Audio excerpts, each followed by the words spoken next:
Kings of Leon, California Waiting. Steve, the public have been waiting for us to return. Well, that's true enough. All right? Yeah. They had the best of last last that week. Was a joy. They had Camfield and us without Karl the week before.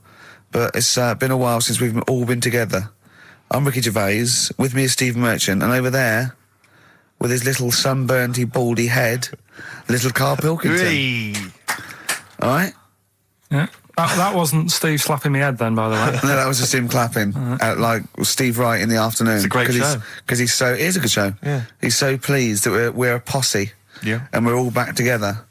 3 holidays Karl's had last year. Yeah. I'd love to have 3 holidays. You've got to start putting the work in there. I had 2 holidays then. No, you had 3 holidays.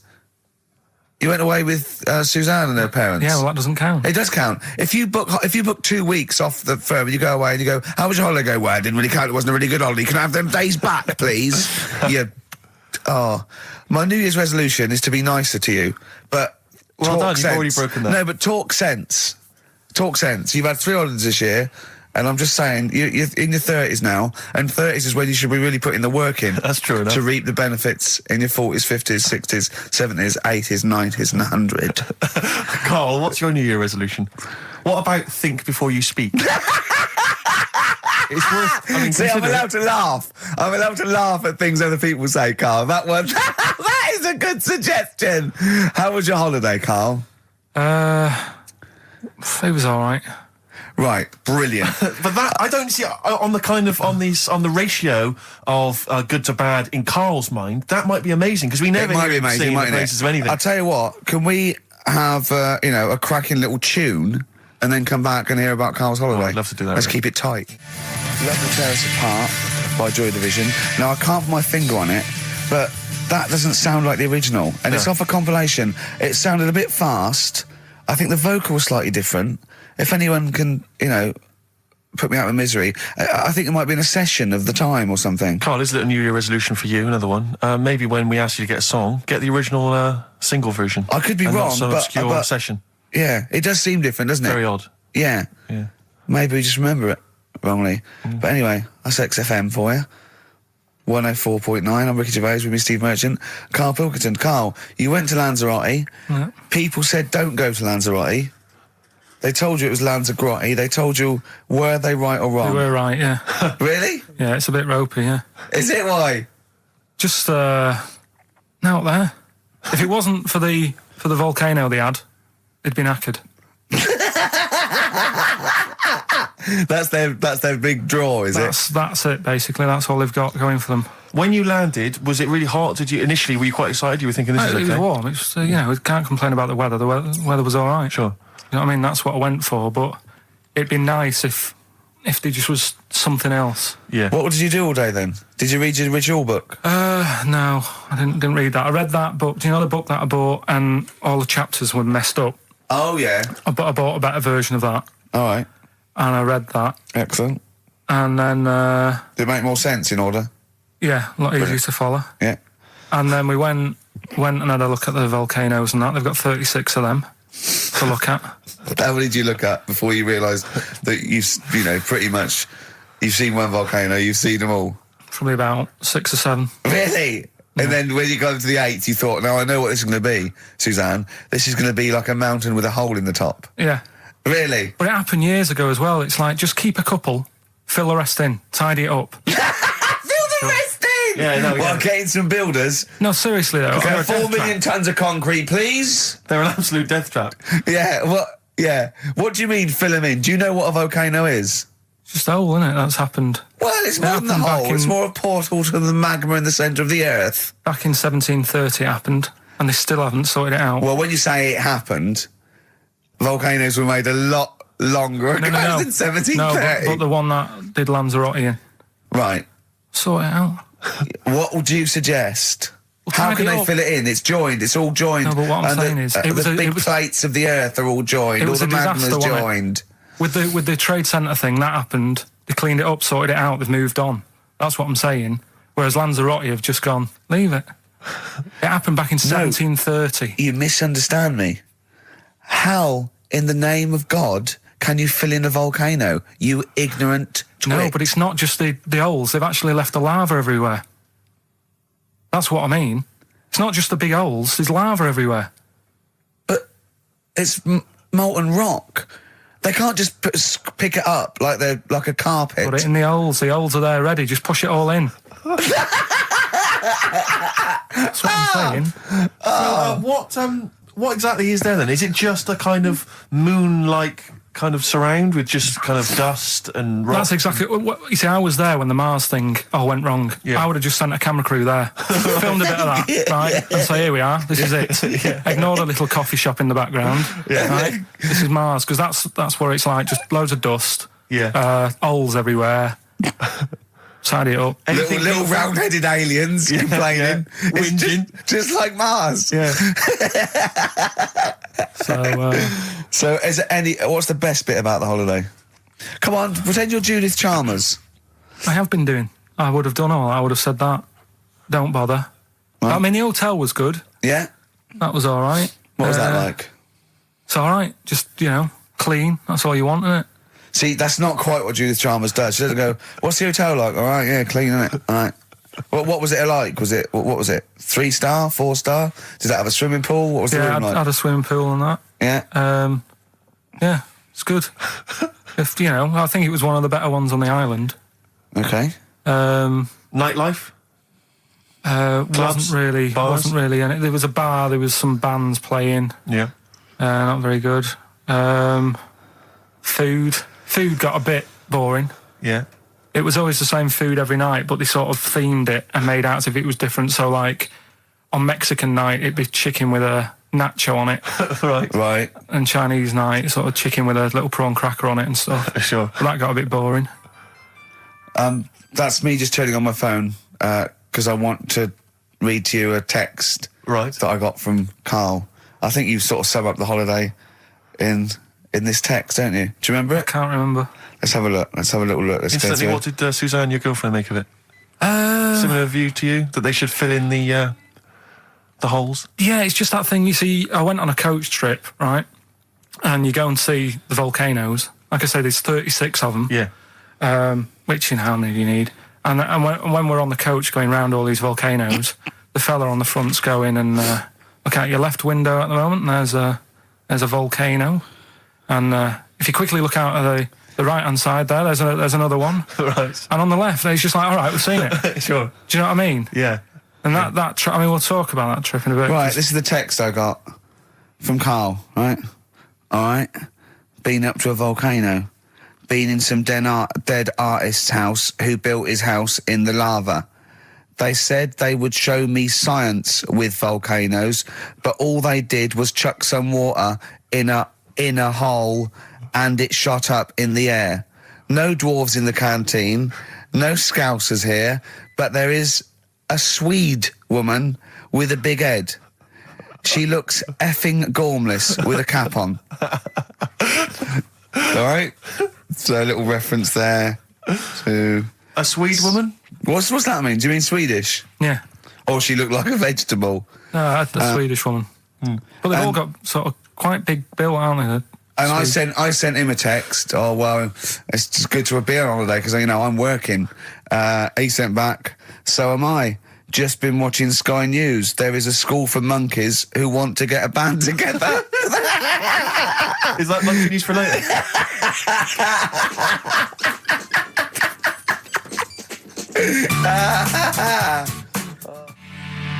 Oh My Corazon by Tim Burgess. I can't get enough of that. I love that chorus. On XFM 104.9. Ricky Gervais, Steve Merchant and little Karl Pilkington. But it was a nice holiday. Yeah, it's all right. It's just, I went there to relax and that. Exactly. Did a little bit of that. Trying to think of some new, features and stuff. Sure, always working. 3 holidays a year, Jesus. Oh, well, not really 3. Two. It's all one big sort of like work thing to me and Steve. 2 holidays, isn't it? Work hard, you need the holidays. So, yeah, the things that annoyed me was like, you get bored, sat around the pool after a couple of days. I'd read my book. Yeah. There wasn't much going on the Not even any crabs to throw sand at, was there? No crabs or anything. They wouldn't bother with Lanzarote, right? So decided to go on a little trip. That's when I saw the volcanoes and that, 36 of them. So we go on the trip, And the thing that annoys me, it does happen every holiday that you go on. If you go on a sort of a package thing, they have these trips, right? And you pay about 40 odd quid, and they give you some wine, so it make it feel like you're getting your money's worth. But how many of these trips have you been on then? Loads. Probably about 12. More holidays than I've had. Go on. So anyway, so you're on the coach, right? And they take you for the volcanoes. They took us in the middle of nowhere. Yeah. Right. There's nothing else round there. Sure. It's like I say, it's like Mars, but with holes in the ground. Yeah. Right. And they sort of drop you off, and they go, right, everybody, see you back here in an hour. There's loads of volcanoes for you to look at, and a coffee shop over there. And you know for a fact, right, you don't need an hour there. You could just say, well, just keep the engine running, because I'll have a look in this hole, we'll get back on, give us 5 minutes. Don't need an hour. Absolutely. But you know that they've got something going. It's a backhander, definitely. What, with the coffee shop? Definitely, yeah. They go there. And they get everyone to have an ice cream and a coffee, and they sit down, have a fag, talking to the bloke. Yeah, and it's like, cousin. Yeah. How much was the coffee? Was it probably about €3 each euro? So I think it was $3.50. Sure. Yeah, which is, I don't know, what, that's about £2.5. Yeah, they stitched you up. Well, I remember we were on a family trip to France once. We went to Paris. We got a coach coming back from Paris to one of the ferries, one of the ports, Calais or wherever it was. Coach trip. It was quite a long coach trip. And at one point we were thinking, we're on the motorway, this is fine, we're making good progress. Suddenly we came off the motorway. We must have gone like 40 minutes out of our way, end up in this street, completely empty, little French town. And it's pulled up outside this, what appears to be a restaurant. And a guy jumps on, dressed like a Butlins red coat. He's French, but he's putting on a kind of English accent. He goes, hello, oh, thank you very much, top of the morning, good morning, hello. Come in, we've got food, drink, go upstairs, we've got rooms if you want to have a rest, or play around. No, it's up to you. And we all had to funnel off this thing into this restaurant, and this one family went, well, we don't want to go in the restaurant, we brought sandwiches, we just want to get to the port, we're not interested. And they said, well, you've got to come in the restaurant. And well, we don't want to come in the restaurant. So the guy said, well, I'll have to lock you in the coach. So this family were locked in the coach while we all traipsed off in, and I could just look, but I looked back and just saw this little kid with his face pressed up against the glass. Take me with you, I want to go in the restaurant. They were just stuck in there, absolutely livid, as you would be. And, that's definitely a backhander. But we went inside, and it was extraordinary, because initially you had to pass through a souvenir shop to get into the restaurant. Perfect. And it was catered entirely to English tourists. So there was like pictures of the Queen and Prince Charles on the wall. It was done out in a kind of mock Tudor style. It's absolutely extraordinary. I mean, it was so bizarre because it was so out of the way. Did that come before the coach sort of scam, or did the coach guy, he knows it? Is it a brother of his? I don't know how those things come about. But I know that is that going on in this country with French and German tourists? Yeah, I'm sure it is. Is it? Yeah, they say, I'm sure people say, look, if you bring 30 people to this restaurant, I'll see you all right. It would, wouldn't it? If, you got your favourites. Because you don't have to, the coach driver's pretty much God on those things, because those people don't know where they're going anyway. Yeah, but at least here, there's other stuff around. You don't really get that in the middle of nowhere situation in this country. Well, not really. Not if you're going from London to Manchester. You could stop off anywhere. They don't know where they are. There's places with nothing to do or see. It's that those attractions. There's loads of in America, but there's a few here, like Sheep World, and you go out to Gloucester and there's a town. It's got the biggest cotton reel in the world, and that's it. There's a tourist shop, a big cotton reel, and some bloke at the gate going, it's £1 to see it. There it is. All right. I went to I know it's quite a big. I went to a Shire Horse Centre once. Yeah. But when did Shire horses become so popular that they got their own theme parks? Well, I think there's a museum for everything. Yeah, possibly so. I mean, I don't think you could think of somewhere that didn't have a museum somewhere in Britain, because obviously museums start off sometimes by fans. But did people keep coming around and going, I hear you got a Shire horse, I'd love to see it? Yeah. Well, I can't. People coming all the time to see my Shire horses. You should get another one, because I'd pay double for those two. I'd pay good money to see your Shire horses. Yeah. Shire horses. I know. Have you seen them? They don't do anything. They're not like monkeys. No, they're just not like monkeys, elegant creatures. But you look at them in a picture or look at them in real life, pretty much the same thing. They're not doing anything. If they could train a Shire horse to swing on a rope and masturbate, exactly. I'd pay double. You pay good money. I'd pay double for that. Yeah. There's a museum in Italy when we went there a couple of years back. Suzanne had one of those little guide things. Museum there just for spaghetti. Yeah. I mean, open a restaurant. Yeah. Yeah. Was it interesting spaghetti? Spaghetti in different shapes? Don't know, didn't go. I went to see a big hole in the ground. Sure. Can't get enough of them. Well, but out of 10 then, what would you give it out of 10? All in all, food, location, Right. relaxation, enjoyment. Yeah, that's 6. Okay, brilliant. 6, yeah. Next week, where are you going next week? You're not on holiday next week? Going Cool. away with Suzanne's mum and dad again. 5 holidays. Been roped Play a into record. that. You've got to put some work in. You're in your 30s now. You've got to knuckle down. Star Sailor, Silence is Easy on XFM 104.9. Now, we've got a few ads coming up, which is we'll be loving that. It tells you what to buy and when to get it and everything, which is a sort of information service. But after that, a welcome return by popular demand of Rockbusters. What do you mean by popular demand? Well, one person said to Carl, I used to like that, so he went away and started on it. Sure, brilliant. Yeah, brilliant. Get a paper and pen ready. Yeah. Turing Breaks, Mind Over Money, XFM 104.9. I'm Ricky Gervais, Stephen Merchant, little Karl Pilkington. Yeah. A couple of emails. Different people have visited various tourist attractions. Oh, yeah. Let me see who's this from. Not quite sure. But thanks very much indeed for it. So, there's a link here. It's apparently in Devon. Barometer World. Brilliant. It's the world of barometers. It was established in 1979. And By one bloke who had a lot and thought, I can charge a quid for this, definitely. Here's the... Out of his own house, probably. Converted back scuttle. Exactly. Yeah, that's not a euphemism for a sexual act. But look at the webpage here, Rick. There's a picture of a beautiful barometer being held by a beautiful lady. Lovely. Who's definitely his daughter. Yes. Definitely. Come on, Kathy. Oh, that. Dad, no. Come on. Undo your top a little bit. Dad, definitely made to do that. Yeah. Oh, that slight look of I hope no one I know sees. Just check out Barometer World. Barometer World. Yeah, that's available. If you want to check that out, www.barometerworld.com. That's Now, all the... barometers, do they work? They're to do with checking, is it the air pressure? Well, everything. But I think that's what it's based on, isn't it? Sort of low and high pressure, so it's going to rain, it's not going to rain. Yeah. Or going to be windy, but I wonder how accurate they are. I think in the days before satellite sort of weather surveillance systems, probably essential. Yeah. Nowadays... As essential as hanging some seaweed out by the back door? Probably. I think it's probably similar. I think it's the same one as holding a needle and thread over a pregnant woman. If it goes clockwise, it'd be a boy. Yeah. Yeah. The thing about a barometer is how far into the future can it predict? Exactly. How do you know? If it's a case of you may as well stick your head out the window to see if it's raining. Exactly. This barometer goes, oh, it's going to be windy and rainy. When? The barometer goes, soonish.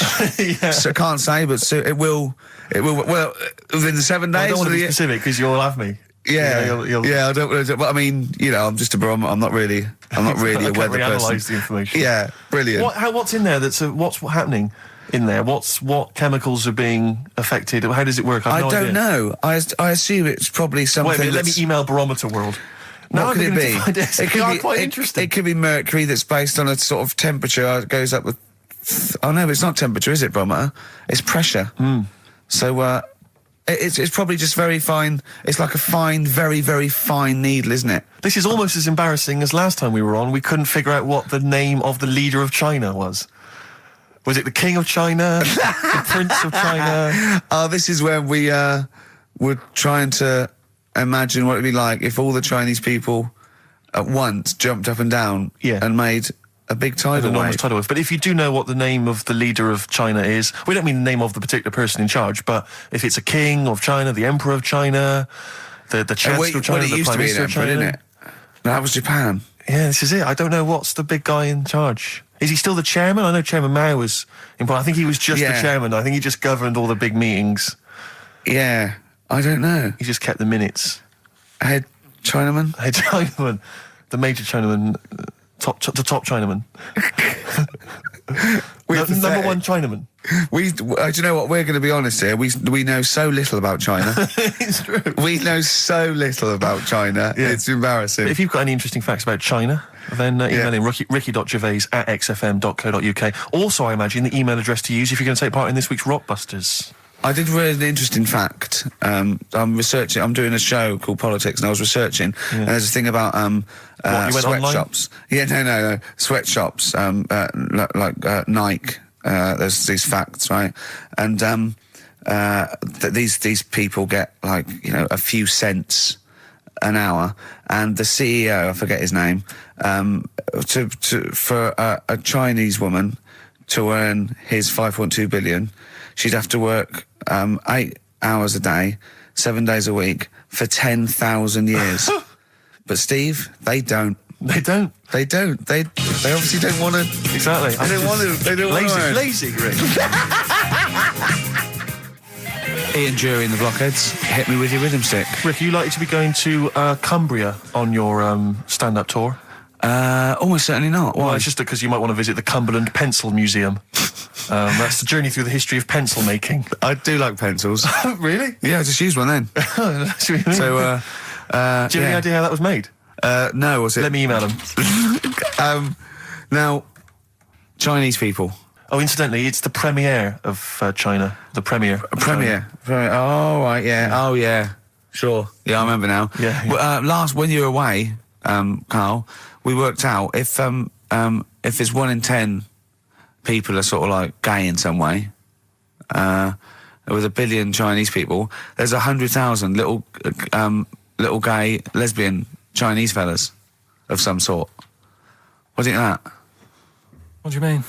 Well, if I think so, it's some sort of form of gayosity, whatever it's called, is sort of like 1 in 10, right? 1 in 10 people are gay, apparently. Right. That does seem a bit high, though, doesn't it? I thought it was lower than that. What? You mean more than that? Yeah.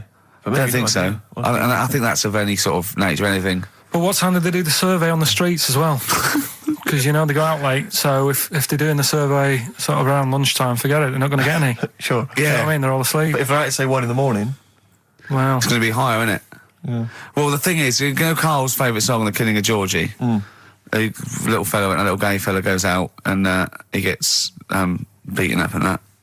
Karl went, yeah, but would it have happened if he'd have been going out at a decent time? True. But clearly in the lyric it says Georgie left the theatre before the final curtain fell. Yeah. Now, theatre's finished about 10:30. Yeah. So even giving him half hour, I reckon it was only about 11 o'clock. So you're talking rubbish there. Are you sure that wasn't his curtains in his flat and he's closing them before he goes out? No, he was at the theatre. But I'll tell you what, I just realised something. Maybe where most people were going home after theatre, he was just going out. Exactly. That theatre to him is like a matinee. Exactly. Isn't it? He's off out clubbing, isn't he? He's off down, he's going to get some amyl, he's going to get a couple of butt plugs, and he's not even going to start dancing till midnight, is he? Have any of us ever met any gay people? It's just, our view of them is, I don't know. Email in if you've met a gay person. Yeah. Tell us where we're going wrong. Yeah, have you ever met a gay person? The way we talk about it is just like, have we ever met Chinese people? I've seen them. I've seen them out there wandering the streets, but I don't think I've ever had a conversation. No, here's the irony. I definitely know and have met more little gay fellas than little Chinese fellas. Yeah. Have you ever had any little Chinese friends? There was a girl at school who was Chinese, but she was kind of inscrutable. I couldn't get close to her. She was sort of mysterious. Right. Rockbusters? Yeah, brilliant. Right then, this is where I give you a little cryptic clue and some initials, and it sort of makes up a band or an artist and stuff like that. Yeah, sort of being the operative phrase there. Yeah. Let's see how he reads this clue. Yeah. This is going to sound like Oscar Wilde.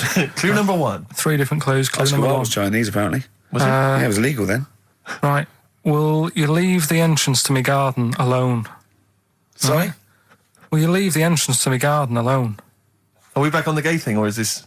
This is the clue? That's the clue. Right. Clue for Rockbusters number 1. Will you just leave the entrance to my garden alone, will you? Right, that doesn't count because I know what it is. And what were the initials? What are the initials?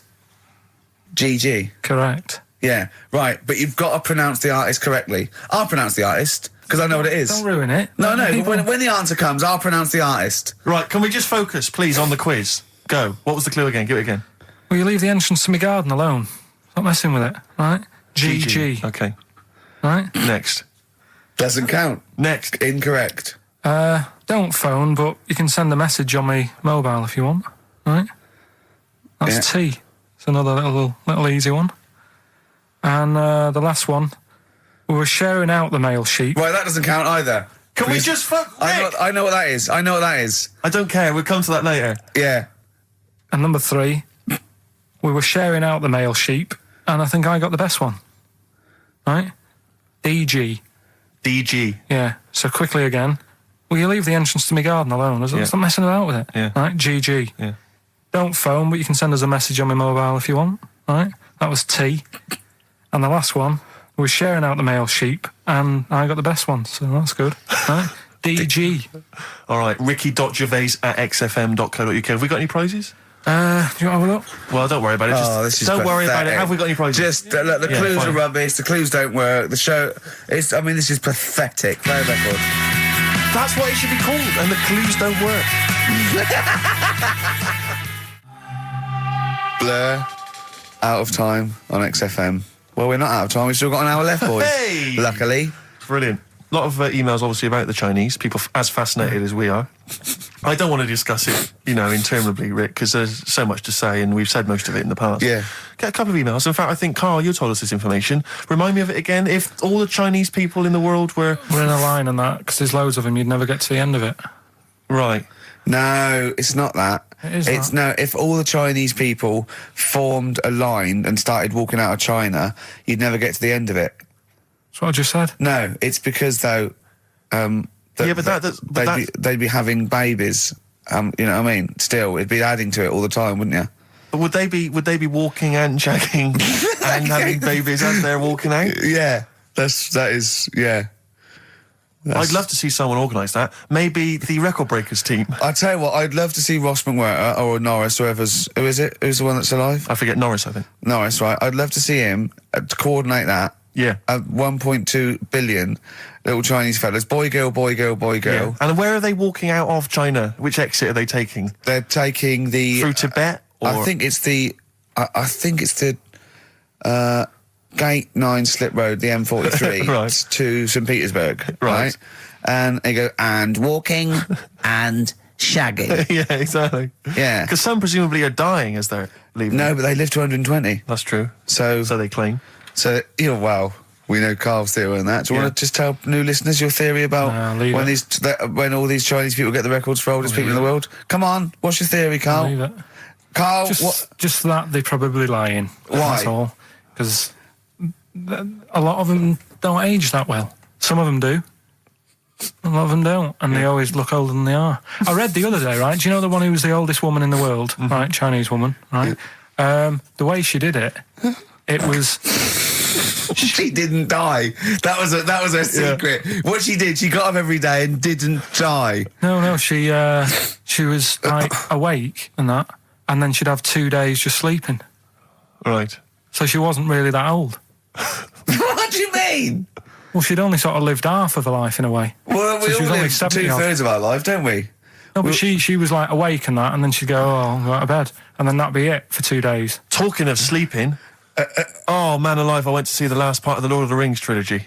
Why? Well, it's like a family thing now. Every Christmas, my family and I have been going to see the Lord of the Rings, the next instalment. It's like a family thing. What will you do if they keep making them? Oh, I'd say I've wasted now about 10 hours of my life with that tripe. You can never get that I can back. never get that back. That's what Peter Jackson owes me. 10 hours now he owes me of my life. It is absolute drivel. Well, I know. We've said this before. I don't want to harp on again about it, but I cannot fathom why everyone is so excited and loves these films so much. Like you say, people review saying it's the best film ever. I think this is the greatest movie I'll ever see. And I don't... It's like they go, oh, but look at all the fight But sequences. Tolkien being up there in literature, like, you know what I mean? It's sort of like Shakespeare. Tolkien. No! Yeah. No. But what is it that he's writing about exactly? I don't know. Little midget fellas who can't get shoes. wandering. I mean, I've got big feet. I've got size 14. I can get shoes. Oh God! Send off for mail but order. I know it is like Harry Potter taken seriously. Yeah. But I know who's watching it. It's like these people who are watching it are obviously nerds, people who live in Forbidden Planet. They love it. They can't believe their luck. But that's the core audience, but it's obviously bigger than that. But then it's also people who can think they have a go, like menopausal women thinking, well, I'll write a book then. the Globplin came into the cave. Exactly. Right? And they're sort of like 13-year-old sons who've never shown interest in anything except glue now writes orc Yeah, exactly. on his exercise book, and so they're loving it. It's like, it's sort of uniting, bringing people together. But at the end, right, I mean, it's taken them now like 9 hours to get from one part of Middle Earth to the end, to the other end, so they can destroy the ring, the evil ring. Did they do a line? Was it? I don't know what they... Like those little Chinese fellas. And it's taken them 9 hours of their time and my life as well to get there. And at the end, they all say They do goodbye it in to each real other. time. Why don't they edit it? I mean, that's what it felt like. It really, it can't have, it must have taken them less time, you know, within the sort of logic of the book to get there than it did to me to watch it. And at the end, they sort of say goodbye to each other and they all hug. So there's like, you know, there's little midget one, you know, Frida, saying goodbye to, you know, Bjorn. What are and they Benny. called in the thing? Because are they PC in it? Are they called like midgets and dwarfs? No, they're called hobbits. Oh, are they? Yeah. So we should call small people hobbits from now on. That's what they are, just to make it kind of topical, and they'll like that as well. Give them sort of, you know. So if you make see it a little little, bit on the way home, if you saw a little Midget fella. 4 foot midget fella, just say, excuse me, hobbit. Yeah. Okay, that's Call fine him then. Frodo. Right, Frodo. He'd like it. He'd love it because everyone loves the Lord of the Rings. They love apparently. it. No, everyone But loves the Lord of the Rings, In yeah. the end, if you ever get to the end, they all hug each other. They say, well, basically Frodo has to say goodbye to all his other little fellas, and so he's hugging us. I don't know how many of them there are, and he's hugging them, right? And it is the most interminable thing I've ever seen. It's like the music's playing. They look into each other's eyes. He hugs them. He hugs. They pull back. They look at each other again. That's like, we'll never see each other again. Then he hugs the next one, and I was just screaming. I was thinking, hug, just one big group hug. Yeah. Then we can get out of Like here. an American football team. Exactly. Just go, And then chew off. knock Not heads. each individual one. I mean, it's Oh. dragging on and on and God. on. And apparently on the DVD, there's like an extra sort of 20 minutes of extra footage of scenes he's cut out. Who's watching this tripe? Who cares? I don't know. I genuinely, Have we lost some of our popularity by slagging off Lord of the Rings? I don't care. Screw them. If you love it, if you can't live without Lord of the Rings, screw you. I don't want you as a listener. I can't fathom it. Really, Rick, it's not like I'm trying to be wayward or controversial. I can't get my head around the popularity. But doesn't Harry Potter annoy you as well, though? Yeah, but at Adults least it's reading kind of that on over the in an hour tube. and a half. Is it? I haven't seen it. And I went to the toilet 3 times during the course of the film. Really? It's unbelievable. The woman sat next to me. Sexy stuff in it, was there? Some of those little pixies with the pointed ears. It just took me back to, you know, Mr. Spock. Oh, all those glorious days. But dear. it really is just. I mean, have you seen any of them? You've not bothered. I've seen one, and it was long, and I thought it was nicely filmed, and I thought, well, okay, I'll just get through it. I even think, it was just a list of, and here come the orcs. Exactly. Right, okay, we see the orcs now. Yeah. But it's like people go, look at the amazing fight sequences, the amazing immense battles. And it's true, he's got thousands of actors and stuff on horses, brilliant. But I'm not impressed by good time management. No. Well done, he's got all those people together, he's orchestrated it, well done. But Yeah. it's got to be more interesting. My friend summed it up. He said the Lord of the Rings films, they're like the film equivalent of an Enya song. Yeah. And that to me is exactly right. Lots exactly. of billowing dresses, slow musical moments. That's good. People riding majestically on horses. Enya. Constantly riding majestically everywhere. Dido's taken over from Enya in that. Well, So possibly I've got a so. confession to make. Go on. I like that latest Dido song. I'll play it song. Let me just, I I've got to talk to you about it. know. I thought I'd never. I don't Rick, know what's what to going on? say. Let me explain something to you about Dido. Oh, God. Biting Bottles, Richard Ashcroft on XFM. We've had an email which I suppose puts my hatred of Lord of the Rings into perspective. It says, yeah, you may have spent 10 hours of your life wasting your time with Lord of the Rings, but imagine how many hours of people's lives this show, have wasted for our listeners. Yeah, that's true, Well, I yeah. suppose it does, balance. 2 it out. hours a week for a couple of years. We can never give that back to people. I know, it shows it mounts up, doesn't it? Yeah. We should be doing some kind of community service for people, maybe pop around mowing Well, this their is lawn. community service, isn't it? Because Carl, it makes his brain work a little bit, True. and it keeps him, from going on holiday, sort of for 2 hours a week, which is good. We spent New Year's Eve together, me and Carl. Oh, yeah. It was me and Jane, Carl and Suzanne. Her hair doesn't really look like Dave Hill. I must You didn't confess. see it when it was done, though. Yeah, she had the coat on that you bought her to say sorry, though, didn't she? Yeah. And Martin Freeman and his girlfriend Amanda and Glyn and we all went for a meal, and then we all went back to ours, and sort of saw in the new year and all that, and saw the fireworks, and then in the wee hours when just the drinking seriously starts, we started playing parlour games. And do you know that game when you go round, started off like with pop bands or rock bands, you have to say a band, and then they have to come up with a band immediately that starts with the letter that your band ended with. Right. So Suede, E, Erasure. Do you know what I mean? Go around. We did that, right? And then we had to change that because people were sort of using the same ones crop up. So I said, well, let's do Animals. We were doing Animals. And I gave Karl one. I think Karl panicked. You know, do it quite quick. I want to just test it on you. Okay. Is this bands? What is it? I said... Now, what did I say? Basically, I said an animal, and it ended with E. Okay, so I go skate. Eagle. There you go. Yeah, but hang on. I think I was the third person. Right. So think of another one. Hurry up. Eel. Yeah, I had that. Yeah, I did that one. All right. Right. Yeah, a lot of E's coming up. Elephant. Yeah. Do you know what Karl said? Go on. Ready? Yep. Egg.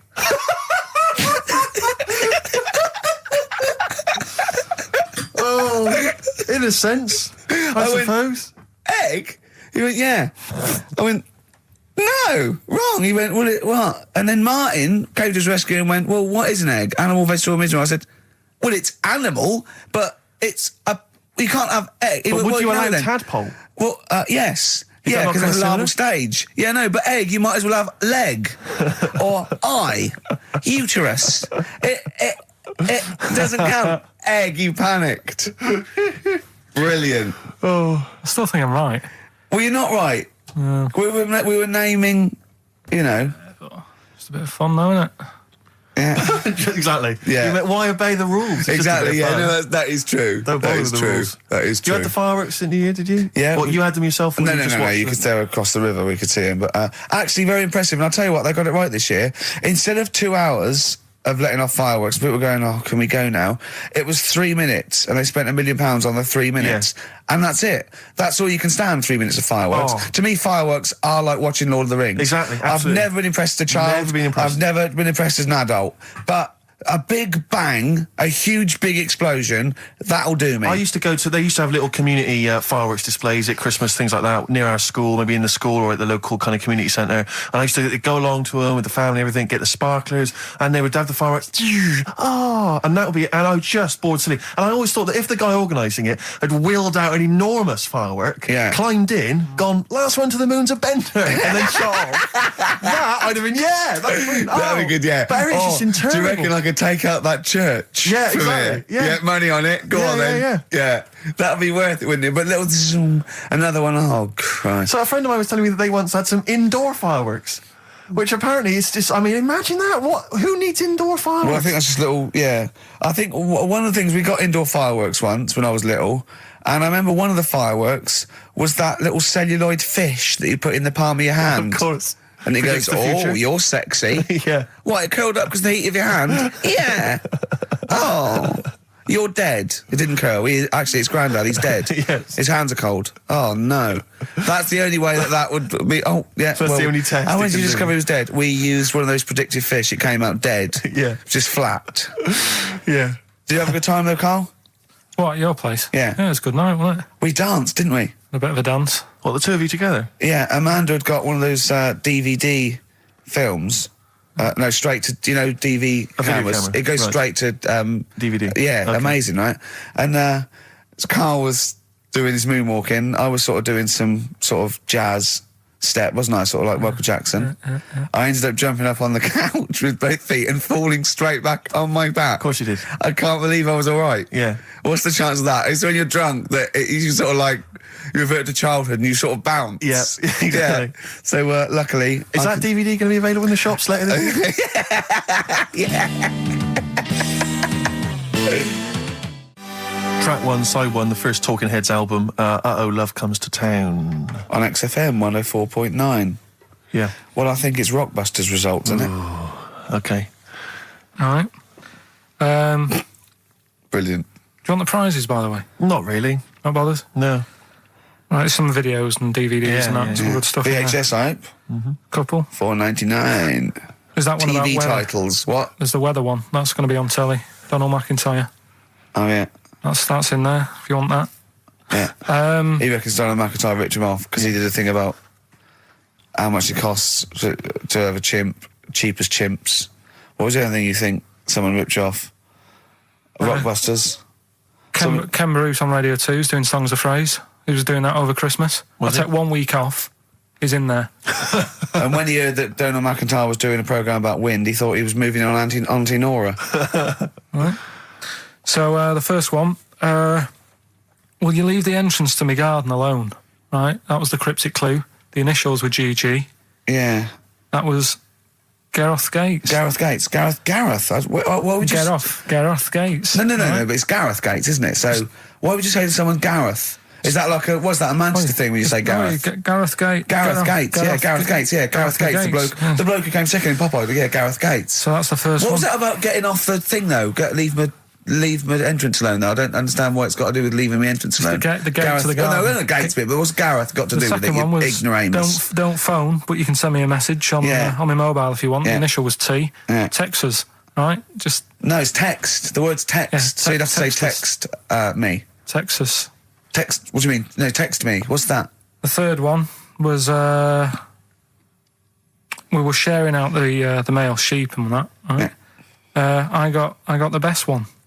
DG, right?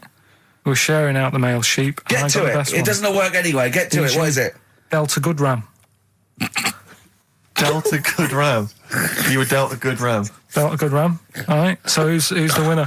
We're going to give it to Stephen Gunning from Tooting. He's got all of those right. I don't know how, but well done to him, and he wins some crack in a jiffy bag. Literally. You too on XFM? Yeah.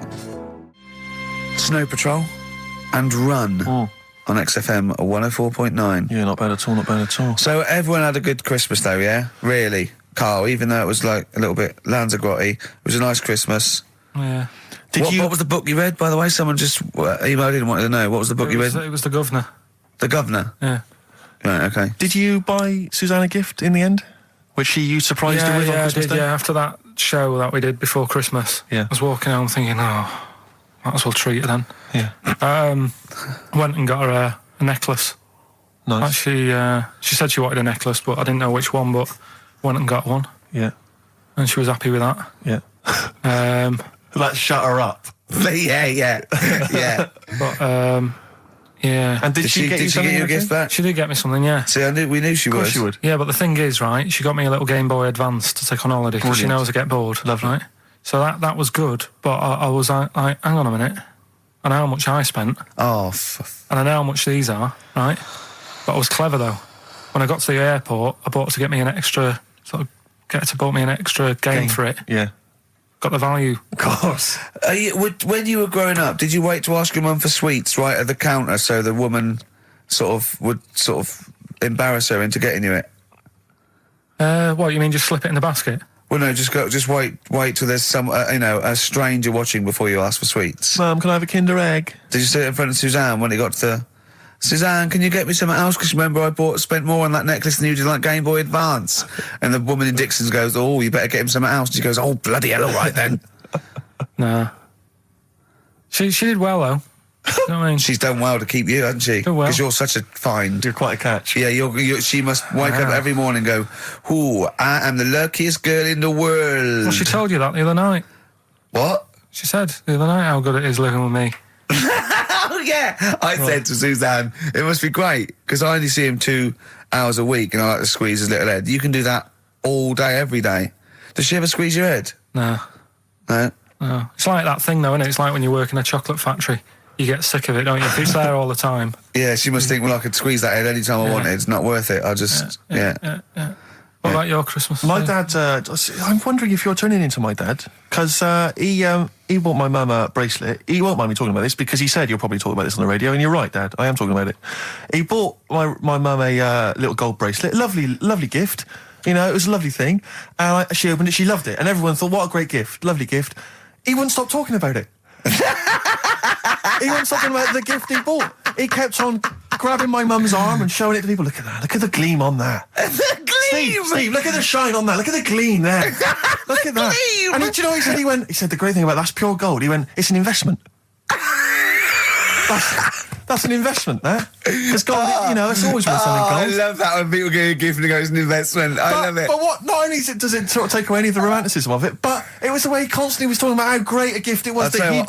I haven't heard the word gleam for 30 years. Look at the gleam on that. The gleam. Look at that. Look at the sparkle on that. And look at that. And it looks like rope. That's what he kept saying. It looks like rope. It looks like gold rope. And he just can't. I heard it. He disappeared. We were opening gifts. He went disappear. I could hear him in the kitchen going, "Think about that's pure gold. That Elaine, that's pure gold." I might melt that down. Yeah, John, next door neighbour. John, look at that. Look at the shine on that. That's great. That's brilliant, though. But it doesn't sort of undermine the gift a bit if you keep on droning on about how great it is. If people enjoy giving, that's nice, isn't it? And you got to, you know, what did your mum say? She loved it. She couldn't get a word in edgeways. That's a step up from a jar of coffee, though, isn't it? It is a step up, yeah. That's good. Oh. What about yours? I didn't get my mum and dad anything this time. No, because I'm always treating them anyway. Whenever if they need a few quid, if I can help them. Well, you are the gift that keeps on giving, Carl. No, but don't just go giving anything just for the sake of it. Do you know what I mean? Wait for the time that's right, sort of thing. Just because it's Christmas. Because... yeah, I mean, there's no better time, is there, really? No, I just was going to say my mum and dad didn't get me anything, but they did. What did they get? But just some money. But I'll get them something when the time's right. Do you know what I mean? They always need bits and pieces through the year, so I'll look after them. Sure. But it was weird being away. Has anyone got caught onto the fact that they leave groceries in the telephone box near your dad yet? No, that's still going on. Is it? Going on, yeah. Oh, that's fantastic, isn't it? That is just fantastic. So when he needs a loaf of bread, pint of milk, just goes down. Does he ever give that as gifts? Now listen, are we doing the film thing in a bit? Oh. Got more prizes. Yeah. Is it better than Rockbusters? It's all right. I did it in a bit of a rush because I was only in yesterday, wasn't I? Sure. Well, yeah, if you take 3 holidays a year, then there's not enough time for the work. Me and Steve like to, put our priority into, doing the work, coming up with a good product, and getting a holiday when we can. I haven't really. Well, I'd love a holiday, Rick. I love a holiday. But I don't do the holidays for me. It's for Suzanne, isn't it? She's the one who likes going away. With you? I'll just go, so I'll go with her, do me bit. When you were playing Game Boy, right, and you'd looked in the hole, and you were reading your book, what is she doing? She'll make things seem more interesting to me. Do you know what I mean? So, like, when we're at the Owl, and the bus driver said, "You've got an hour here," I said, "Why have I got an hour here? I go to a funeral with someone who I loved in a ground and don't spend an hour around it. Why do I want to..." Do you know what I mean? Why do I want to spend an hour looking in this? Wasn't that terrible when you're out, you just shot up in all this magma? Yeah. That was terrible, wasn't it? That was the worst funeral you'd ever been to, wasn't it? But she'll tell you, that would make funerals more interesting. If they it was a cremation and a burial. Yeah. You just put them in a volcano and they go 2, 3, here they go, wee, up to heaven. I was having a conversation with my flatmate about songs that would be inappropriate to have at your wedding, at your funeral. And horny, surely is one. It, yeah, was it horny, really? Yeah, that was the first one we came up with. I'm horny, horny, horny, horny. That was the first one we came up with. Isn't Robbie Williams' Angels one of the... Yes. Biggest ones. I think Wind Beneath Your Wings. Yeah. I think is apparently quite popular. Oh, yeah. Yeah, I play that on Auntie Nora's, aren't you? Bit of Boston. Yeah. A bit of who? Busted? Boston, more than a feeling. Right. It's much more than a feeling. Boston, more than a feeling. XFM 104.9. Well, another big moment here. We've had Rockbusters. We're going to have Carl's film quiz thing, isn't it? Yeah, it's a film quiz thing. I've done Planet of the Apes, right? Because one of the things we did in Lanzarote, went on this tour with sort of 3 northern blokes, and they didn't really know what they were talking about. Joking. You're joking. Northerners not know what they're talking about. You're having a laugh. No, they'd obviously sort of not had much luck here, right? And thought, let's go over to Lanzarote, buy some vans, right? Get people in it. We'll do a tour of the island. And whenever someone asked the question like, what year did the volcano happen? They go, "Oh, we'll take you to the visitor centres. You can read about it there." So they never actually answered anything, right? So they were useless. But one of the things that they told us was that Planet of the Apes was filmed in Lanzarote. Right, okay. Right? That makes sense. A bit of it. Well, does it? Does it make sense? Well, what do you mean? Well, maybe does it was, maybe it wasn't. Okay, anyway. No. I mean, if they wanted to show sort of an Aaron, sort of barren, sort of post-apocalyptic sort of subject, choose where you went on holiday. Yeah. Obviously. Yeah, but when we were there, well, he took us to this sort of beach, and I said, "Is this where they did it?" And he was like, "Yeah." I said, "What? Right there, yeah." And I watched it, and I couldn't see where I was. Yeah, you know that if you watch a film from 1968 and you've been to the same place, you're not going to feature. You're not going to see you in the back walking along the beach. It's a new one, new Planet of the Apes. Oh, the recent Planet of the Apes. Yeah, that's what he said. Yeah, right. So I thought I'd sort of. Now that sounds a little bit more far-fetched. I'd have thought that was probably a lot in Hollywood. Yeah. Well, anyway, is this the current Planet of the Apes or the old one you've done? Current Planet of the Apes. This is the recent one. All right, there'll be a question at the end of it, so listen on that. Is this entertaining to anyone, this? I mean, just take the last 4 minutes of conversation. But seriously, Rick, who cares? I don't. Do you? No. I don't. DVD's selling well. Exactly, what do I care? Right, come on then. All right, so Planet of the Apes, question at the end of it, listen and win some stuff, all right? Hey, where am I? What is this place? Hang on a minute, I'll have a look. According to the Lanzarote guide, we've been dropped off at the volcano bit. Apparently there's 36 volcanoes here to be seen. I hope you don't mind my saying, but this is a waste of time. I know what you mean. Don't know why they need 36 volcanoes. Just keep one. Fill the rest in. Like a car park or something. Excuse me, guide. Why's the bus dropped us off here? What's so special about this place? Well, according to our holy writings, that is where creation began, where the Almighty breathed life in the time before time. Wow, it's amazing that, isn't it? All this has been stood here for years and years. What about the coffee shop there? Is that old, is it? Well, nothing. You're out to rip us off. I raised about £4 for a coffee there. Always ripping people off. That's what annoys me with these trips. You get us in the middle of nowhere, we die in a thirst. Well, I'm not able to do without. The reason I've come here, I believe this is where they did Planet of the Apes, innit? Love monkeys. Especially the ones in Planet of the Apes, because they talk and that. Talking monkeys can't exist. Joking, aren't you? Of course they can. Getting up to all sorts of stuff. I read about a monkey the other day who worked on the railway. Right? There was another one about a chimp that did a bank job and went off to Spain to sort of... Shut up! Oh, hey. What is that? Little monkey fella. It's come from that little coffee shop. It's been serving coffee. Now that is worth paying £4 for. No, you're teasing him. I'm not teasing it. It's working, isn't it? It's serving the... We want some coffee. Get us some coffee. I've heard about this. You can buy coffee that's been sort of hand-picked by monkeys. It's like Coffee Mate, except it's more sort of coffee primate. Yeah? Hello, little fella. We want coffee. What do you mean, we? You're going to have a coffee, aren't you? What else are you going to do? Go and look at another 35 volcanoes? I'm staying here. I'm having a monkey coffee. It's brilliant. You find this amusing? Jesus, it's a talking monkey. All right, mate. Have a couple of coffees. Don't start now. We're off duty. I'm starving. What do you mean you're off duty? Have you bananas later? Just get us a couple of...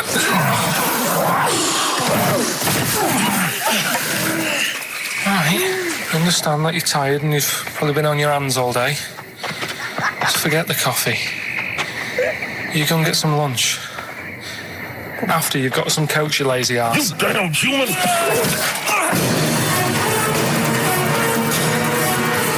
Helpful. Lovely. Excellent. So, what's the question? If you've been listening to the whole show, how many volcanoes do I think's on the island of Lanzarote? Okay. Yeah. I might have it wrong, what I've been saying, but it's roughly around that. Yeah, so what have you been saying? Yeah. Yeah. All Brilliant. right. Ricky.gervais@xfm.co.uk. You're more likely to win the prize if you leave your address on the email. Yeah. Because otherwise we can't really be bothered to phone people or email them back. So, Good point. Put your address on there and you could win some crap in a jiffy bag. Carl's theme tune there by Placebo. Special Needs on XFM 104.9. Alright. New Year's resolution, Carl? I don't know. I don't do it. Really.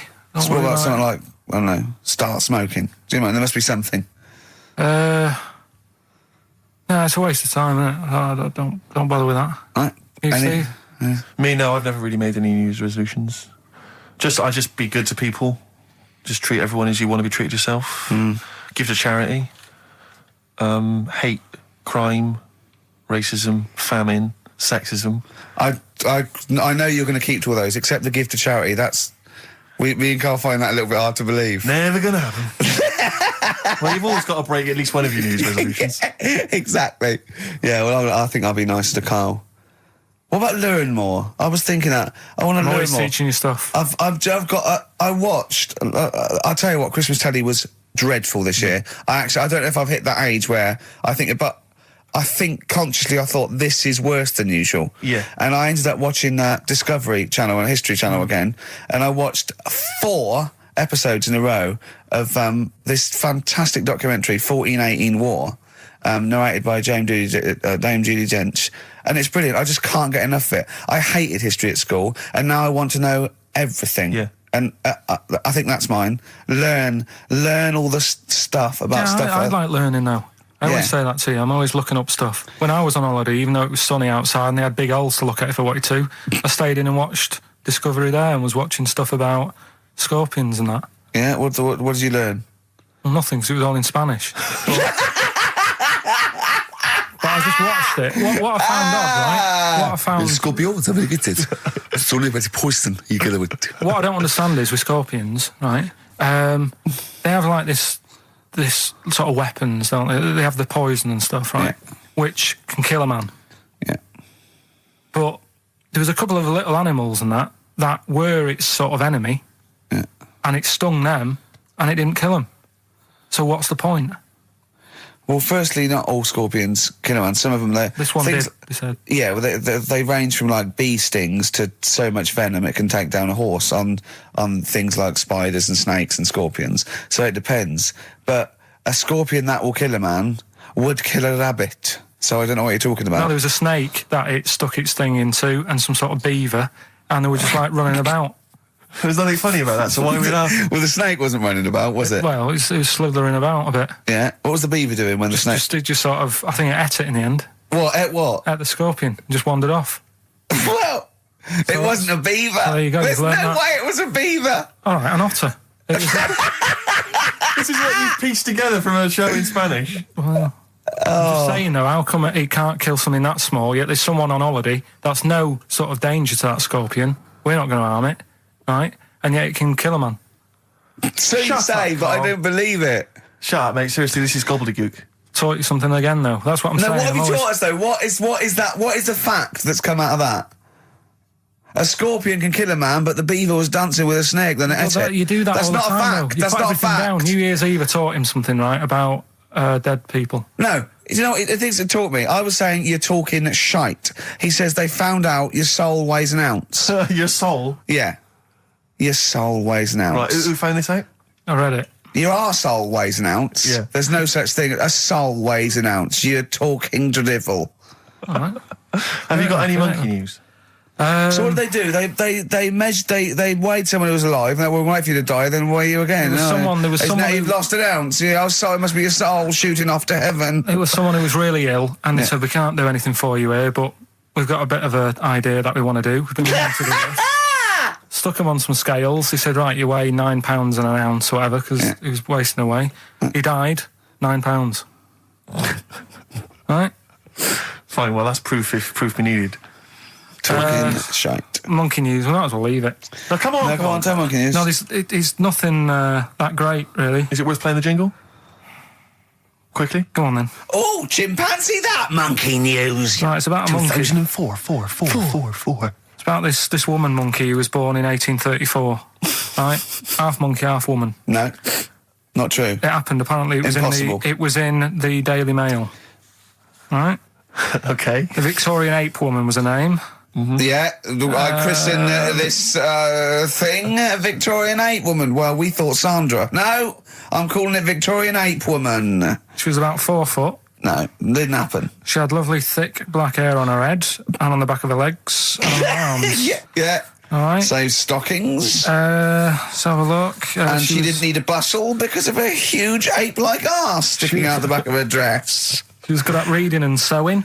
Well, it's good because they didn't have opposable thumbs. So she could speak 3 languages. Yes. She was human, monkey, and monkey human.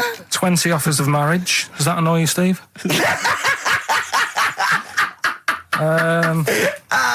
Absolute twaddle. All right, well, that's more rubbish than your soul weighing an ounce. Let's leave a it there. Victorian monkey Let's woman. leave it there, then. See you next week with some more twaddle. I was worried we wouldn't have the old magic in 2004, but we're still talking shit.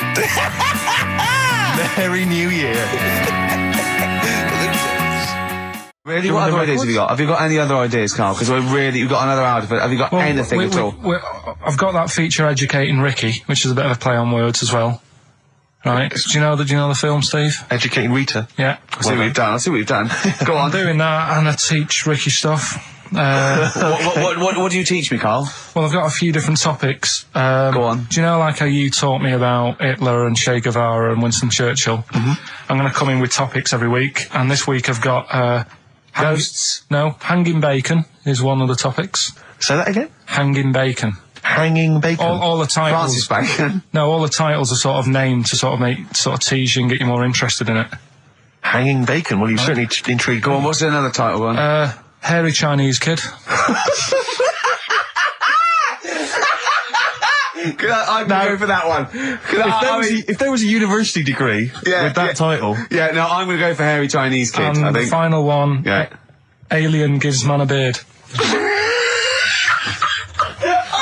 Right. Alien gives man a beard. I am going to burst. Right, listen, Karl, you've got to tell me. Right, first, let's do it in reverse order. We're not going to do it now anyway. What do you mean? We've got to do it now. I mean, this is the first interesting thing you've said in an hour. Okay, the listeners have just been subjected to rubbish and mistakes and everything for the last 6 months. Please, we've got to do Alien gives man a beard. What is that? Tell us that. Right. Sorry, this is just you telling me something, is it? This feature is you telling me something. Well, teaching you something. Educating Ricky. Huh? So are we playing it now? We're already into this feature. Well into this feature, are we? Yeah, I suppose we are, yeah. Should there not be a jingle or something? Yeah, can we have a jingle? There's no point, because look, I come up with ideas and you dismiss them straight away, so I'm not wasting my time making stuff. Right. If you don't like well, okay, it. let's play Educating Ricky. Right. Brilliant. Go. Right. So- Ding-a-ling-a-ling-a-ling-a-ling. Educating Ricky. Right, what are we going for then? Hanging the bacon, hairy Chinese kid, Alien gives man a beard. I think Alien gives man a beard. I'd like to do that. Right, there's this fella, I think it happened in America, and he saw a bright light in the sky. And God, if you're bored. he stood there. This is a true story, is it? Yeah. He stood there, Yes, of course it isn't, Steve. and he saw this bright light, and it came closer and closer, and it was a UFO, right? Yep. And he looked at it, and it disappeared, right? And he gets back in his car, He looks in the mirror. and he looks in the mirror. Yep. He's only got a beard. He hasn't. You sure it wasn't someone else who got in the car? And he was still standing out there? Right? What? And it turned out, Yeah. he got home and said to his wife or his girlfriend, it's a bit weird. So I just got out of the car to look at a bright light, and I got back in the car and I grew a beard, and she said, never mind your beard, where have you been for 3 days? And what had happened is... He passed out because he was pissed. No. The UFO had taken him for 3 days. Yeah. But he'd only thought that he'd only looked at it and it went away. Yeah. But what had happened is he took him and he grew a beard because he hasn't had a shave. Right, okay.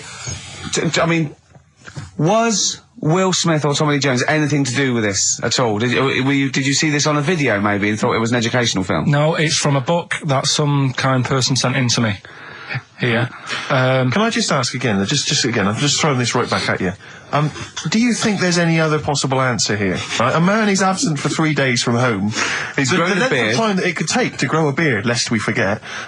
What if he hadn't actually seen a bright light in the sky? What if he was lying? What if he was lying? He got knocked unconscious. He'd had a car crash. Just any lying. number of No, other things. just lying. Or he was just lying. Yeah, he'd been on a bender, getting pissed for 3 days and that with was his his mates. excuse to his wife. And they went, Dennis, what are you going to tell your wife? Well, wait a minute. Wait a minute. You're not going to believe I was out with you, lads. Just say you're only away for a minute.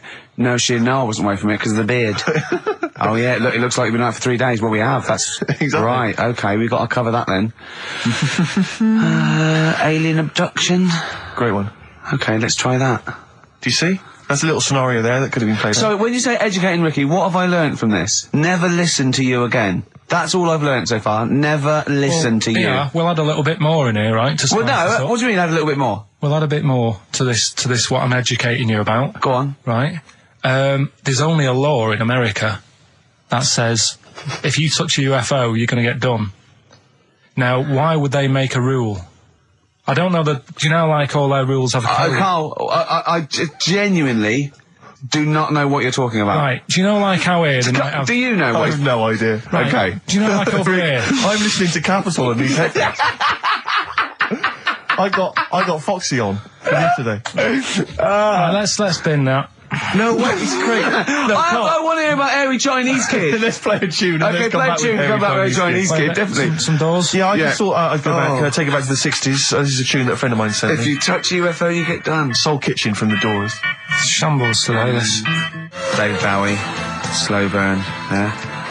Quite a Eno trilogy Yeah, feel not bad about at it. all, Lodger yeah. Is it and a sort new of tune? low type, yeah. But, yeah. Enjoyable. Now, okay.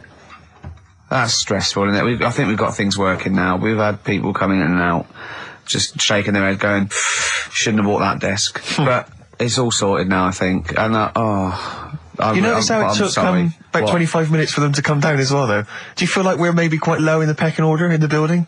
Definitely. You know, it's like Capital First, Capital Gold. They can shoot off to other sort of pirate stations. Yeah. People's car radios, then they come back here. Oh, dear. Oh, I had a job at Richard Sounds. Yeah. Light fitting was buzzing. Now, but we've got, thanks for staying, listening. Right, okay, educating Ricky. What have we got? Airy Chinese Kid, go on. Right, yeah. This is the... I didn't want to do this. What do you mean you want to do it? Well, I wanted to give you three, and I gave you one. It was like the alien man gets a beard or whatever. Yeah, And- which was total rubbish, so this one should be better, maybe. Hey, Chinese kid. Right, well, we've talked about airy people in the past. True enough. Haven't we? Yeah. You know, the little kids who grew up in woods and hung around with wolves and that. Yeah, again, you're confusing it. Yeah, they're not, there were some people that were born very hirsute. They were not the people who were brought up with wolves. You just put that together in your Homer Simpson type mind. Right, well, this is like a sort of close to that sort of story. Yeah. But the weird thing is, right, Chinese people aren't that hairy as a nation. No, seriously, that's a well-known fact. They don't have that much body hair and stuff. Okay. So this little kid who was born over there, he was like covered in stuff. Was he? And it was only his nose that wasn't hairy. The rest of his body was caked in hair, right? And his hair sort of What grew. sort of hair was it? Was Thick hair.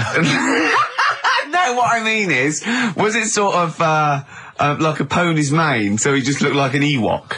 You know what I mean? Just like hanging down sort of straight, dark hair. In the picture, it looked like it grows was it from his downy? eyebrow. It grows from his eyebrows quite thick, and then it just goes all the way over You his don't head. think it was just really long eyebrows that he'd done a comb over? No, it was all over his body. It had a picture of like his back and that. Yeah. And Had he styled it? Had he styled it at all? Did he have it in a quiff or? no, it was just hanging everywhere. all over him. Yeah. And they were like, you know, this is a bit weird happening in China, where we're not normally that airy. That was the scientist speaking there. Yeah. And the local press and that were getting him down, calling him monkey boy and all this. Oh, And thinking Chinese press. but the doctor, Yeah. Oh. They're cruel, aren't they? It's like those game shows.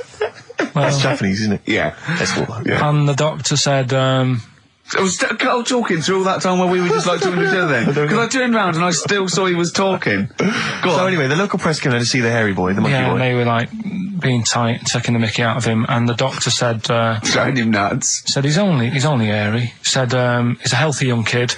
The only faults he's got is he's got a little bit of eczema and a boil. And he said everybody should just treat him the same, and I think he grew up a healthy kid. Yeah, so that's the That's the end of the story. That's not a story.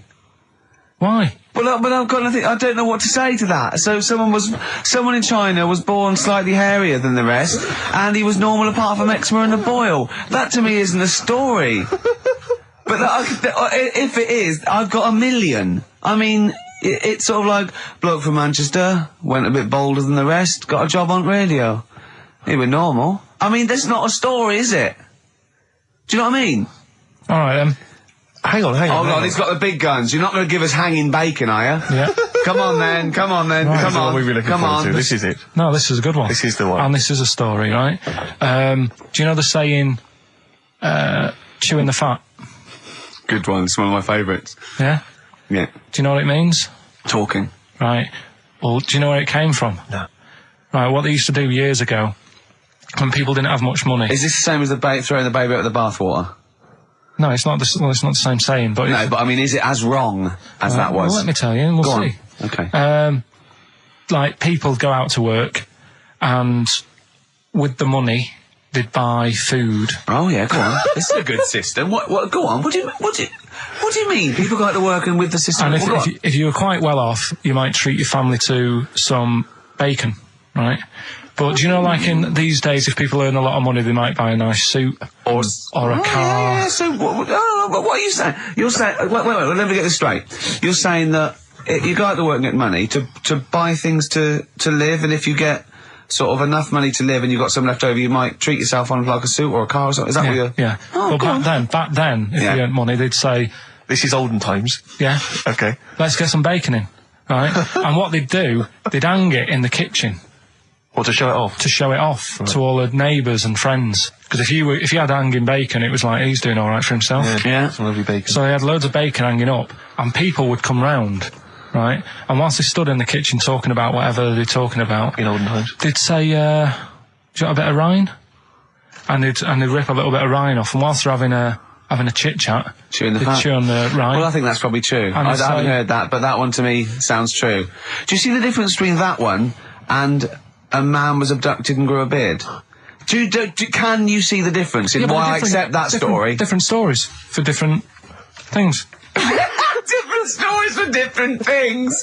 So, see, that's a nice story. If it's true, I don't know if it's true. I mean, but it seems totally possible, viable, quite interesting. I won't be quoting that myself until I've verified it.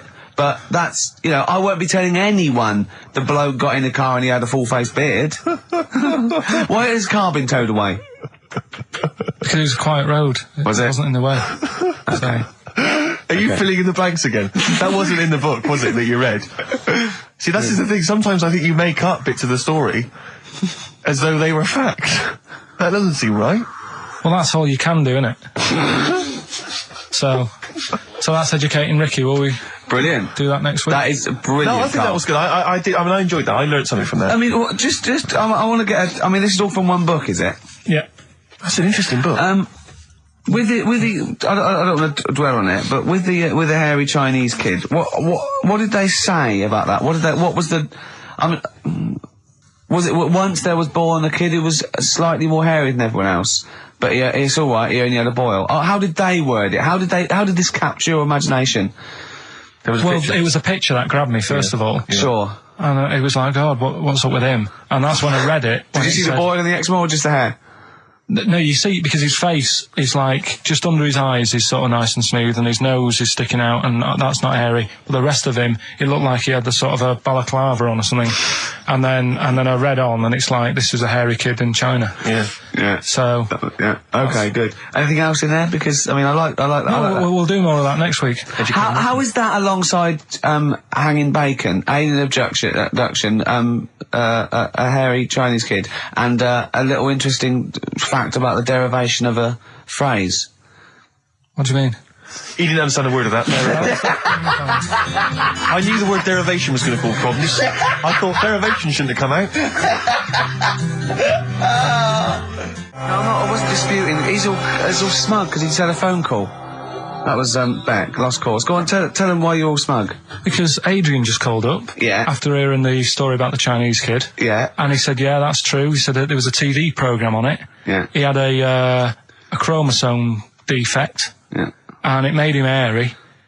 And his mum and dad used to have to shave him. That wasn't in the book. But thinking about it, that's not a good move anyway, is it? Because they say that for women, if you get a few hairs on your top lip, don't shave it because it'll grow back thicker and faster. So they should just let him. They should have just said, well, let's see how bad it gets. But if they went in there straight away if he came out as a baby and a little bit hairy, they should have left it maybe, for a little bit. But Adrian called up and said, yeah, he was hairy, he was all but right. we weren't disputing there was a Chinese kid born slightly hairier than the rest. We were disputing the fact that you didn't actually tell us a story. You just told us a And what we are selection of disputing facts. is that man was abducted by aliens for 3 days and grew a beard. Yeah. That's definitely not true. No. We don't know about chewing the fat, but it sounds quite viable.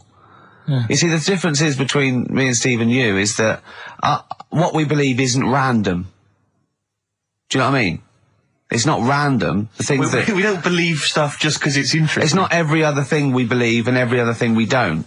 Well, I think Karl believes stuff if it's interesting. Yeah, I know. Yeah. If he thinks, oh, intriguing. Thanks. All right then. So last week we started good sort of play on words that we had going. Go on. The well-known film Educating Rita. Yeah. That's become, thanks to Karl Pilkington's brain, it's become... I've tweaked it a bit and now it's Educating Ricky. Brilliant. Right? And that was a new feature we started last week, if you weren't listening, where I teach Ricky stuff. What did you teach me?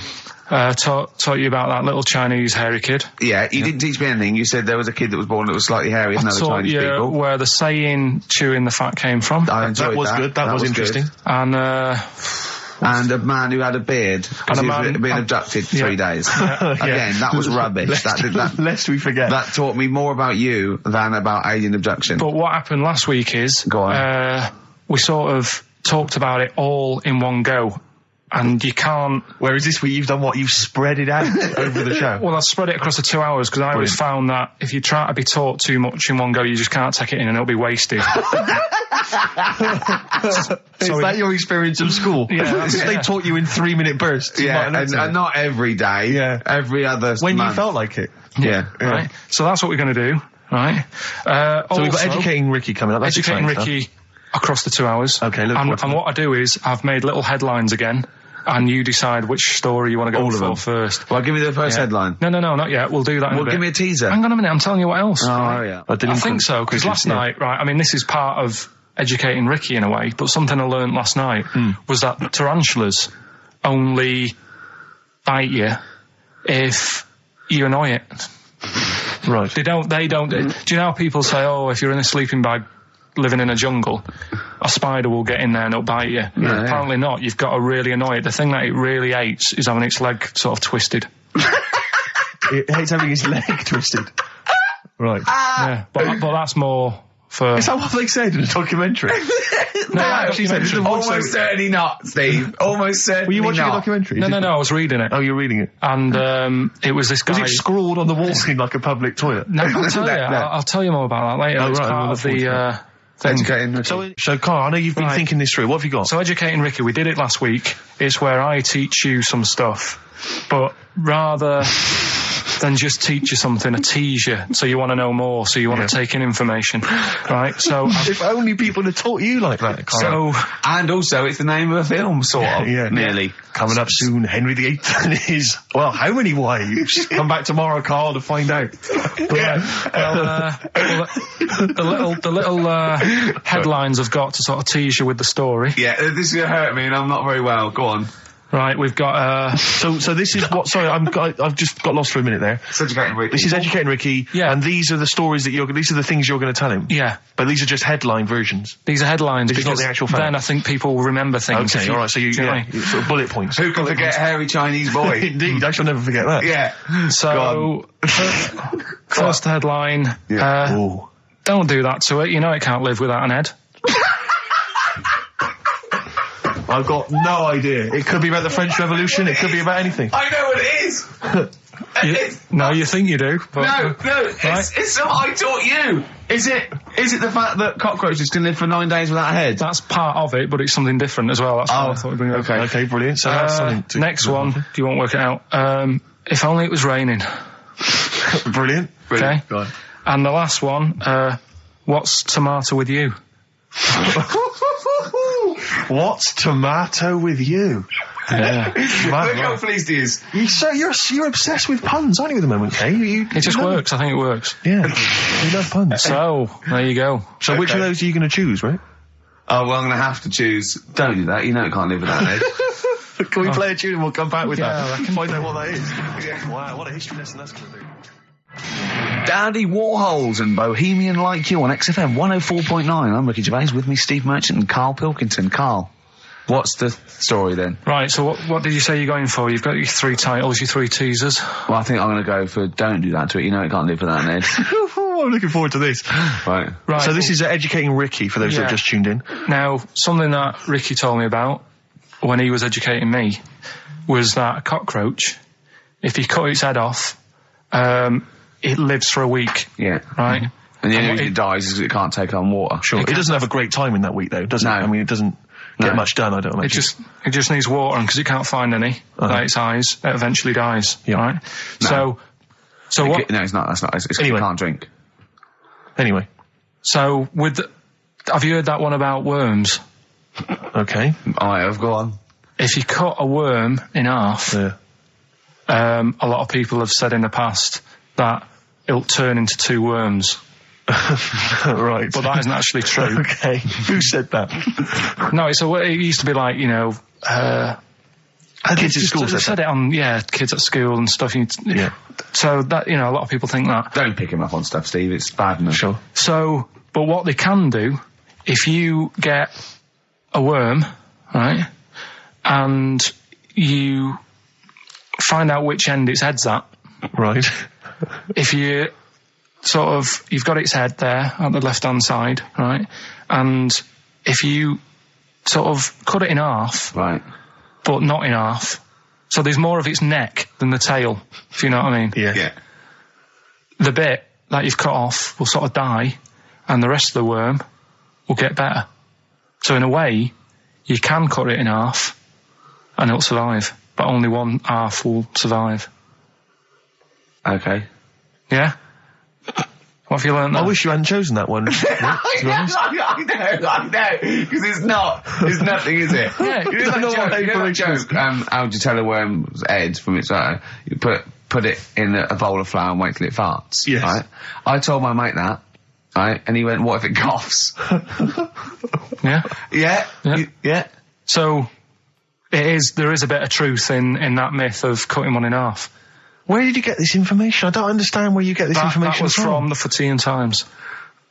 It was like the myth about worms. Yeah. That was the big article that week. Did it take you as long to read that article as it took you to tell us just then? I like the fact that it starts off debunking a myth that we haven't heard of anyway. Exactly. You know the big thing about cutting a worm in half and making 2 worms? No. Yeah. What's the other one? It's not the thing to do either, by the way. Don't go doing it. No. It's not very nice. But, it's cruel. But it can get by and if it's you pointless. do. Yeah. There's no scientific worth in that. Well, there you go. Okay then. So the others now, you see what I do. No, I tell you the other titles. You're not having them yet. That's the whole idea of this. People will be driving or about to go out doing the shopping. They'll think about that now. What was the other 2? Well, the other 2 They won't think about that. They've forgotten that. No, they will. No, they've forgotten that already. If only it was raining, and what's tomato with you? Right, I'm looking forward to that one. No, you've got to tell them tomato with you. Look what's happening. You see, you already want more of education. And this is what listeners will be doing. I tell you, I wish you were a teacher. I so wish you were a teacher. Do you know what I mean? Kids would be saying, I know it's 3:30, but I don't want to go home. I want more. Yeah. And that's what I'm doing with you. I'm teaching you. Why are you teaching me things about not to cut worms in half and what's tomato with you? Please tell me what's tomato with you, Karl. In a bit. In a bit. Okay. Educating Ricky, we got 2 left, haven't we? I'm looking forward to these. We've still got 2 more. We've still got If Only It Was Raining and What's Tomato With You? Coldplay, the scientist on XFM 104.9. Right, competition, isn't it? No, it's Educating Ricky Part 2. Oh, is it? Yep. I wasn't even listening. He's doing all the work, I wasn't even listening. Oh, and he spilled some water down that. Right, what's this one again then? Right. What's the teaser headline? Teaser headline is, What's Tomato with You? Brilliant. Yeah? Go on. How excited were you when you came up with that? You couldn't wait to come in and tell us, could you? I think it's a good one because you won't forget it now, will you? I mean, like the worm one. What's so special about the worm? You know, a lot of people think that if you cut a worm in half, 2 worms will grow, but no. What happens is if you cut the head end slightly nearer the tail than the tail will die, but the worm with the head will be okay. So, it's exploded a myth, and it taught me something. Right, so the second one, part 2 of Educating Ricky. What's Tomato with You? Yeah. What this one's about is, ages ago... It's scientific. There's never a date. There's never a country, a location. Okay, settle down, children. This is A-level history. Right. Once upon a time. Yeah.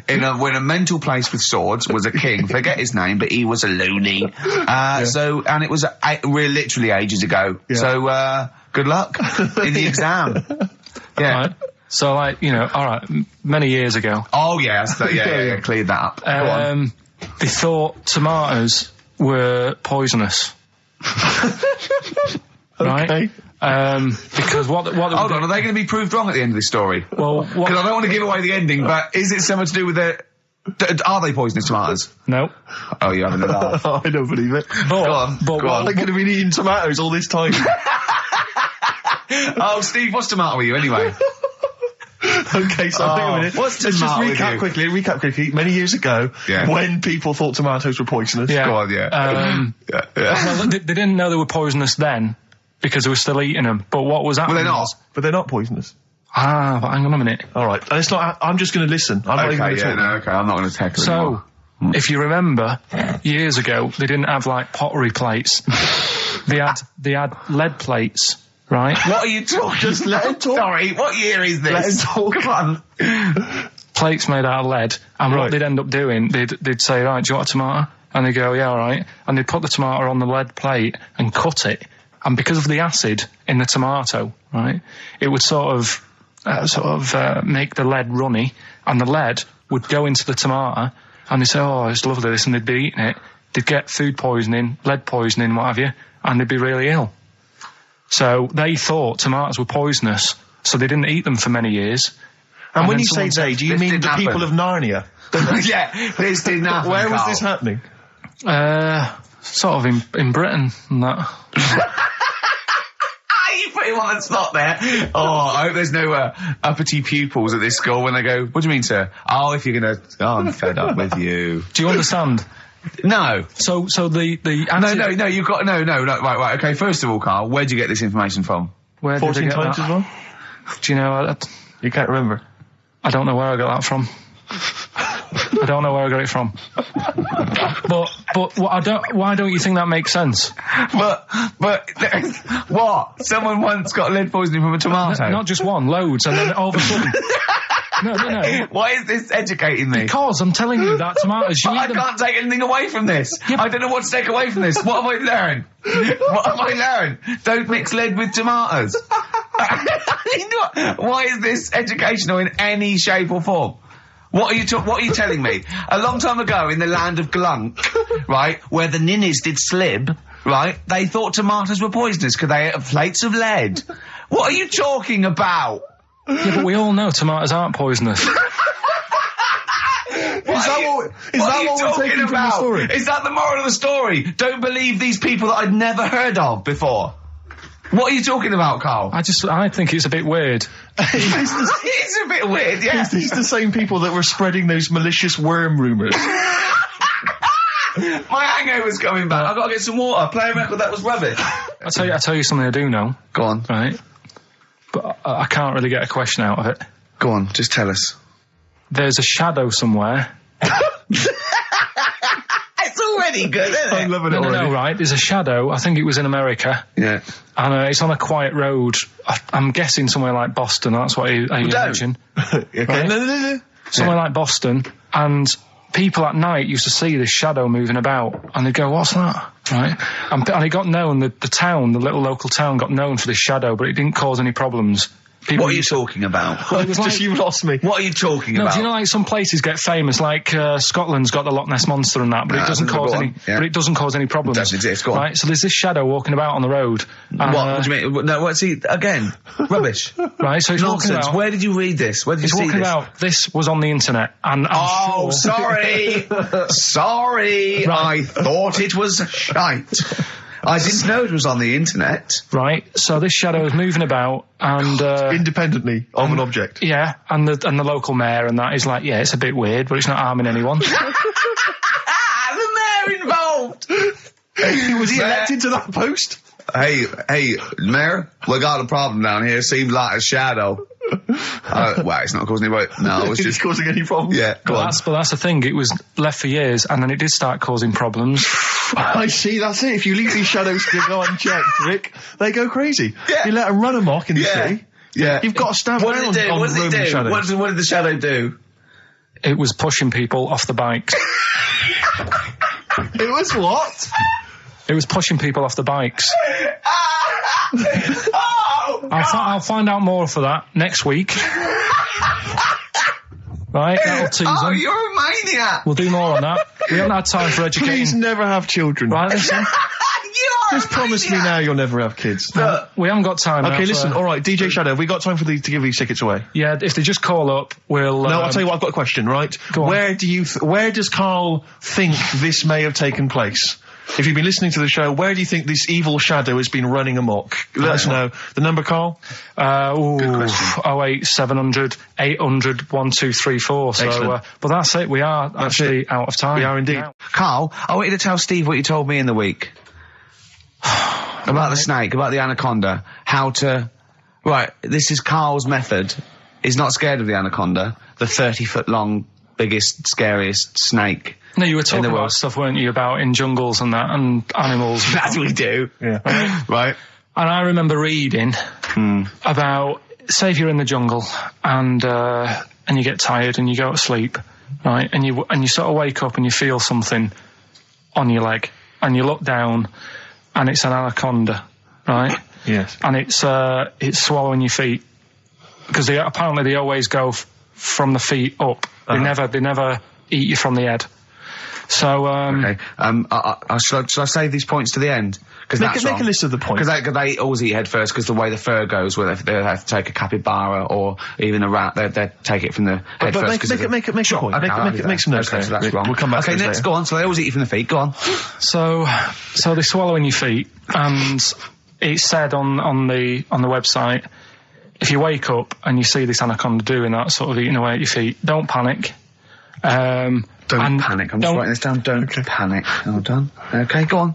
Don't try and kick it off. Okay. Just let it sort of swallow you. Mm-hmm. But only up to your knees.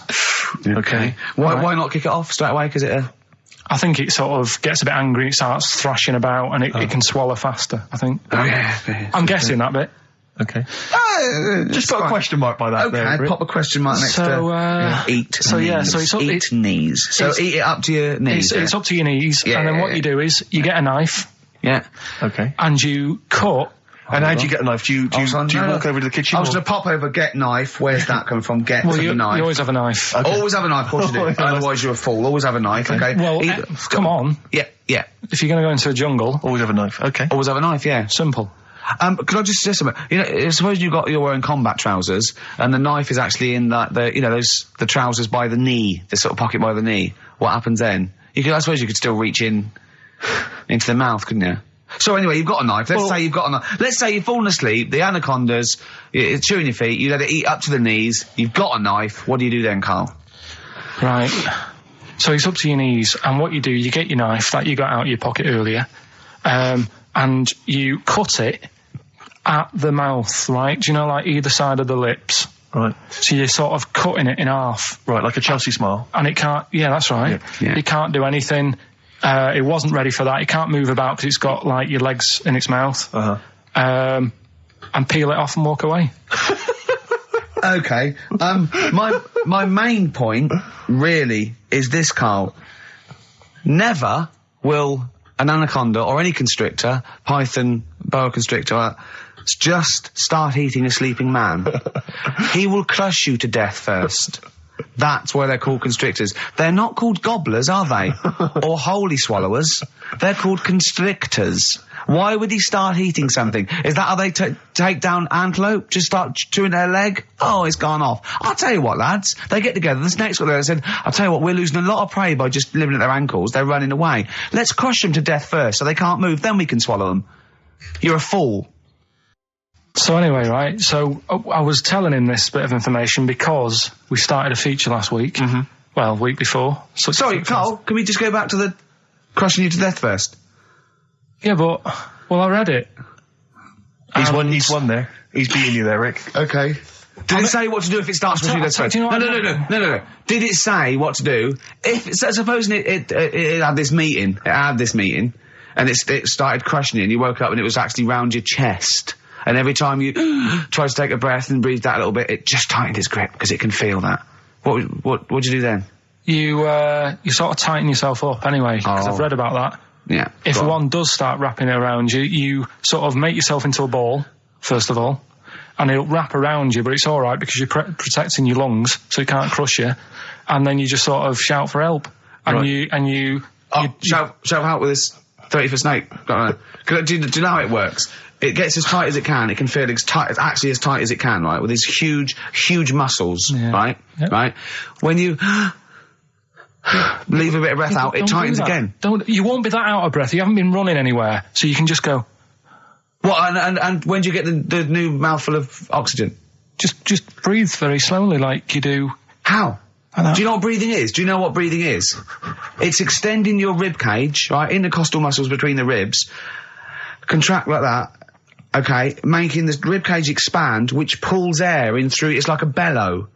That you can't just breathe via the mind.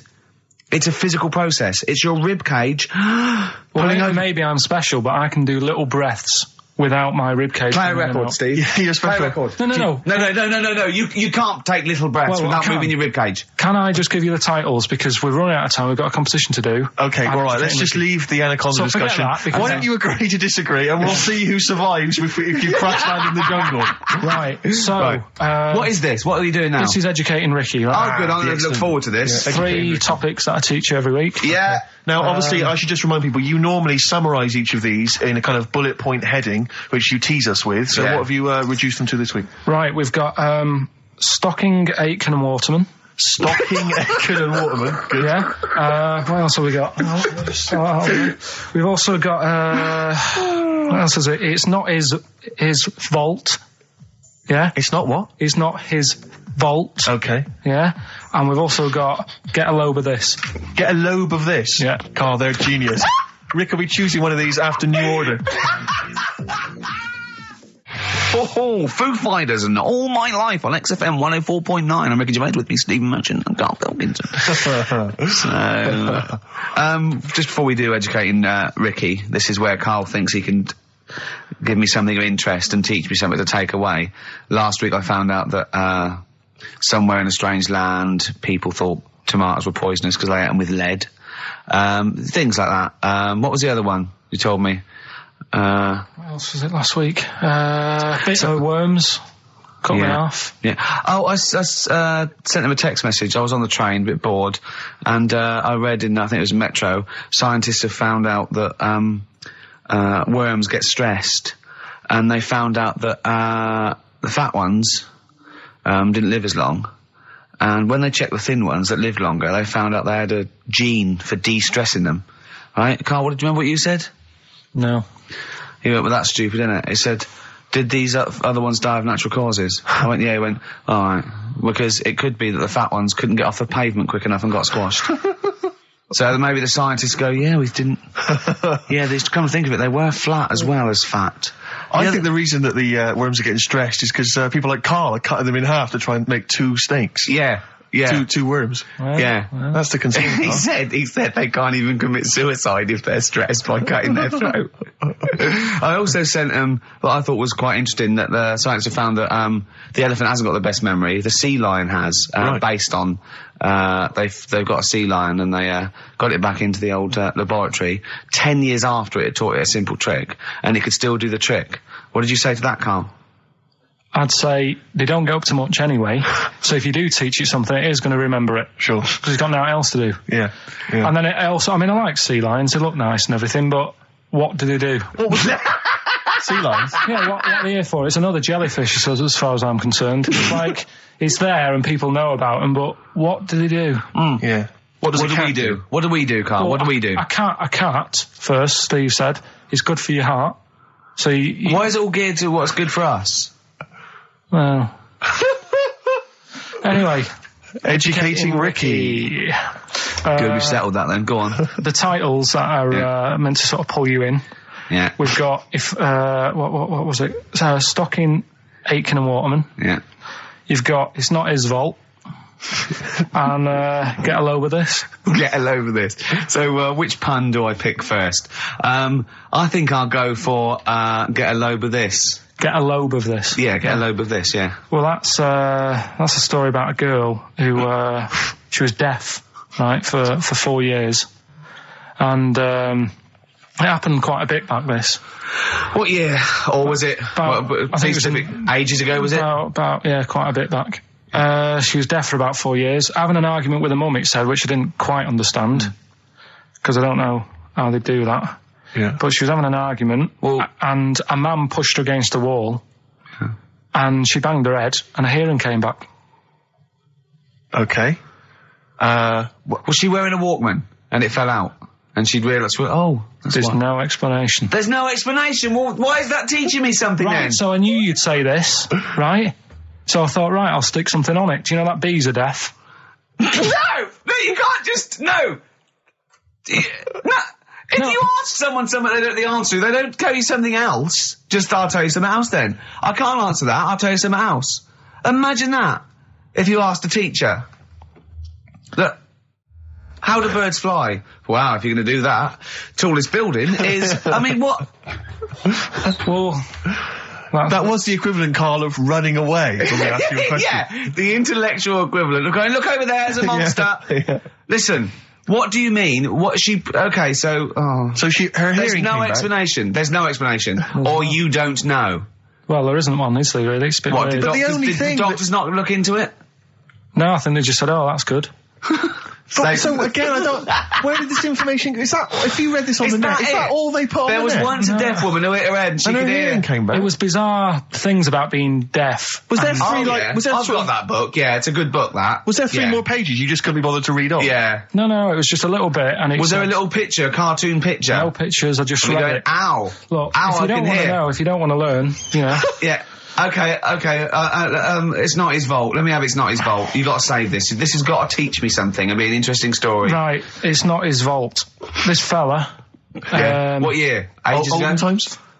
I'd say in the 70s. Okay. Would you? Any evidence for that?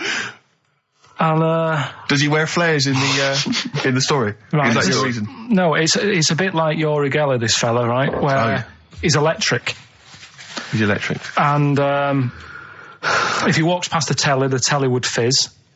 If he walked past the radio, it all goes like that. Ooh. His hair stuck up all the time. And he'd be having a bath and everything would be all right, and then the power would sort of switch on in his body, and the electric in his body made him jump out of the bath. So... What do you mean, so? What is that so? What does that so mean? You've given us nothing. You've given us nothing. You'd have to at least give us the scientific explanation. Yeah. Electric eels have 400 volts in them. Oh, is this the running away again? What was that one called? Yeah, but it's not his vault. But there's a reason not his fault. It's not his fault. I thought it was going to be something about. I think we should do these the other way round. I think you should tell us the story and then we'll hear the pun. It's not his fault. It's not his fault. Right, let's leave it. Play a tune. Educating Ricky. We're not doing it. No, we are. What? Don't look at me like that. Oh, Carl, you in a bad mood? The coral, I'm all right. dreaming of you. Right, do the last one. Do the last one. Carl's saying we're never doing this again because we don't appreciate it. Yeah, Carl, you don't know how good this feature is, mate. Right, last one. Yeah. Stocking, Aitken and Waterman. Go on then, tell me about that one. What's that? What am I going to learn from this? Right, well, do you know the saying, pot a sock in it? I like it already. Do you know the saying? Yeah. Right, well, do you know where it comes from? I assume it's shut up, so I'll stuff your mouth with a sock to shut you up. Years ago. Yeah. Sorry, am I right? No, not really. Ages ago. 1970s? 50s, Okay. I'd say. Do you know the old... I'd say. Do you know the old gramophone? Yeah. With the big horn on it? Yeah. Yeah. Right, well, those stereos didn't have a volume control on them. Right? So they'd be listening Oh, to so you the put a album, sock in the... and you'd mute. put something like a sock. That's a real one, you see. That's taught me something. That's good. That's excellent, Carl. That is the only one that counts, like chewing the fat, if they're true. I'm assuming they are. It works. It's of interest. I haven't got it verified yet, but that is educating Ricky. That's brilliant. I will say the other two were more entertaining. So, you know, I don't... Do you understand the distinction, though, between that one and Electrical Man? And, or I've hit me head, I can hear you, mum. Yeah. Can you see the difference, though? Or... Not really, because when I read all three, I took something away from all of them. What did you take away from the other Electrical two? Man? I just thought, oh, imagine that. Imagine how annoying that would be. But that's Yeah. not education, is And it, it's really? not taking anything No, but away. Think about it, right? We take our lives for granted all the time, don't you? You get up in the morning, it's like, oh, I'll get up and walk for a shower. Some people can't walk, right? Yeah. This guy, he can't even have a... Do you know what I mean? It's nice to have a bath, isn't it, when you've got time on your hands and Yeah. you can relax. This guy can't even do that. He might be all right for a bit, but he's not really enjoying it because at any moment it could strike. Yeah. So he can't even do that. He can't comb his hair because it keeps going a mess. Yeah. He can't watch his Nor can favourite... you. No, he can't. Does he fight crime? What does he do with his powers? I think he just has to sit around because he can't work with machinery. Right. Because he'll probably blow a fuse. Yeah, so he just sits around. Think about it, what can he do? What normal things can he do? Skateboarding. Going for long walks. Yeah. Put a wetsuit on. Well, he couldn't do that. Why? Ooh, water and electric. No, wetsuits aren't actually wet. They're dry initially. Just put a whole wetsuit on and walk round with flippers and A rub the wetsuit's sole. not like a dinner jacket that's like really wet. Well, Yeah. all I'm saying is think. Do you know what I mean? Oh, okay. And what was the other And one the again? girl deaf, 4 years hits her head. Yeah. That's just... What have you learned from that? What is that? Well, imagine how happy you'd be. Remember that time when I nearly died when I choked on a Mr. Freeze pop? Right? No, tell us that one again. No, I told you, didn't I? Tell us again. Yeah, but the people will remember it, and then it's... They weren't listening. Go on. What happened? It was ages ago when my mum and dad used to go out shopping on a Friday. 1970s? Get the food in. get a week's load of food in the cupboard and that, and we'd, they'd come in with all the food, and we'd all be like, oh, God, there's no food left on a Thursday, really, so we'd all be hungry on the Friday by the time the food got in. I love that. And That I'd they be wouldn't like- eat it. I imagine him like jackal puppies. Yeah. Just like licking your parents' mouth for food as they So- come through the door. So they come in from the supermarket, they're emptying the box. Our kid had got some biscuits and what have you. Frenzy, just a feeding frenzy, like pigeons. I grabbed the Mr. Freeze pop and knocked it back really quick, but it wasn't frozen, so I knocked it back so it was like a liquid, and it went down the wrong way, right, and I was choking, right, and I nearly died. It must have been about, how long can you go before you die? A couple of minutes to do Right, it. I reckon about a minute 50. Right, I was really close to dying. How do you know you were close to dying? Did your life flash before you? No, but I just was like... There's loads of instances of him eating pops. Yeah, exactly. I just was dead. 40 of those. Whatever, right? What do anyway. you think you'd see if your life flashed past you? What do you think, which elements would stand out for you, do you think? What?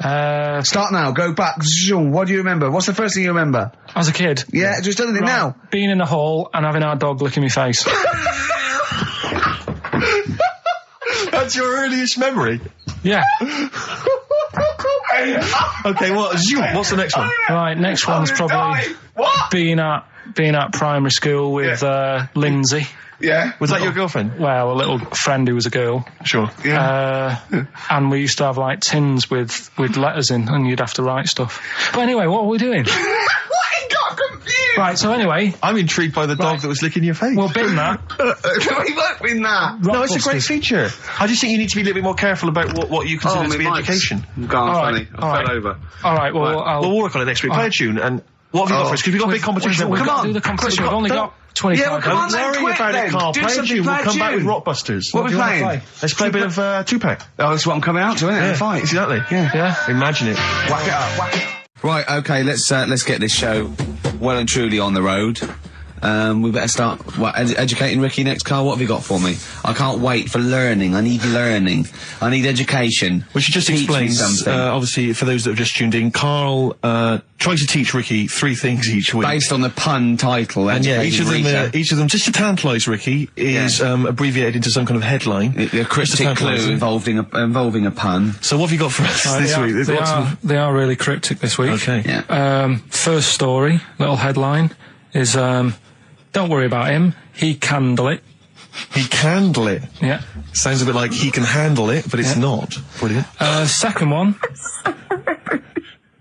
Get a lobe of I'm Get a lobe of this. Some classics. Who can forget? Get a lobe of this. Yeah. Coming soon. And Stocking Aitken Waterman. Go on. Second one. I'm committed to this treatment. I'm committed to this treatment. Yeah. All right, tantalising. Yeah.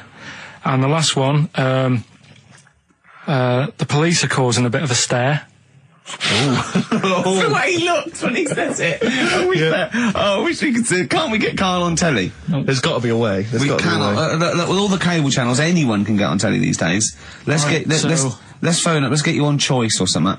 Just Carl. What are you going for? Oh, he can handle it, I think. Don't worry about him, he can handle it. He can handle it. Okay, Sorry, let's hear this one. Right, are you familiar with the phrase burning the candle at both ends? Yeah. Do you know how it's come about? I know a man who does. I assumed that it was to get more light in the room. How would that work? Well, they'd put it sideways and light both wicks, so out of one candle they could get two. No, go on. No, what it is... It means you're doing too much, you're staying up too much, you're not getting enough sleep, and you're... Well, years ago, yeah. when they didn't have light bulbs and that... Oh yeah, what year is this? Literally ages ago, specifically. Yeah, quite a bit back. Mm-hmm. Okay. Didn't have light bulbs and that, so they used to have candles When did the light bulb come in? Because I can't remember at the moment. Don't know. Okay, go on. So, yeah, so they've got a light bulb. You're not, you wouldn't know, you're a doctor, you're not a historian, go on. And people who worked a lot of hours, yeah. How many? Literally lots? They get up early in the morning because they have to be up early. Yeah. And it's dark outside, so they'd light the candle. Sure. And they'd wear it out a bit. And then they'd be getting in late as well. Yeah. And they'd be like, oh, it's dark, I'll have to light the candle again. And they're burning candle at both ends of the day. So that's where the saying comes from, burning the candle at both ends. So... All right. That's a little lesson. Yeah. Lesson one. Okay. Can I have... No, you can't have You another can't one rush yet. into them, Rick. You've got to... I've got to soak in that. You've got to soak that one in. Any questions for Carl off the back of that? What do you think? So people were, I mean, basically where this comes from is people were... Literally burning the candle at both ends of the day. Sure. There you go. So we've still got... Go on. I'm committed to this treatment.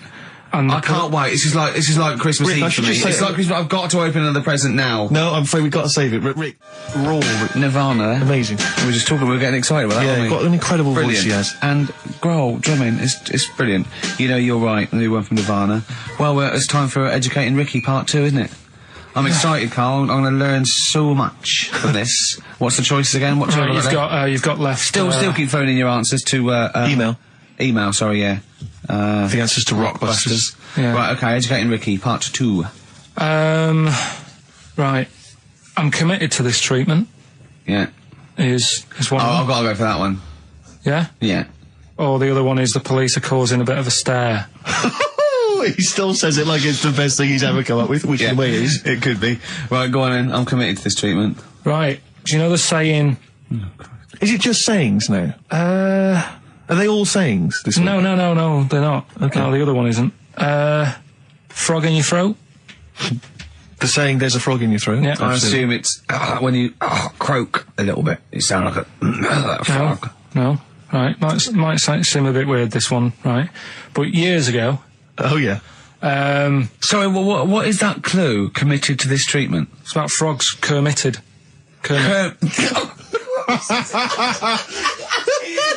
Probably works better with a K and an ER written down. Well, also, if you'd pronounced it Kermitted, yeah. but not committed. Committed to this treatment!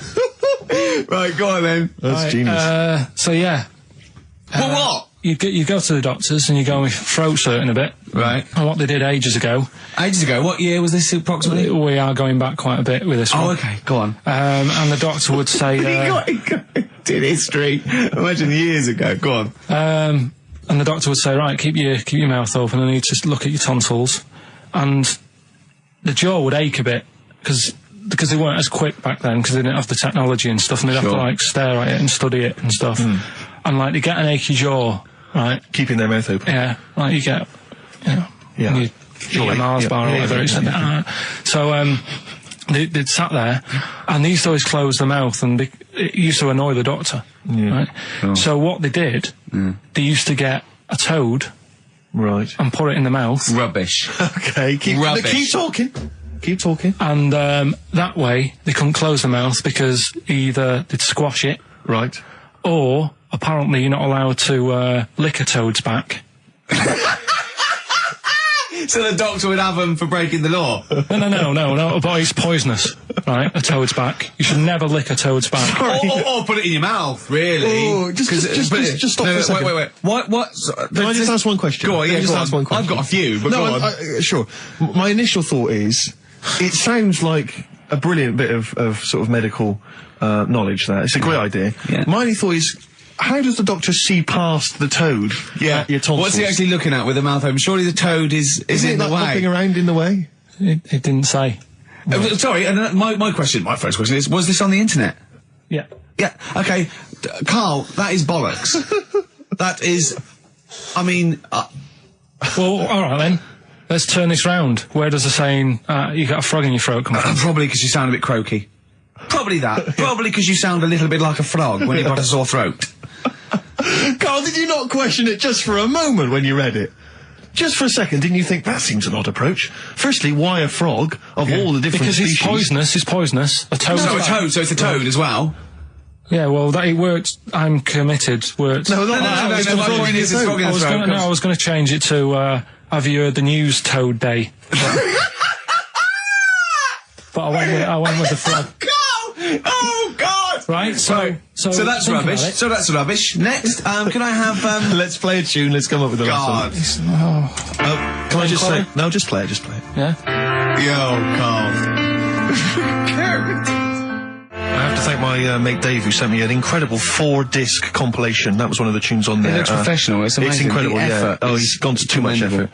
Ben Queller, it's a track called In Other Words from his album Sha Sha. Open wide? Oh dear, that's interesting. Oh, here, doctor. Look, you've actually got a frog in your throat. I didn't get there. I put it in there. That's the most ludicrous story I've ever heard, Karl. Why don't you think when you read these things? I think there's always going to be a bit of truth in all of these. I mean, that fella called up, didn't he, and said, I'm not sure about the, putting a frog in your throat if you've got, problems with your tonsils or whatever. But he said years ago, if someone had toothache, they'd get hold of a frog and strap it to the face. Yeah, sure. So maybe down the line, maybe they did. Maybe they didn't do it for long. I think Caligula made his emperor a horse and emperor as well, but I mean... Well, what about the frog thing with a poisonous back? It's rubbish. That's true. No, the toads have the secretions in the... Why? But they didn't put it in people's mouths. No, so... Why? Well, I'll tell you why. When a badger or a heron tastes the toad, it's horrible. Ugh. The toad might die, but it's for the good of the species, because then think how many toads looking like that heron could eat in its lifetime. So the fact that one toad sacrificed all those other toads in that heron's manner will be safe. Why? I mean, we've talked about animals a lot on the show, right? Yeah. And when God made a toad... Sure. Right, okay. Well, I'm going to stop you there. I'm going to stop you there straight away. Don't. Just let him carry on. Right. Okay.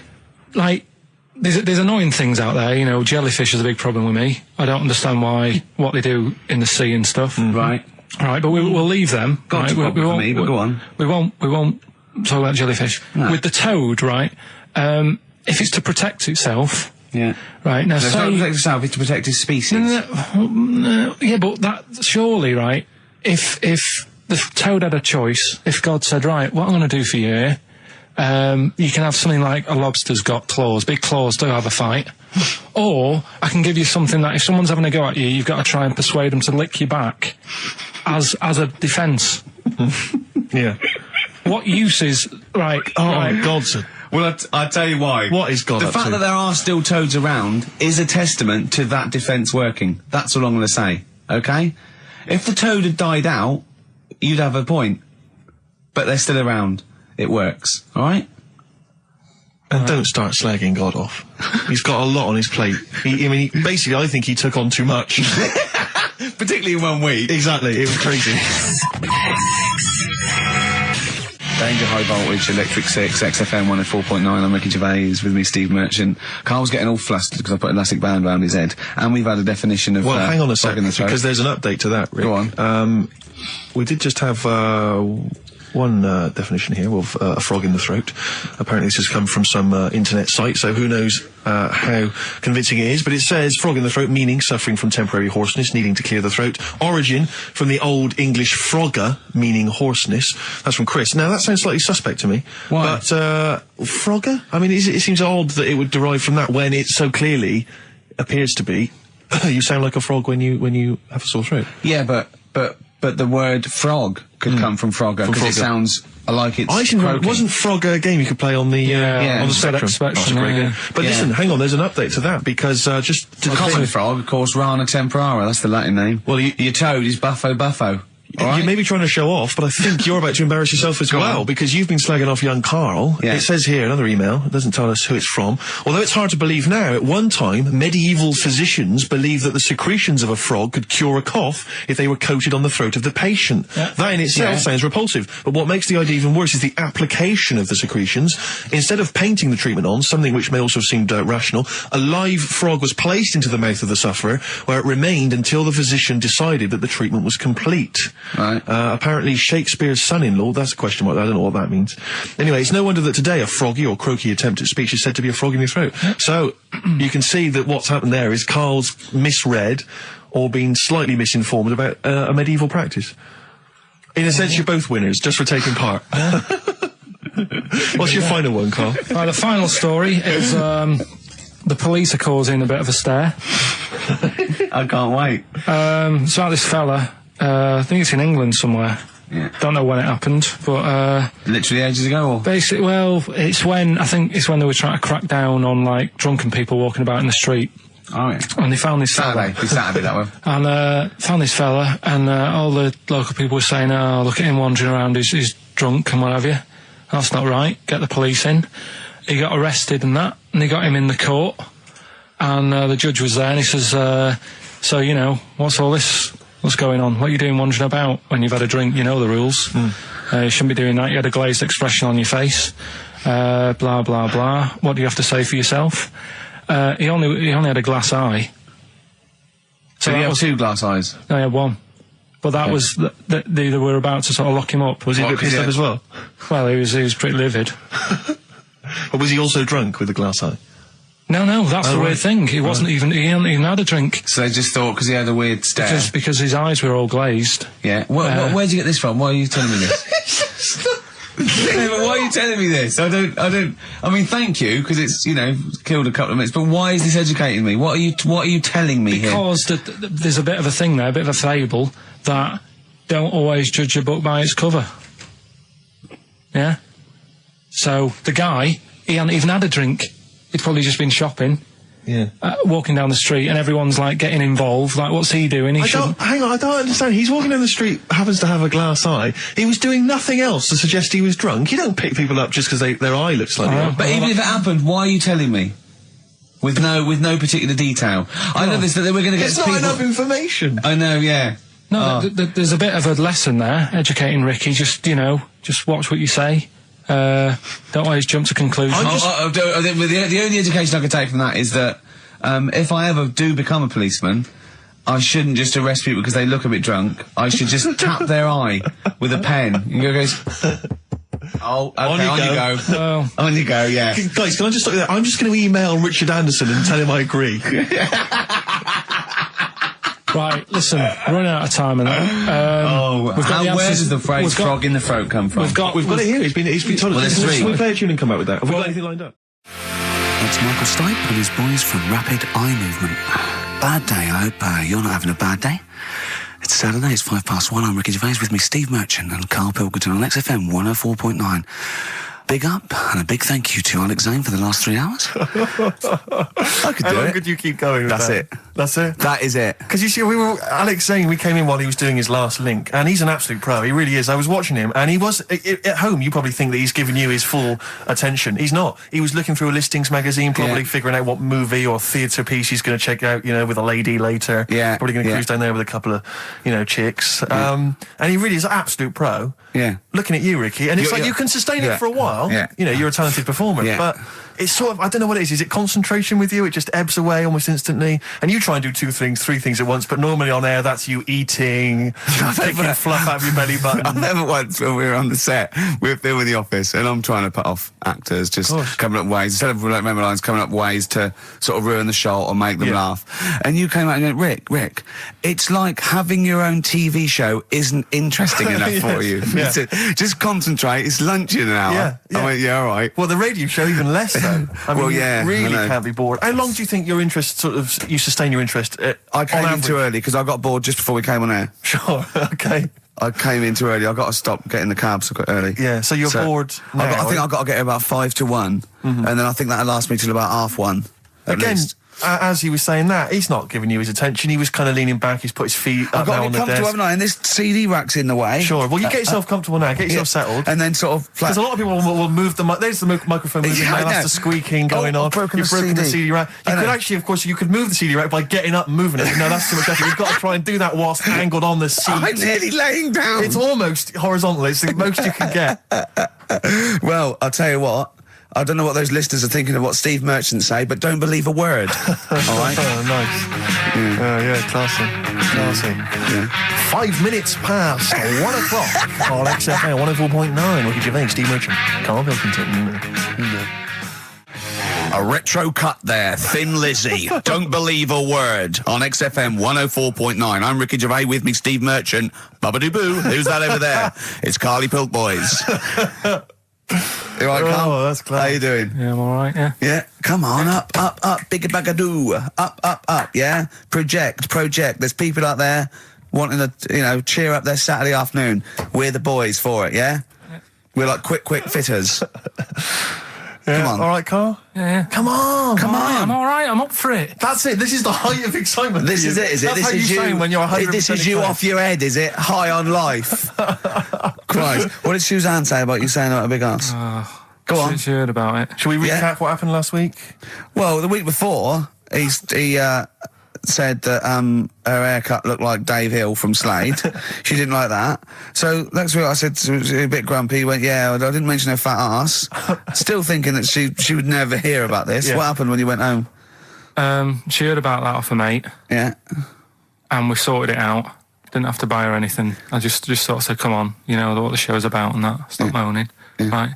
That was all right until about Thursday, when I was reading about, do you know, like they say there's like 2 worlds and that, and whatever I'm doing now here, there's another one of me doing the same. Yeah. But Well, no, he's probably taking some time off. He's probably having a week off. yeah. But I was just talking about that, and she was saying, nah, that doesn't happen. And I sort of said, well, they definitely won't have a haircut like yours. Right? And that sort of started the argument again. It's almost like you haven't learnt your lesson. Also, it's like you're talking about it again on air almost, in a way, so our mates could hear again. It's very short. Learning curve. You know, Carl, if there was if I cut a hole in a box and you knew there was an orange in there, right, and you put your hand in, would you be stuck there trying to get that orange out, do you think? Or would you just, like, let it go and sort of tip it upside down to get it out? What do you mean? I think that answers your question. Is that a cardboard box on your hand? So is there any other things you want to criticise Suzanne for while we're on air? Anything else? Anything that's been niggling that you feel you should get off your chest? The hair, the arse. Nah, leave it. Everything else is fine. Leave it. I think so. Okay. That's good. I think leave it. Well done. Now, can we just check what other big Karl features have we got today? We got Monkey News. Got Monkey News That's coming important, up. Yeah, yeah. got a bit of got Rockbusters and the film thing. That Still not got a name. The film thing. just me in a film and that. And Brilliant. this week we're digging out the old the one when I'm in One Flew Over the Cuckoo's Nest. Right, so you're going to make Jack an appearance. Nicholson, brilliant film. Yeah, brilliant film. It was my favourite film till I saw Godfather. It's better than that. Well, some would say that, yeah. No, it is. The storyline's more interesting than I that, didn't know isn't there was an actual answer. I didn't. Sorry, it's what's best? it? One Flew Over the Cuckoo's Is it? Nest. Okay. fact, Rick. Oh, right. Okay. Where's Godfather? Because I want to know, because I don't embarrass myself. Or is it my fourth favourite film or something? Or Probably about fifth. is my fifth favourite film, is it? Brilliant. Talking of lists. I suppose I like Kez and the Elephant Man, do I? Do you? Lists, Rick. I don't know if you saw in the paper. I think it's on TV this evening. It's as voted for by viewers of VH1, the music channel. Yeah. And they've basically come up with a list of the greatest pop culture icons ever. There's 100. Where's Elvis? So Elvis, for instance, is number 3. Jimmy Dean in there? James Dean is in there. I think he's a bit lower. Let me see. He's number 22. We got David Beckham at number 1. Oh, wow. Okay, well then, so Robbie Williams is in there, so it's British bias. Yeah, Robbie Williams is number 9. He's just below ABBA. Oh, Number okay. 8. But interestingly, this is of interest to you, I think. Number 66, Yeah. The Office. That's all right. Well, it is, Rick. It's nice that the show is in there, and that's a very flattering thing. I'll tell you what cheapens it. I'll tell you what undermines it. Yeah. The things that are lower in the list than the show. Oh, God. So we've beaten... Well, I'll on. give you a little test. Yeah. Higher or lower? Do you think this is higher, near the top of most important pop culture icons, or lower than ours? Okay, I'm going to give you Superman. Well, international, been around since the 30s, one of the biggest icons on the planet. I'll say higher. Lower. But, yeah. Ludicrous. Okay. Do you think higher So- or lower? Neil Armstrong, the first man on the moon. This guy's been to the moon. Well, I'd say lower then. Lower. Yeah. Yeah. Yeah, but is that saying the people behind the rocket or just him? Because he just sat in it, didn't he? He just sat there, he didn't do anything. But, no, but it's the it's what icon. he's symbolic it's not, of. It's not how much work went into it. All right. A few others. What about things like Coca-Cola? Oh, no, they don't really count. It tends to be... So it's not- They don't feature. I mean, Mickey Mouse is in there. What do you reckon, Tom Cruise, higher or lower? Tom Cruise is the number 1 box office movie star in the world. Well, presumably lower He's then. lower. He's number 81. Just about scraped in there. It really is a list drawn up by people who've just sat at home and looked along their video and book collection. Yeah.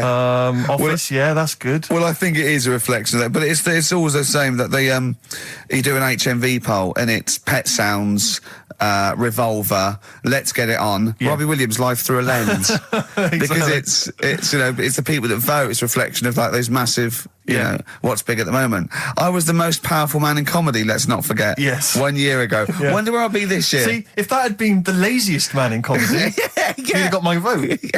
Interestingly, though, at number 26, Karl Pilkington. Oh, imagine.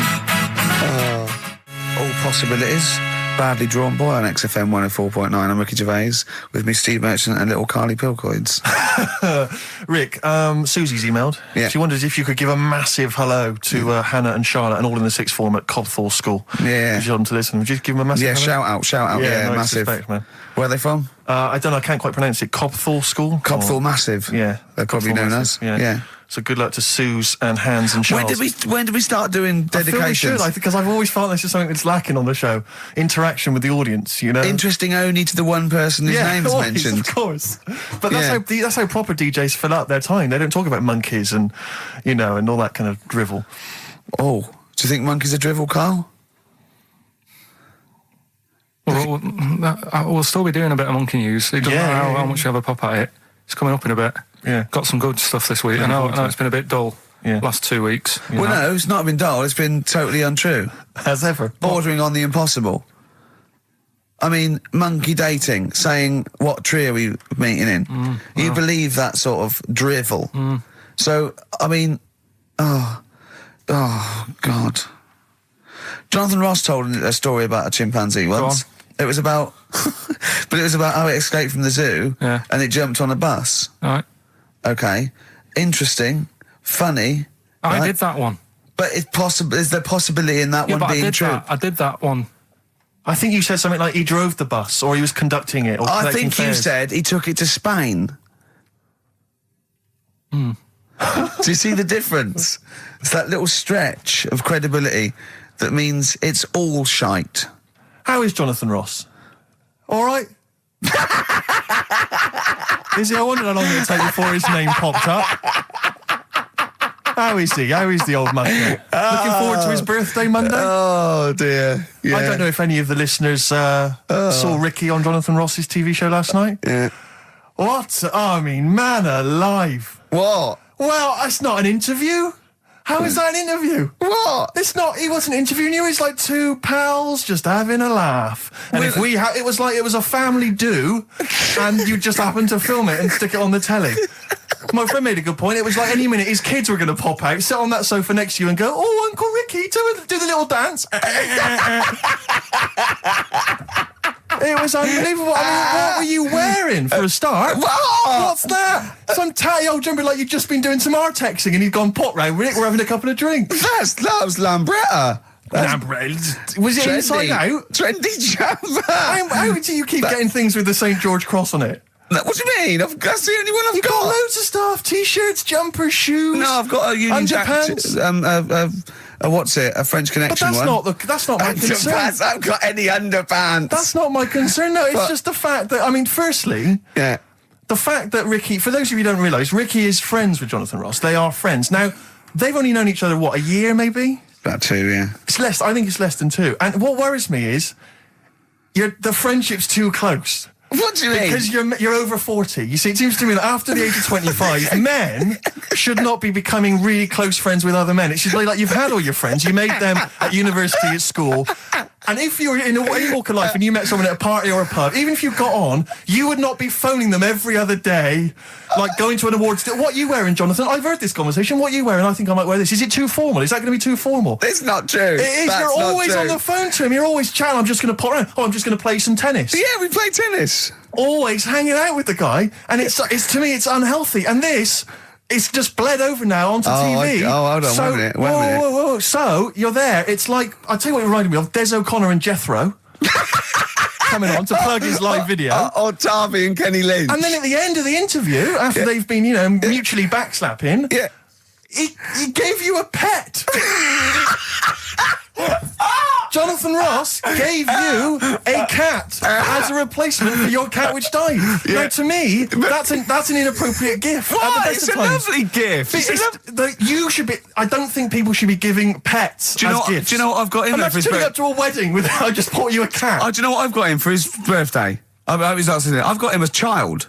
Well, you may as well, because that's what it's like, a cat to me. I've got a small Rwandan child. A cat to me is like, I've bought you this small child. I was going to sponsor him, but I got a bit of cash, I've flown him over. It's too intimate, it's too much responsibility. Do you know what I think, Carl? Go on. I think Steve's a bit jealous. I'll tell you, I got good reason to be jealous. What? I got good reason to be jealous, I just remembered this. Your birthday, Jonathan Ross was there. Karl Pilkington was there. Yeah. I don't remember being invited. I don't remember being invited. Was I there, Carl? You were there. I don't remember being there. But you're with him all day and that. Right, okay, well, yeah, but he sees you a lot. I mean, Jonathan, he's round his house every other day playing tennis, and who else knows what, swimming together and sat in his jacuzzi, cracking wise. What happened there? What happened there? Oh, we've got to the bottom of it. Play a record. The villa that we went to afterwards could only sleep It may as well have 6. been. How is the cat, all right? What's your name? Jonathan? Ollie.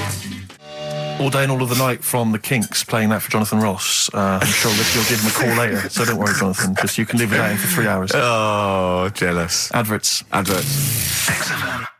Hey, Outcast, XFM, 104.9, Ricky Gervais, Steve Merchant, Karl Pilkington. It's that time, isn't it? Rockbusters. Come on, Carl, what you got for us? All right, Got some- well, do you want to say what the prizes are? Actually, the or prizes we aren't bad get this away week. in that? Really? We've got... I'll be the judge of that. Actually, what am I talking about? No, there's a 2-disc set, Rock and Roll Legends, on the cover there. We've got Buddy Holly, Elvis, Roy Orbison, and Little Richard. So No that's... one wants that, baby. Nobody's interested. Nick Cave and the Bounties, a DVD. I'm a Nick Cave fan and I wouldn't watch it. No, you'd watch it once Yeah, at most at best. when there's nothing else. Knowing Me, Knowing You. No, that's- I mean, Nick Cave's good, but when do you watch rock Exactly. DVDs? I Yeah. know. Knowing Me, Knowing You, a great series, obviously, but once again, on VHS. VHS. Who wants it on VHS? Yeah. Where are all the bonus features?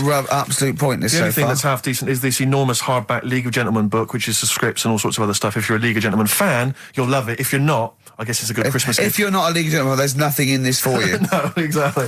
So, So, you know, you can either enter for the hell of it. a pile of rubbish. What's the show? Well, not as bad as the competition, I suppose. So, go Right, on. well, you know how it works. Cryptic clue. It's not really cryptic. It's Well. usually wrong. Kind of is. Yeah. Right, so the first one, there's 3 of them, you get them right, you win the stuff. First one, I'll get him close. I mean, because you could win this if you got one right, possibly. if you go to Chepstow, you will. Was that a clue or is that a point? Is that something That's a clue. Right.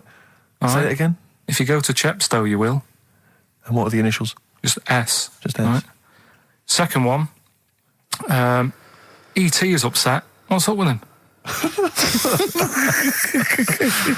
All right. E.T. is upset. What's he upset for? What's wrong with him? All right. Different. So not cryptic. So go on. M.E. The initials there. N-E? M. M-E. M for mother. M.E. All right.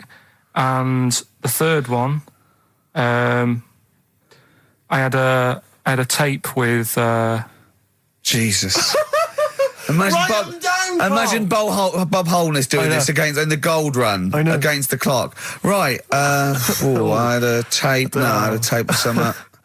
I had a tape with like Humpty Dumpty on it, and Hickory Dickory Dock and that on it. But I've broke it. All right. Constantly listening it to trying to figure them out. Trying to solve the crime. Exactly. Who pushed Humpty? Yeah. The initials there, B.R.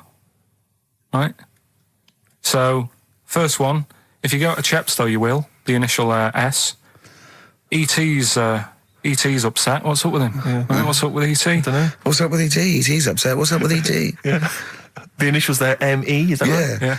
Yeah. Let's go through that one more time. Yeah. If you go to Chepstow, They're you like might. jazz questions. Yeah, exactly. Just free form. Exactly. Yeah. E.T.'s a bit upset. What's that? What? Hey, dude, what's the matter, man? And I had a tape with like Humpty Dumpty on it, Hickory Dickory Dock, stuff like that. Doesn't work anymore. What's gone on there? Right? What's gone on there? B.R. First time we said, well, you broke it. Well, I broke it then. Is that important or not? Yeah. I broke it. And so it's B.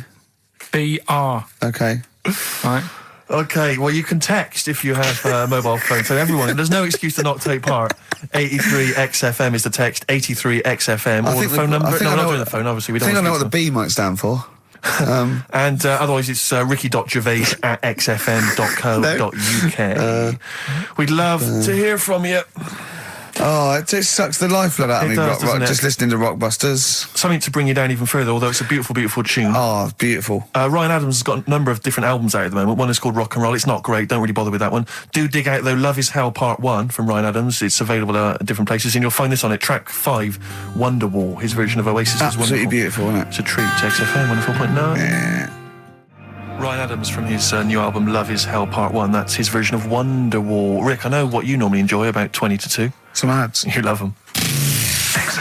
Fortune Faded, Red Hot Chili Peppers on XFM 104.9. You, of course, don't ever take the tube anywhere, Rick. No. You haven't done that for years. No. Take cars everywhere, or you walk. No. Or you get a lift from Jonathan. But me, I'm still forced to take the tube, which is also very embarrassing at the moment because You're of not those forced to posters. take the tube, are you? I am. What do you mean you're What am I, forced made of money? Well, you could How walk. else am I going to get about? You could walk. What? You can drive. Why don't you buy a car? Oh, yeah, driving into the centre of town? Congestion charge, are you paying that? Are you a fiver? Hey? What do you think of that, Carl? Hey? So, oh, yeah, because he's Mr. Flush. He's Mr. Lavish with his cash.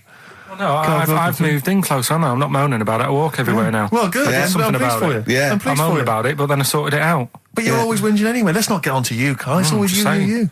Yeah. So, What's up with Steve today, do you think, Carl? Oh, what's going on? He's having a go, isn't he? it's not helping those posters being on the tube of us. That's not helping. I don't know if you've seen those posters. You obviously don't go. I saw the, yeah. I haven't seen it on the tube, but everywhere I go, I'm stood next to one. I can't avoid it. Yeah. I'm on the tube waiting. I look around. It's us again. And it's so embarrassing because it looks like you're stood next to it deliberately. But I can't browse in HMV now. I went last week, and you keep coming up to pictures or cardboard cutouts of Brent. Right? Yeah. And I was in a bookshop, and I was looking at, there's a big almanac of comedy, right? And I was just looking through it, just browsing, like, killing time. And there was a picture of me. And just as I started looking at this right up at the office, a tap on the shoulder, it was one of the words there, said, "Do you mind signing some script books?" So she saw me looking at myself. Yeah. And I wanted to go, I just turned to that page then. Yeah. I was in a bookshop looking, there was a big book on sitcoms. It was like the A to Z of sitcoms or something like that. And I genuinely was looking up other shows because it was about other comedy shows. And I was looking something up. Guy that I knew came up to me like that. And I just started like, I'm just looking, Robin's Nest. Where's that? Birds of a Feather. I just got to... Because it's like, I'm interested in comedy before the fact I got in comedy. So I will buy a book on comedy. Exactly, yeah. But on the tube, it's really awkward because it's like... it's everywhere I walk, they're kind of round the corner, so you don't sort of expect them. And then I'm sort of running now from kind of corridor to corridor, pillar to pillar, to avoid being stood next to this picture, in case I look like someone who stands next to this picture, trying to get recognised. Imagine that. Of course, Carl didn't want his little round bald head on that.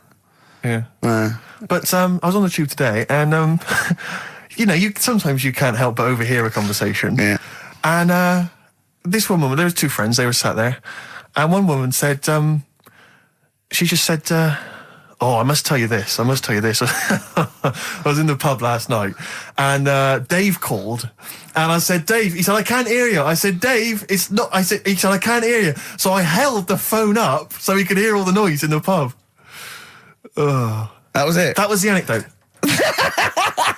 That was the story. And I wanted to lean over to her friend and say, unless this woman has given you a kidney or saved you from drowning, do not be friends with her. Break up this friendship. She hasn't got anecdotes. Because what's that? And I've got acquaintances like that where you speak to me, get cornered at a party, this is the person who has not got anecdotes. The anecdotes, they're not stories. That's it. It's like you're expecting for something else to happen. Never does. Well, I was with Danny Baker yesterday. Oh, yeah. He's a brilliant bloke. Guy, first time I met him, and we got on like a house on fire. Put his number straight in your mobile. Well, we've exchanged numbers because he's got some great anecdotes. You had to delete mine because you only got so many. I might write with him because he's funny. He did this thing and it was absolutely brilliant. He's doing he wrote a documentary, and he's a great guy. He's funny as well. You know what I mean? It's this. I tell you what, it's the showbiz friendship. That's what I loathe. I think it's the fact that like somehow. You're sort of because it's like you haven't got to go through the formalities of making friends with someone because I respect your work, you respect mine. I'm a funny guy. You've seen my work. Let's be friends. Yeah, of course. Yeah. And it's like, it's a horrible kind of icky sort of. Listen, Steve, me and you are going to stay in touch, whatever. So I mean, probably not my birthday this year, but next year, sure. We've known each other 7-8 years. Yeah. So come to that one. Yeah. Well, can do I need to wear the waiter's outfit again? Oh, God. Oh, dear. Yeah. PIMP by 50 Cent, or 50 Cent, as I call him. XFM 104.9. I'm Ricky Gervais, you're Steve Merchant. There's little Karl Pilkington over there. All right? All right. Yeah, not bad. Listen, Oh, he's perked up. Yeah. Oh, he's back in the area. Well, you got something to say? I was kept quiet in the first hour. I'll let you get on with it now. What you got to say? Is it just have a guess? Is it about monkeys, Chinese people, or little gay fellas? It's about little gay fellas. Sure. Is it? Of course it is. Go on. Yeah, but not because I like Sorry, I'm just making a that. tally. Let me just note that down. Yeah.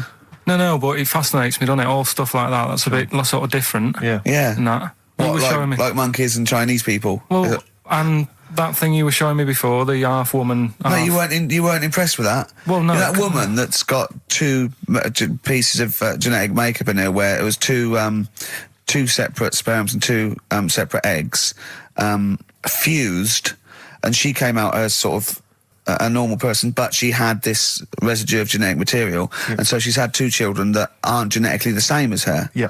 Right? And they showed it in the paper by doing her half white and half black to show the 2 different, you know what I mean? Just for, he went, does she look like that? I said, of course not. He went, not interested then. Of course. Yeah. He said, how could I tell? Not interested in that at all. Yeah. If I'd have said she'd given birth to a monkey, fascinated straight away. Well, anyway. Go on. But that's what I'm saying. I'm just interested in weird stuff, right? Yeah. So am I. That's why you're on the show. Talking about little gay fellas and that. Yeah. Little gay fellas. Northern Line, the underground tube thing. Not the boy band. Right. Yeah. Apparently, on a Saturday night late, I don't know what that is. What time late is in the sort of gay community, as we've discussed before. Yeah. But apparently, the last carriage on the Northern Line, they all get in there. What do you mean they all get in there? They sort of take over the last carriage of the Northern Line on a Saturday night. Right. And it's like the gay carriage. Right. And what exactly do? They just travel about on the Northern Line? No, just have a chat and that, and like just stick on the communards. How do you know? Someone tell me. See, this, I mean, I'm glad you've informed me, because it wouldn't bother me, but I feel I should be told about these things, because I'm likely to stumble onto that carriage by mistake. And I'm not, it's not that it'd be a problem, it's just I might feel a little uncomfortable if there's a lot of people in, you know, the black the black leather gear and the moustaches, the hats. I mean, to be quite honest, they'd be annoyed. Of course. Because they'd be expecting something a little bit, you know. What do you mean? Well, they're good looking, most of them. Sure. No, they are good-looking fellas, though, aren't they? What do you mean? What do you mean? They're just a lot of the gay, you know, they look after themselves and that and look good, keep themselves. Some of them work out, yeah. You see, this is the problem I have, because there's a lot of areas in London and elsewhere in the country where there's a sort of, you know, it's a gay thing, you know, it's a gay public toilet, or I don't mean it's gay, but it's not like a legal thing. I mean, it's a cottage. But it's a cottage or whatever. I mean, I remember being in Bristol once doing some... You're confused when I said it's a cottage. Yeah. That's a term for where gay people go in toilets to sort of meet and greet each other. But I shake hands. I was at the public library in Bristol once doing some studies from a sixth form, and I think the toilet was closed in the library, and I was dying for the toilet, and I popped down, there was a public toilet behind the library. I thought, I can't believe my luck. Dashed down there, it was about 6-ish in the evening, I was working late, I was studying hard. I went in there, and I swear to God, I saw 2 fellas. With the... Is that unusual? Or? Well, no, they were up to some hijinks. What they're sort of like... Do you know the thing that struck me? What? One of them had bright red underpants. What do you mean? They were actually doing, you know, they were having some kind of, you know, they were having relations. They weren't even in a cubicle, they were out in the... Where were the underpants? Around his ankles. No. Yes, I swear to God, I'm not going to make this up. What old were you? I don't know, like, how old you are in the sixth form? 16 or whatever, 17? Yeah, and what did you do? Well, I actually said... you just joined in? What else did you do? You might as well. I actually swore, I said, oh, F me. And then I went, oh, no, don't.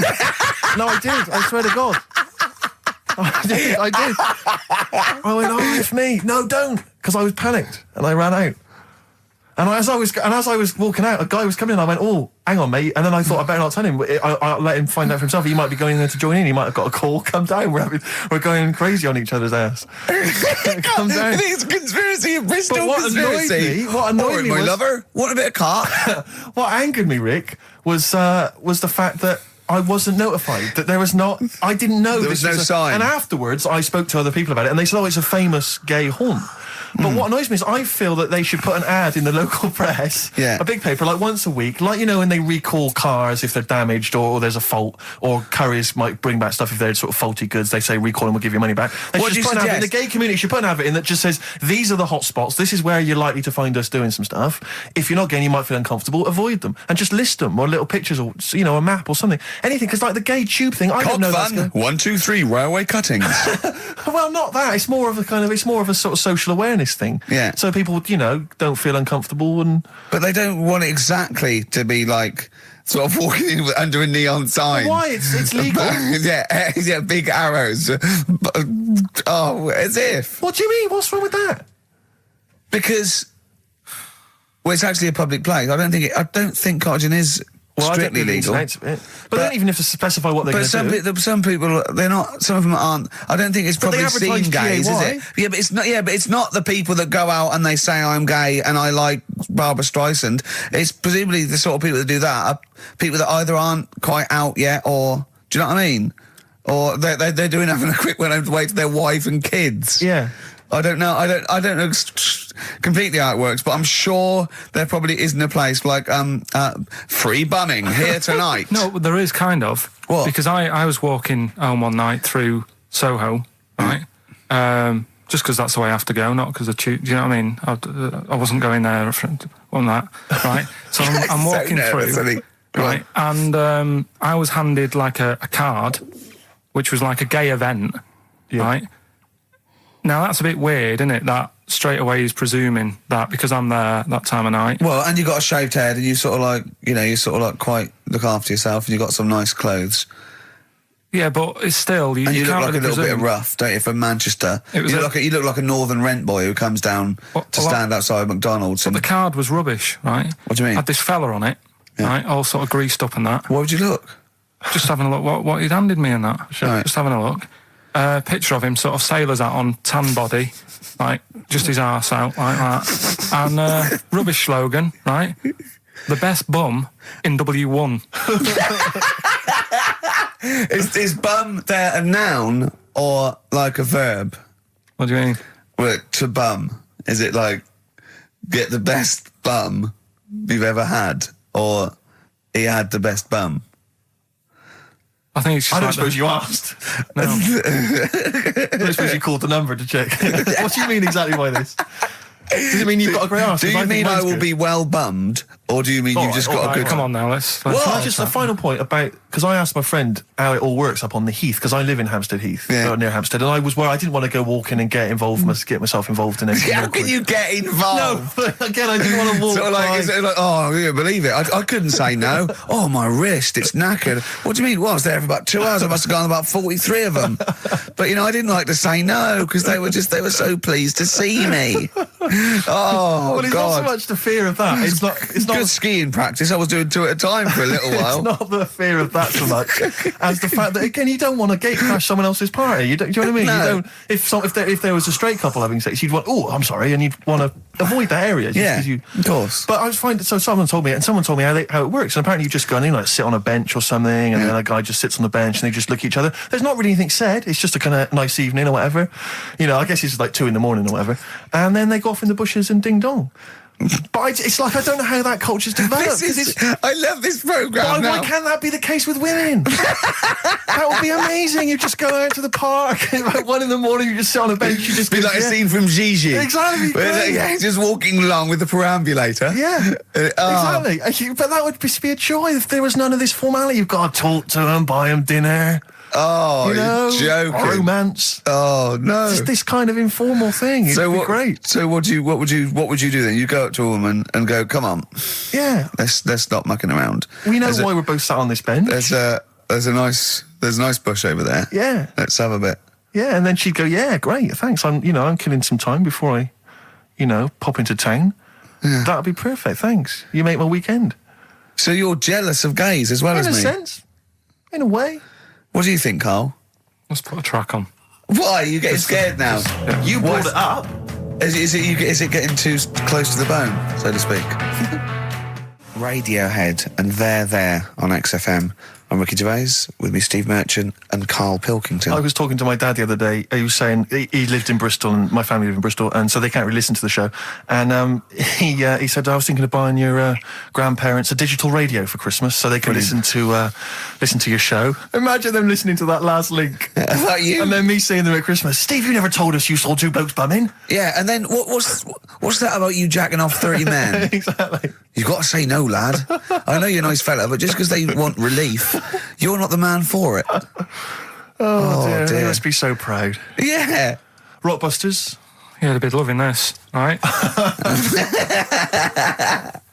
3 clues were, first one, if you go to Chepstow, you will, right? The initial was S. That was sea horses. All right? That was the answer there. I'll give you that. That's fair enough. I'll give you that. E.T.'s upset. What's wrong with E.T.? What's wrong with him? Yeah, right. The initials M.E. Yeah. What's up with him? He was Missy Elliott. All right, Elliott. Doesn't count at all. What? Doesn't count at all. Missy Elliott. You know what I mean? What's wrong with you two? What is that with him? No, just let him explain it. Sorry, Carl, do it again. I wasn't listening. Do it again. Elliot, yeah, who's in E.T. Yeah, just do the clue again. Right. E.T.'s upset. So he's looking a bit sad and that. What's What, up with E.T. him? the extraterrestrial? Yeah. Yeah, go on. Right, and his mate, Yeah. who's in it's called Elliot. Yeah. Right, he's upset. What's up with him? Well, he's Missy Elliot. Missy Elliott, what's she got to do with it, though? I don't understand. No. The way you'd say it, you say, what's up, E.T.? And it'd go, oh, Missy Elliot. Why would he Missing. mention her? I don't understand. Was it a thing in the film? Missing. She wasn't even around. Missing? Oh, Missing Elliot. Oh, no. Oh, That no. makes sense, Carl, but she's not called Missing Elliot. It's meant to be about rock Cryptic, stars, that's what I though, always isn't it? say. Missing Elliot, isn't it? So it's meant to be about rock stars, isn't it? It's though? just cryptic, though, isn't it? Cryptic clues. And Oh, no, that's not cryptic. That's shit. You. Right, the third one. I had a tape, and it had Humpty Dumpty on it, and I love when he says Humpty Dumpty. Humpty Dumpty. Hickory Dickory Dock and that. Yeah. But the tapes broke. Yeah. That was BR. Buster Rhymes. Say that again, I dozed off. Sorry, I don't understand. What do you mean? Who's the winner, Steve? No, it doesn't. No, do you mean busted? Well, it's kind of like that. Cryptic. No, it's not. No, cryptic doesn't mean change it, so it's not the same. Steve, who's the winner? We got loads of right answers, so... It's interesting, this email weird, system, isn't it flashes up suspected spam. If it, spam is that stuff that gets sent around the internet. Yeah. And it flashes that up if it thinks it's going to be a spam email. And every time it comes in with a Rockbusters answer, it just says suspected spam. In a sense. In a way. Let's give it to Catherine Jakeways from Hackney. She's got those answers. Rubbish. Absolute rubbish. Talking about your parents listening, Carl was in Heat this week, and they mentioned that he does this thing on Sky. What is it? It was this thing with Richard Bacon, some programme about watching telly, and you just talk about what you're watching and that. And he was annoyed because he said because his parents are there, and so he's not doing it. He's not going to turn up because they mentioned it in Heat. And so his parents might watch? Yeah. Why are you worried about that? I don't like them watching stuff, do I? I told you, it dates back to when I did Little Donkey at school. Sure. I don't want people watching me. What's that? Just renew us on Little Donkey. What happened? It was just, I was there to play the drums and that in We Three Kings. I was loving it, I got a bit carried away. How old were you? About 13. Yeah. Right? Really? Probably. Yeah. About 10, about 10 probably. Yeah. Go on. 6. Between 6 and 13. How old were you? What school were you at? Okay, you were playing Little Donkey. So, and, No. No, You but it must- was one of them schools where everyone sort of was in the same one. Do you know what I mean? Oh, a Manchester school. Yeah, just the What do one you classroom. mean? Well, it's like you. What, sweeping chimneys in the day and then 1 hour of learning? What are you talking about? What school were you at? Was it infants, junior or They secondary? didn't really do that. It was one What way. do you mean? They still have to abide by the laws of the land in Manchester. No, but it was a lot more like you had infants, but you Yeah. also had like the older lot. There's kids there who, when you're in the younger year and that, you'd see kids and you go, "Is that?" Talk English and use terms that people do when they're talking about schooling. I don't even want to talk about this. No, how old were you? What I'm guessing maybe 6 or 7 or 8. So you went from 13 to 6? Yeah, but like I say, it's hard to remember because Imagine if you were giving evidence in a trial. Yeah. Oh, yeah, I don't know. Yeah. I mean, I don't know. I can't really narrow it down other than 7 years either way. Theoretically, Yeah. he could get called up for jury service. Right, you're on. White Stripes, hardest button to button on XFM. That's a frightening thought that you came up with before the break. That Carl on jury service. Carl could be responsible for someone's rest of their life. Yeah. Because jury service, that applies to anyone. Anyone could get sent the form. I think you're obliged to go unless you have a really decent reason not to.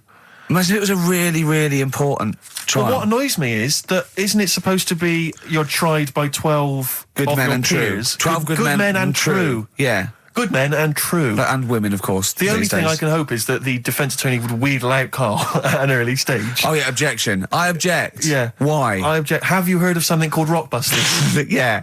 Well, sorry, you can't just object on that. Okay, then what if I tell you my client, standing trial, is a little gay Chinese fella? And here are some of the tapes from XFM. My What would you suspicion do? is he's prejudiced. So how does it work then? How does what work? What do you mean? You just get called up and you have to do jury service unless you've got a very good reason. And it's not, I normally have Mondays off. Yeah. Oh, you wouldn't like that. You have to get there at 9 o'clock. I've got to prepare monkey news. Yeah. Oh, you couldn't stand it. Just wouldn't do it. What would you say? Say, don't get me involved. Because I got involved once. Don't get me involved! No. What do you mean you got involved once? Well, with the police and that, when I lived in Manchester, I saw a bit of car crime going on. Right. And I got involved. Hassle. I'm telling you. How did you get involved? You phoned the police? Yeah, because I thought, well, I know, well, that's just it, but I thought I'd hope somebody did it with my, Yeah. So, and it was just a hassle. Loads of phone calls. Canary. Having to stand on a balcony of this, tower block that I lived in. Police shouting up at me. I'm stood there with my underpants on, right? And what it was, a car had been robbed, right? Mm-hmm. So I call up the police and that, right? Said, right, listen, car's been robbed. And they said, where is it? I said, I don't know, just across the road from where I live, right? So I tell them where I live. And where do you live? How old were you, 13? So she's asking loads of questions and that. I'm saying, look, whilst you're asking all this, they're actually getting away, so, will we leave it? And she's like, no, we'll track it down, blah, blah, blah. So I said, well, look, I work nights. What could you see? You could see some lads... see some lads just pushing a car. Pushing a car? Yeah. That's how they steal cars in Manchester, is it? Yeah. Everywhere else in the country, they're getting in, they're driving them away. In the south, they drive them away. Exactly. You usually sort of like In start the Manchester. engine. It could get away a lot faster. What do the police do? Push their panda car after them. Exactly. Say, come on, lads, don't cheat, don't get in the car. They're just pushing it. It was late at night and that. And I suppose you don't want to start the engine. Because you don't want to wake people up, not when you're nicking cars. Of course you don't. All right. So late at night? Hold on, they weren't gay. They weren't gay, were they? They were out late, really? Come on, Carl. So what happened? So, anyway, I said, look, don't call me back. I'm going to bed, right? I've got work in a bit. Brilliant. So, what? So that was that, right? Where were you working? Next thing, right? Phone's going. Hello, it's the police again. I said, I told you not to call me. Right? I told you not to call me at home. So, they said, right, the police are outside. Can you go on your balcony? She's like, oh. So I'm 10 stories up, right? Stood on the balcony with like my underpants on, right? And the police are saying, where's the car? And I'm saying, I don't know, they've gone down that road now. So I'm trying to point to them. They're shouting up, saying which road and all that. And I just thought, why did they get involved? Yeah. I don't think they found it. No. It was hassle. The blokes were pushing it too fast. Exactly. They were in the next street by now, weren't they? This don't get involved. Don't get after that. Imagine him being on some sort of trial where it's like some sort of mob affair. Yeah, gangland murder. Imagine him going into the witness protection. The police just explaining to him, your new name is Jeffrey Peters. Why can't I be called Bruce Wayne? Well, no. Mr. Pilkington, listen. Imagine that. Do you know what witness protection is? Oh, go on. Amazing. Look, it's when, supposing you were to give evidence against the mafia, right, you've done a job for them and they had to give evidence against them, right? Right, well, if you're going to do... I mean, all I did was 2 kids nicking a car. Yeah. Don't start messing with mafia. No, listen, of course not, no. But let's imagine you were in the mafia and that you got caught doing something, but instead of going to prison for the rest of your life, you said, oh, well, I can give you Mr. Big, yeah? So they go, okay, give us Mr. Big and we'll let you off, right? So the police go, right, okay. I got handed this leaflet in Soho. So you say, okay, well, I'll give you names. They go, right, we get evidence in court, and you go, yeah. They go, right, we'll have to get you away because you'll be done for. So you give us all the names of Mr. Big, right? We'll give you a new identity, a new passport. We'll let you go and live in Canada for the rest of your life with Suzanne, right? So why have I got to do all that? Because they'll bump you off, won't they? How did you know it was me? Because you have to give evidence in court. So they go, oh, Pilkington squealed. So you got to change all your life? Yes. Yeah. They've killed someone, yeah? Yeah. Well, look, you just know... You're giving them in to keep you from going to jail. So you don't want to spend the rest of your life in prison because you're involved in something, or assault, or whatever. It doesn't matter, Carl! No, listen. How would the mafia know that I've said something? Because you say in court, those are the people. He's Mr. Big, he's Mr. So-and-so, he ordered the hit. Don't you know anything? It's a lot of messing around, though, isn't it? So I've got to leave this job, yeah? Yeah, I think they might try XFM first. I'd have to... What? I'd have to bin Suzanne, would I? No, she can go and live with you. You have to cut off all your ties with your friends and family, though. You can't contact them. You've got to leave them behind. Would she have to change her haircut? Possibly. When did the murder happen? Yeah. What would the new identity be that you'd choose? What would you choose for yourself? What name? Probably, I wanted to be called Brett when I was a kid. Okay. Right? Brett what? Brett Pilkington. You got to change your surname, yeah? Yeah. Well, yeah. Yeah. Maybe go ex-directory. Where would you move to? Probably back up north. No. Well, no. No, don't do that. Don't do that.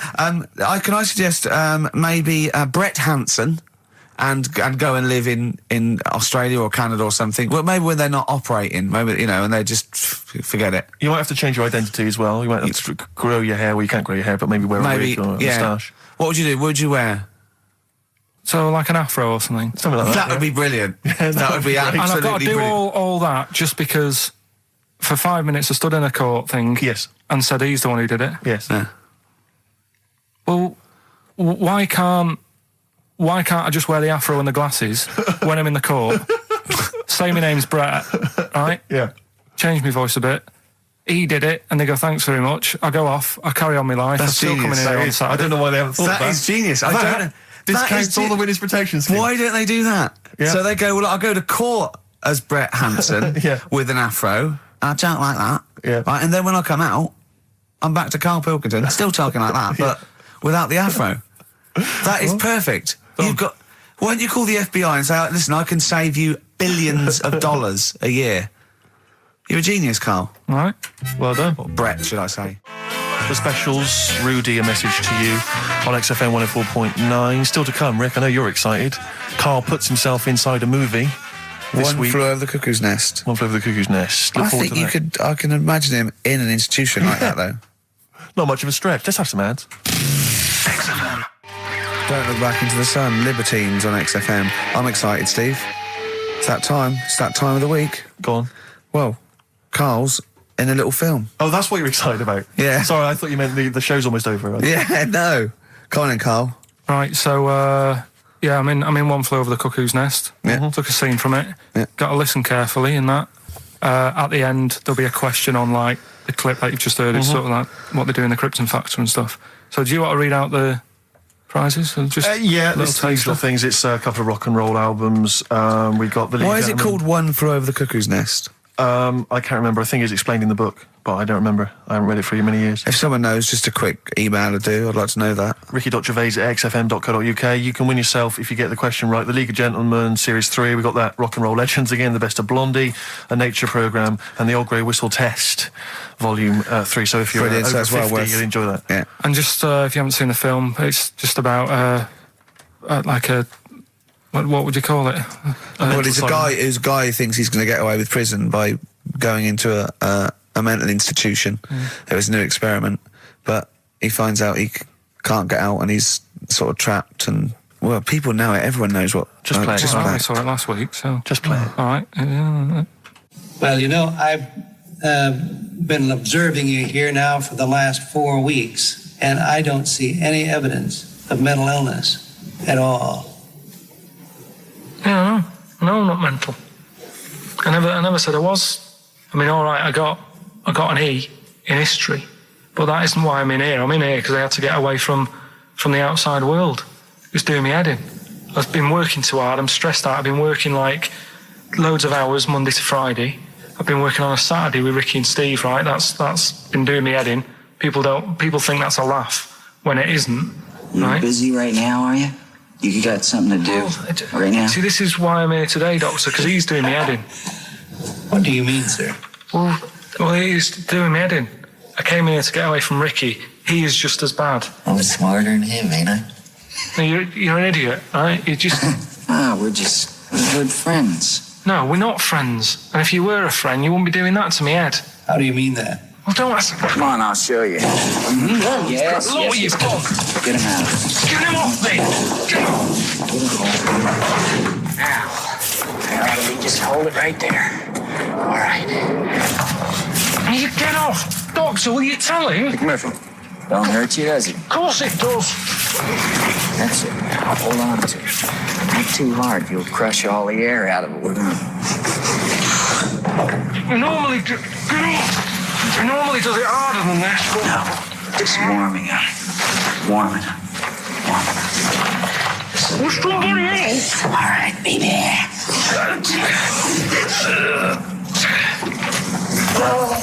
Get off! See what I mean, Doctor? That's what he's doing every day. The state of this. I don't know why you do it, because it's not as if you're going to crack it open. But I tried, didn't I? God damn it. At least I did that. I love it, the effort. Yeah. It's almost, I wonder if it's almost a strange premonition of the future. Yeah. You in some kind of home. All right, well... What's the question? Little question, then. What result did I get in history? Good. Right. Yeah, well, tricky one, that. ricky.gervais@xfm.co.uk. Or text. Will we take text? I can't really bother to check the texts. All right, then. Here you know. Thanks for that, Rick. Sneezy. Yeah. All right, I'll play... Prinice Brothers, yeah, it's a lovely tune from their album, what's it called? Yours, Mine and Ours. Blinded by the Stars. Blinded by the Stars from the Prinice Brothers. We've a couple of texts. I do occasionally have a look at them. Go on. We've had one here complaining. It doesn't say who it's from. It just says, wow, really clever homophobic material. Genius. Switching off, idiots.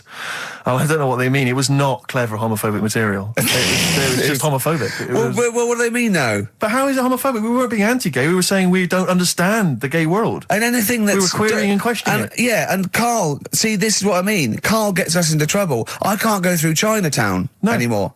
It's not really a town, though, is it? It's not really a town. It's more of a novelty street. Novelty street with restaurants. Yeah. But I can't, and when we sort of like talk, we get tarred with the same brush as him because the man's an idiot. Yeah. But we often say that. We are not homophobic. I don't think Karl's homophobic. He's confused. He's interested. He's got nothing against Chinese people. He's got a little theory that they don't age well. And these are the sort of things that come across, I mean...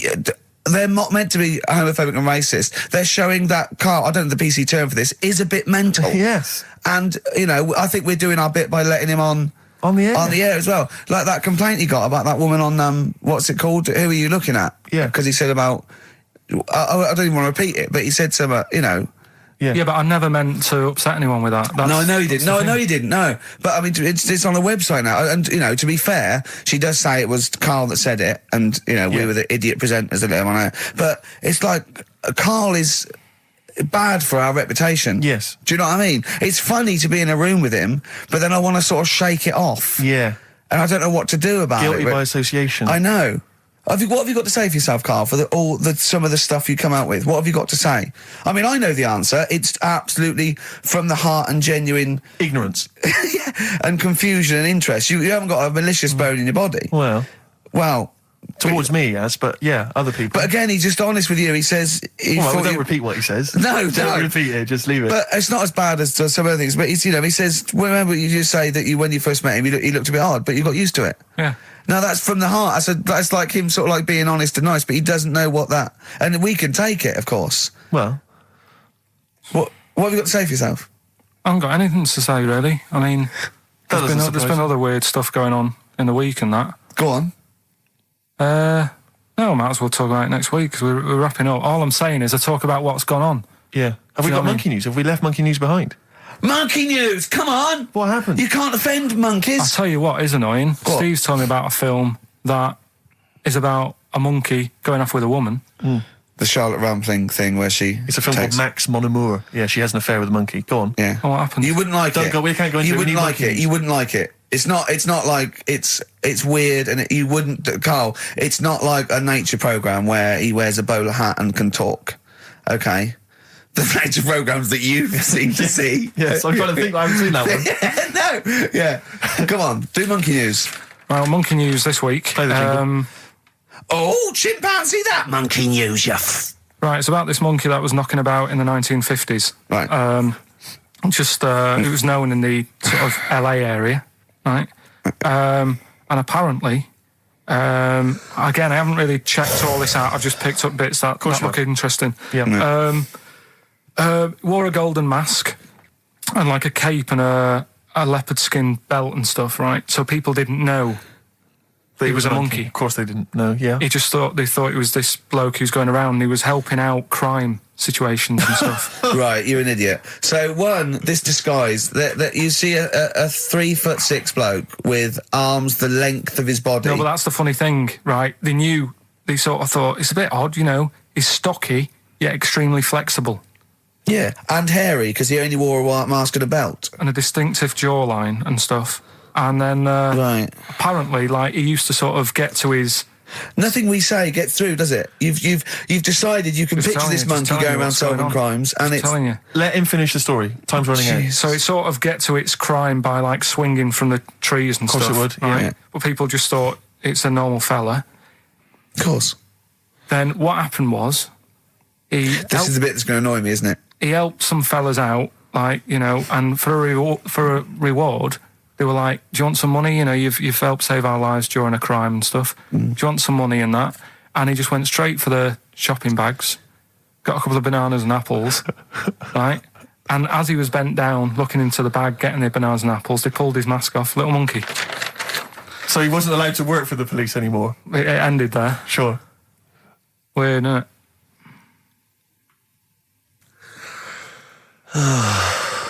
Rick, can I tell you the meaning of One Flew Over the Cuckoo's Nest? Yeah. Can we never speak of monkey news again? Yeah. It comes apparently from an American children's nursery rhyme. 1, 2, 3, 4, 5, 6, 7. All good children go to heaven. Some fly east, some fly west. Some fly over the cuckoo's nest. Brilliant. Now, thanks to Ian for emailing that in. Shall I give someone the prizes? Yeah. Phil Corbett, there you are, that's the first one I've pulled out. He correctly guessed that it was E. It was an E that Karl got in history. The only qualification he's got, and it's an E. Do you know that woman? Judge the monkey news based on that. Go on. That woman who went out with the monkey. What? It's a film. It's a film. It was Charlotte Rampling in the film. I don't know who played the monkey. Did she have any kids? What, with the monkey in the film? Yeah, I'm just thinking if I'm going to get it out and stuff. No. Why? Oh, because that would have been interesting. Well, no, it's just that the problem there is the kids would always look more like the dad. See you next week. Well, here we are again, XFM, on a Saturday, just gone 1 o'clock, Steve, if I'm very much mistaken. But we're not here, as such, we're away again, gallivanting around. We've got to do the special sort of best of again. Okay. Which we did a few weeks ago, so this is the best of the last 3 weeks. Which I think is, I think it's the best 3 weeks we've ever had. But I'd like it condensed into 2 hours. Yeah. Yeah, some great music as well in there. Yeah, there'll be some great music interspersed with fine chat that you've already heard. Yeah. Except this bit. This bit's new. We've actually, out of the kindness of our heart, we've come in last week. Yeah, yeah. And we've done a few clips just because we felt a bit guilty about shooting off. Yeah. Even now, having heard this link, I'm beginning to wonder if it was worth our time. Yeah. Well, should we play a classic link? Let's play, what, from the last 3 weeks? After this is Feeder. Alright, so, here's the first bit. Travis on XFM 104.9 on Ricky Gervais with me, Steve Merchant and Karl Pilkington. We're doing Educating Ricky. Right, final one. Come on, Karl. Right, what was it? It was, why don't they just get a diary or some paper or something to write on? Yeah. Yeah. Because snappy. I couldn't think of a heading for it. It's basically, Go on. people who have tattoos, I've never understood it, right? That they have something put on their arm. Well, sorry. Have we started the educate? Is this part of it? Are you educating me? This is something that will be useful in my life that I didn't know about. Yeah. Go on then. No, it's just that they've got a machine out, right, that does tattoos. Tattoos. You come up with a design you want, and you this machine scans it, and you put your arm in this thing, and you press print or whatever, and then it does the tattoo on your hand. Or on your like loads of little needles that follow a pattern? Yeah, the computer, basically, yeah. Is it a real tattoo? It's a proper tattoo one. The fella said... well, as long as it goes out, it pierces the skin with a I just wondered if it's one of those kind of, those kind of... No, it must be lots of little needles or a moving needle that can go along. But how is this cleaned, in between each person? Don't know, probably, I don't know. Well, no, as long as it's only that, if it's one needle, it's just the head, isn't it? If it's one needle that moves and does it like like loads of little. What are we gaining from a machine doing it? Just because you know they're going to sort of mess it up. But hold on, how do you keep your arm still? Because your skin moves slightly. So the machine it's won't... sort of strapped to your arm. Right, and so it's spread. The fella said that the tricky thing was in all this, it was the fact that nobody would let him test it out on anyone else, so he had to do it himself. But did it work? Because the thing is with a tattoo artist, they can see when your skin's moved and they can see what they've done and they keep wiping it and looking, whereas a machine's just got to trust itself. Yeah. So I think one needle could go wrong. If it was a lot of needles, that it just came down, like, 1,000 needles, that was an imprint. Yeah. But obviously I'm asking someone who hasn't delved any further than there's a machine that can give you a tattoo. That's all you've got at the moment, isn't it? Well, basically. That's all you've got? I mean, that's what I've got, because I'm not a fan of tattoos. I don't... But where did you read this again? This was... Internet? This was on the internet, yeah, it was, yeah. Okay. And I just don't understand why people do it. That's what got me attention. Because me... Sorry, what have I learned from this? That if you wanted to get one, you can get one done by a machine now. People say machines are sort of taking over and that, and there's another one. But it's just the fact. I mean, I don't know. So give us the snappy title of this education again. Why don't they just get a diary or some paper or something to write it on? That's what I always think when I see people with loads of tattoos. Like there's that fella who we were talking about the other week in Scotland who was covered 99% in tattoos. It's just like, what have you done that for? Yeah. Do you know what I mean? You can't get rid of it now. You've done it now. Yeah. What sort? No. The Pope. Yeah. What semi-precious... Sorry, Mrs. Robinson, we're going to have to let you go. Yeah. Go on.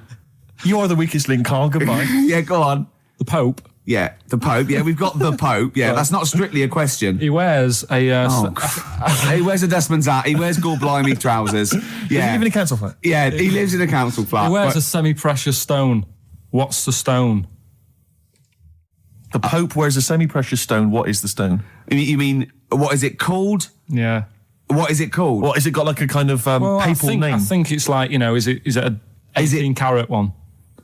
So we got to try and get the carat of the Pope's big diamond. He calls it Dennis. He calls it Dennis the Stone.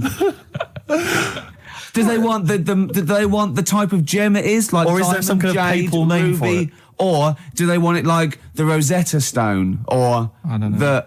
I can't see. Play a record. Play 2 record. Let's not. Where's your head at? Basement Jacks. Right. Okay. Let's get this. Have we knocked this on the head? Then it's just not happening. Oh, here he is. Look. Here he is. Come in.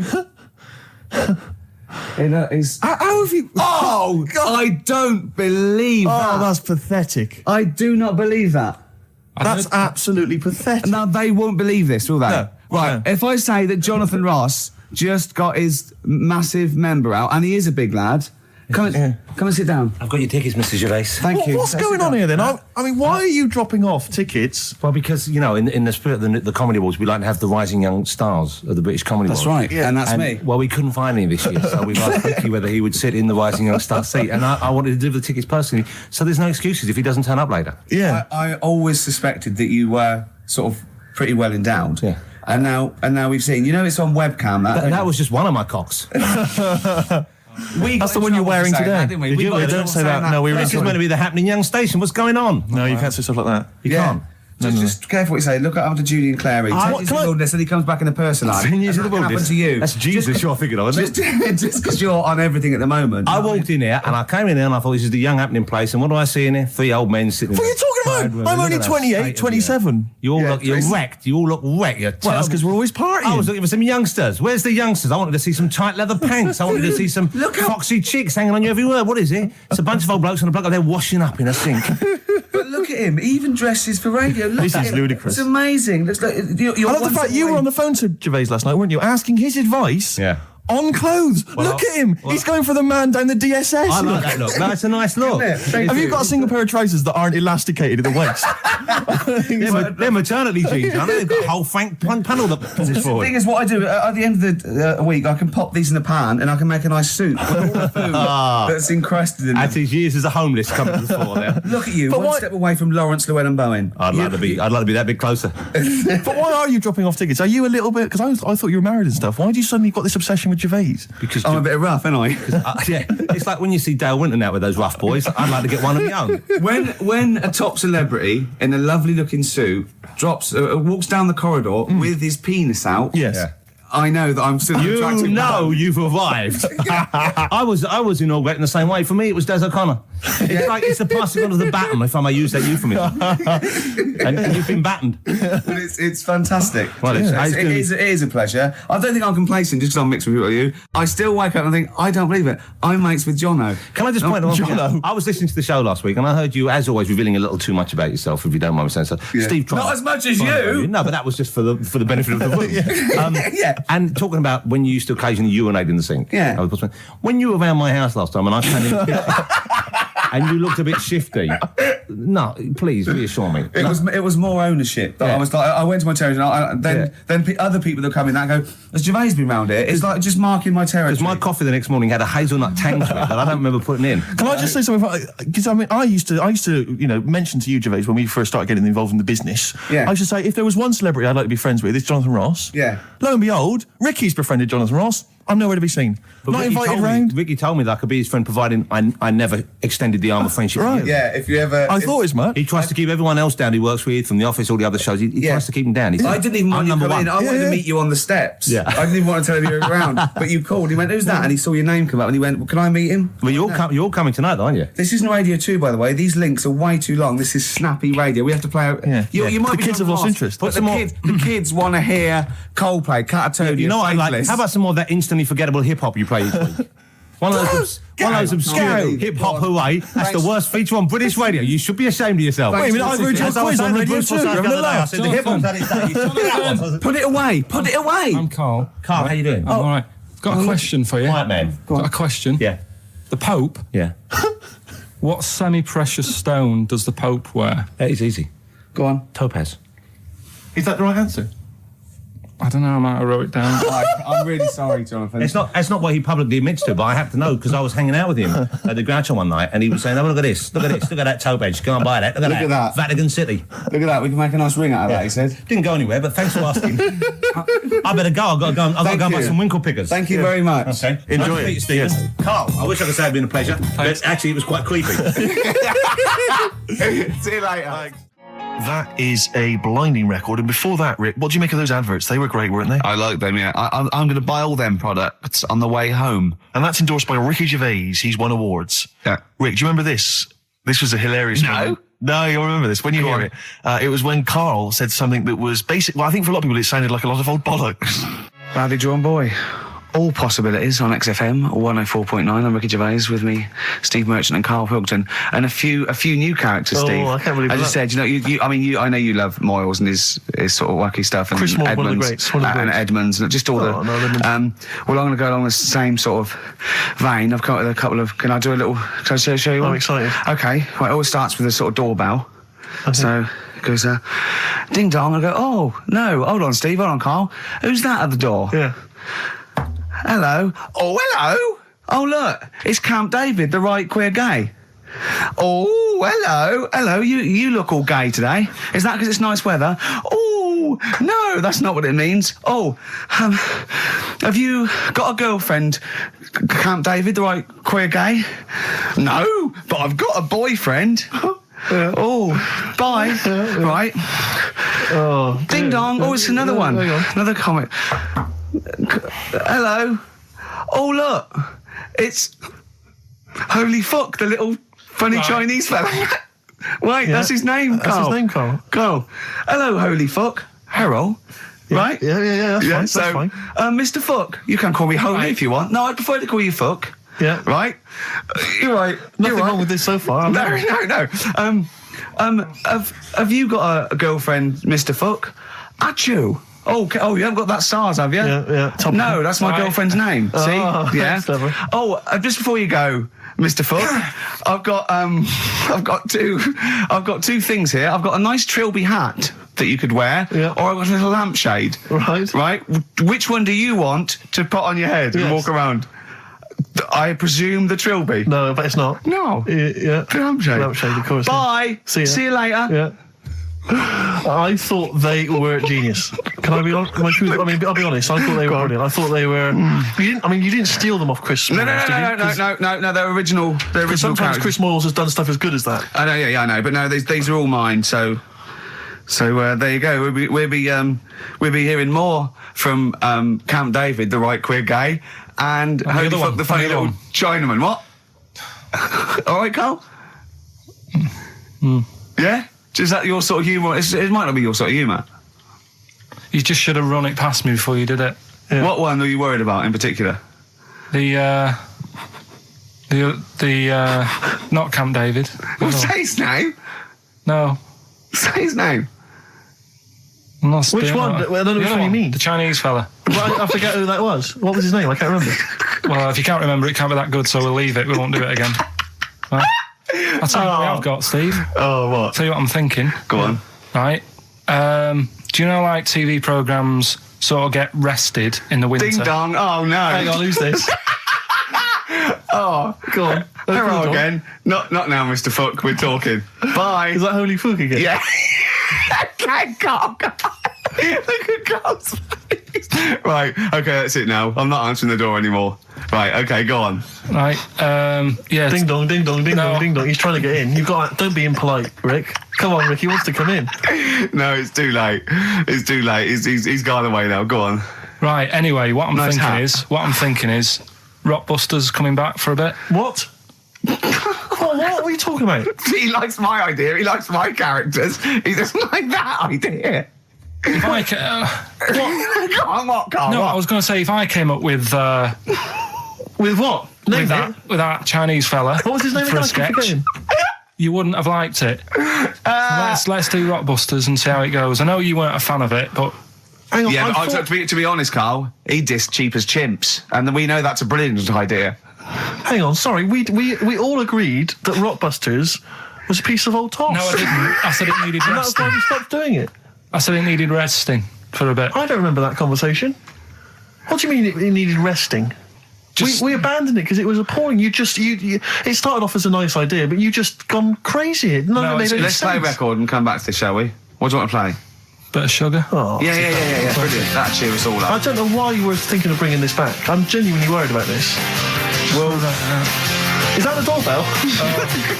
Right then, which leads us nicely into Knob News. Oh, it's the welcome return of Knob News. Right. Okay. It's very much like the news at 10. This, isn't it? I do a bong, or in this case, a schlong. And he gives me the headlines, the knob news of the day. Where have you collected all this knob news? Was there a lot of knob news this week? It was mental this week. The amount of stuff. The way it works, you give us the bong. Yeah. I'll give you the headline. Okay. Steve decides which stories we're going to talk about. And now on XFM, knob news. Schlong. Man grows knob on his arm. Schlong. Man gets doctors to make him a second knob. Schlong. Turkish prisoners made hole in cell wall to produce third inmate. Schlong. Doctors accidentally remove man's testicles. So, well, can I straight away go for the accidental removal of the testicles? Well, it's happened before, hasn't it? We've talked about that before. Well, what did he go in for a tonsillitis? What are they called? Tonsillectomy. And he went in the wrong way. What are you talking about? How can they accidentally remove his testicles? It says he didn't look at his folder, and the doctor said to the fella, "Oh, we've removed your testicles and we wanted to take out your prostate gland." So that's what happened. There's the story. This is what I mean. That's why I don't like going to the doctors. Yes. It happens, doesn't it? Because all these sort of it's when they say things like, "Oh, it's just we do loads of these operations." That's when they're not concentrating. Brilliant. Do you know what I mean? When they say it's procedure, that's like having a boring job that you do every day when you're not going to be concentrating. I prefer them to go, "This is a tricky one, this." I know what you mean. I sort of do know what you mean. People, you watch TV programmes about, like, you know, removing someone's second head or whatever, and there's like the best surgeons from all over the world. It's televised. They can't make a mistake. They can't go, "We took his legs off by mistake." Whereas the fella who's having a prostate's like, "Oh, do you want to do it? I'm sick of doing that." And they're probably doing a crossword whilst they're at it. Of course they are. I've seen that actually in operating theatres. They're doing a crossword. That's what I mean. Yeah. I was just examining some of the other knob news, Rick, a little bit more closely.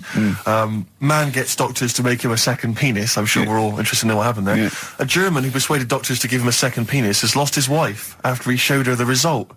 Biker Michael Gruber lost his original penis in a motorbike accident, and doctors built him a second one using a mixture of skin, bone, and other tissues. Bone? Apparently, the penis worked so well that he was even able to father a child with his wife Bianca. But Gruber was still not happy and asked doctors to repeat the operation and build him a better organ, to which they agreed. From his hospital bed, he said, "I've got 2 penises, but no wife. I'm hoping when I get rid of one of the penises, I'll get her back." What do you mean? Sorry, he had 2 put on. What side does he wear? So he's had both. So he's had 3 then. Yeah. Yeah. This is probably the thing that happened with Hitler when he had 1 ball, but he had 3 at one point, didn't he? So he just got one in the Albert Hall, gave his mum one, and got the other one. Well, do you know what happened to me on the way in? Go on. A homeless person called me a dickhead. How did he know? Do you know him? Is that why? He's like the local big issue fella. Oh yeah. Yeah. And he knows me. He sees me walking up and down the street. Oh, that's how he knew you. Right. So normally I have a bit of a chat with him and that, and I walk past him. And I can be a little bit cheeky with him because I've been cheeky with him in the past with stuff. You pinched his arse. No, just saying stuff like, "God, you're always there. You got home to go to," and stuff like that. Yeah, just breaking the ice. Go on. He knows, and he'd laughed at that last time. So I thought I can be a bit cheeky, right? So he goes, "Do you want a big issue?" I said, "No." He said, "Come on, I've got loads of them," right? So I sort of said, when I was a kid. And I used to do a free paper around the free papers one. I said, just put them in the bin and go home. Right? And he went, "Yeah, but how am I going to get any money doing that, you dickhead?" You see, I can see his point. He is homeless and having to sell newspapers to get 50p or a quid or whatever. Yeah, and sometimes I treat him, right? And today I didn't have any money. I had a takeaway last night and I normally give them a quid. And I felt bad not being able to do that because I didn't have any money on me last night. Right. I couldn't look him in the eye. Did you explain this to the homeless person, the traumas of the takeaway without the tip? Did you explain that, you've had it hard as well? I go, look, you don't I know had food delivered to my warm flat. Yeah, it was a nightmare. You don't know what that's like. You don't know what the trauma is because you can't have food delivered to your flat because you haven't got one. So please don't look at me like that. You should have said. But most people ignore him. At least I gave him a bit of acknowledgement and sort of... took the mick. Yeah. I didn't think I was. I just was being friendly. No, I know. You got to be careful with the homeless because this is true, and this is when the clocks went back recently, so you got an extra hour in bed. Yeah. And I was at Cash Point with a friend of mine, and there was a homeless person sat by the Cash Point, and we were getting some money out, and she said spare some change, and my friend sort of, he's a bit awkward. He's just trying to make conversation with her. He went, "Oh, clocks go back. Extra hour in bed." Oh no. I gave her 2 quid. I felt so bad. He didn't do it intentionally. He didn't realise what he'd said. Just making conversation. It's tricky making conversation with the homeless because there's so many areas you've got to avoid. What was on the telly. Yeah. Although I get recognised by homeless people and think, are they? I don't know where. Well, you got to remember that's very much your demographic, Rick. Yeah. People who watch TV through the window of Dixon's. In Dixon's. Yeah, there was Ricky Gervais is on. Yeah. Pop the telly on. They can smell the alcohol on you. They think you're one of them. There's a fella who was in a coma for 20 years. Just they kept taking him through the normal day. They take him to Alton Towers and stuff. Doesn't know anything about it. Just kept going through the motions. Don't know if they kept charging him. Kept putting him through all that. He eventually came out of it. 20 years. And went, "Stop taking me to Alton Towers, it's shit." I just thought, imagine how much post he had. Eh? How much post?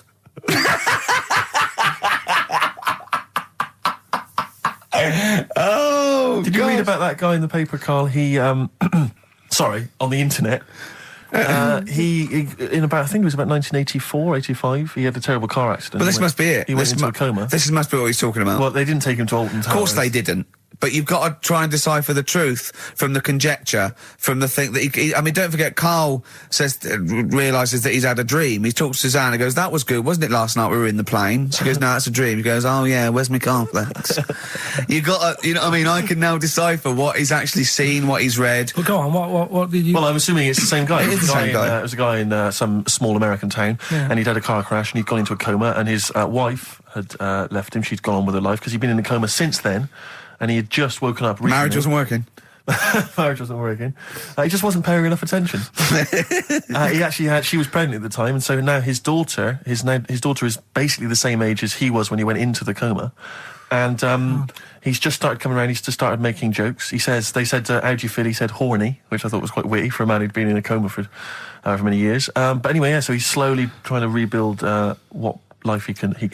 That's what do you make of that, though? Because the thing is that he's missed. Imagine what he's missed, Karl. Imagine the music that he's missed. The Live TV Aid. programs, Missed Live Aid. Live Aid.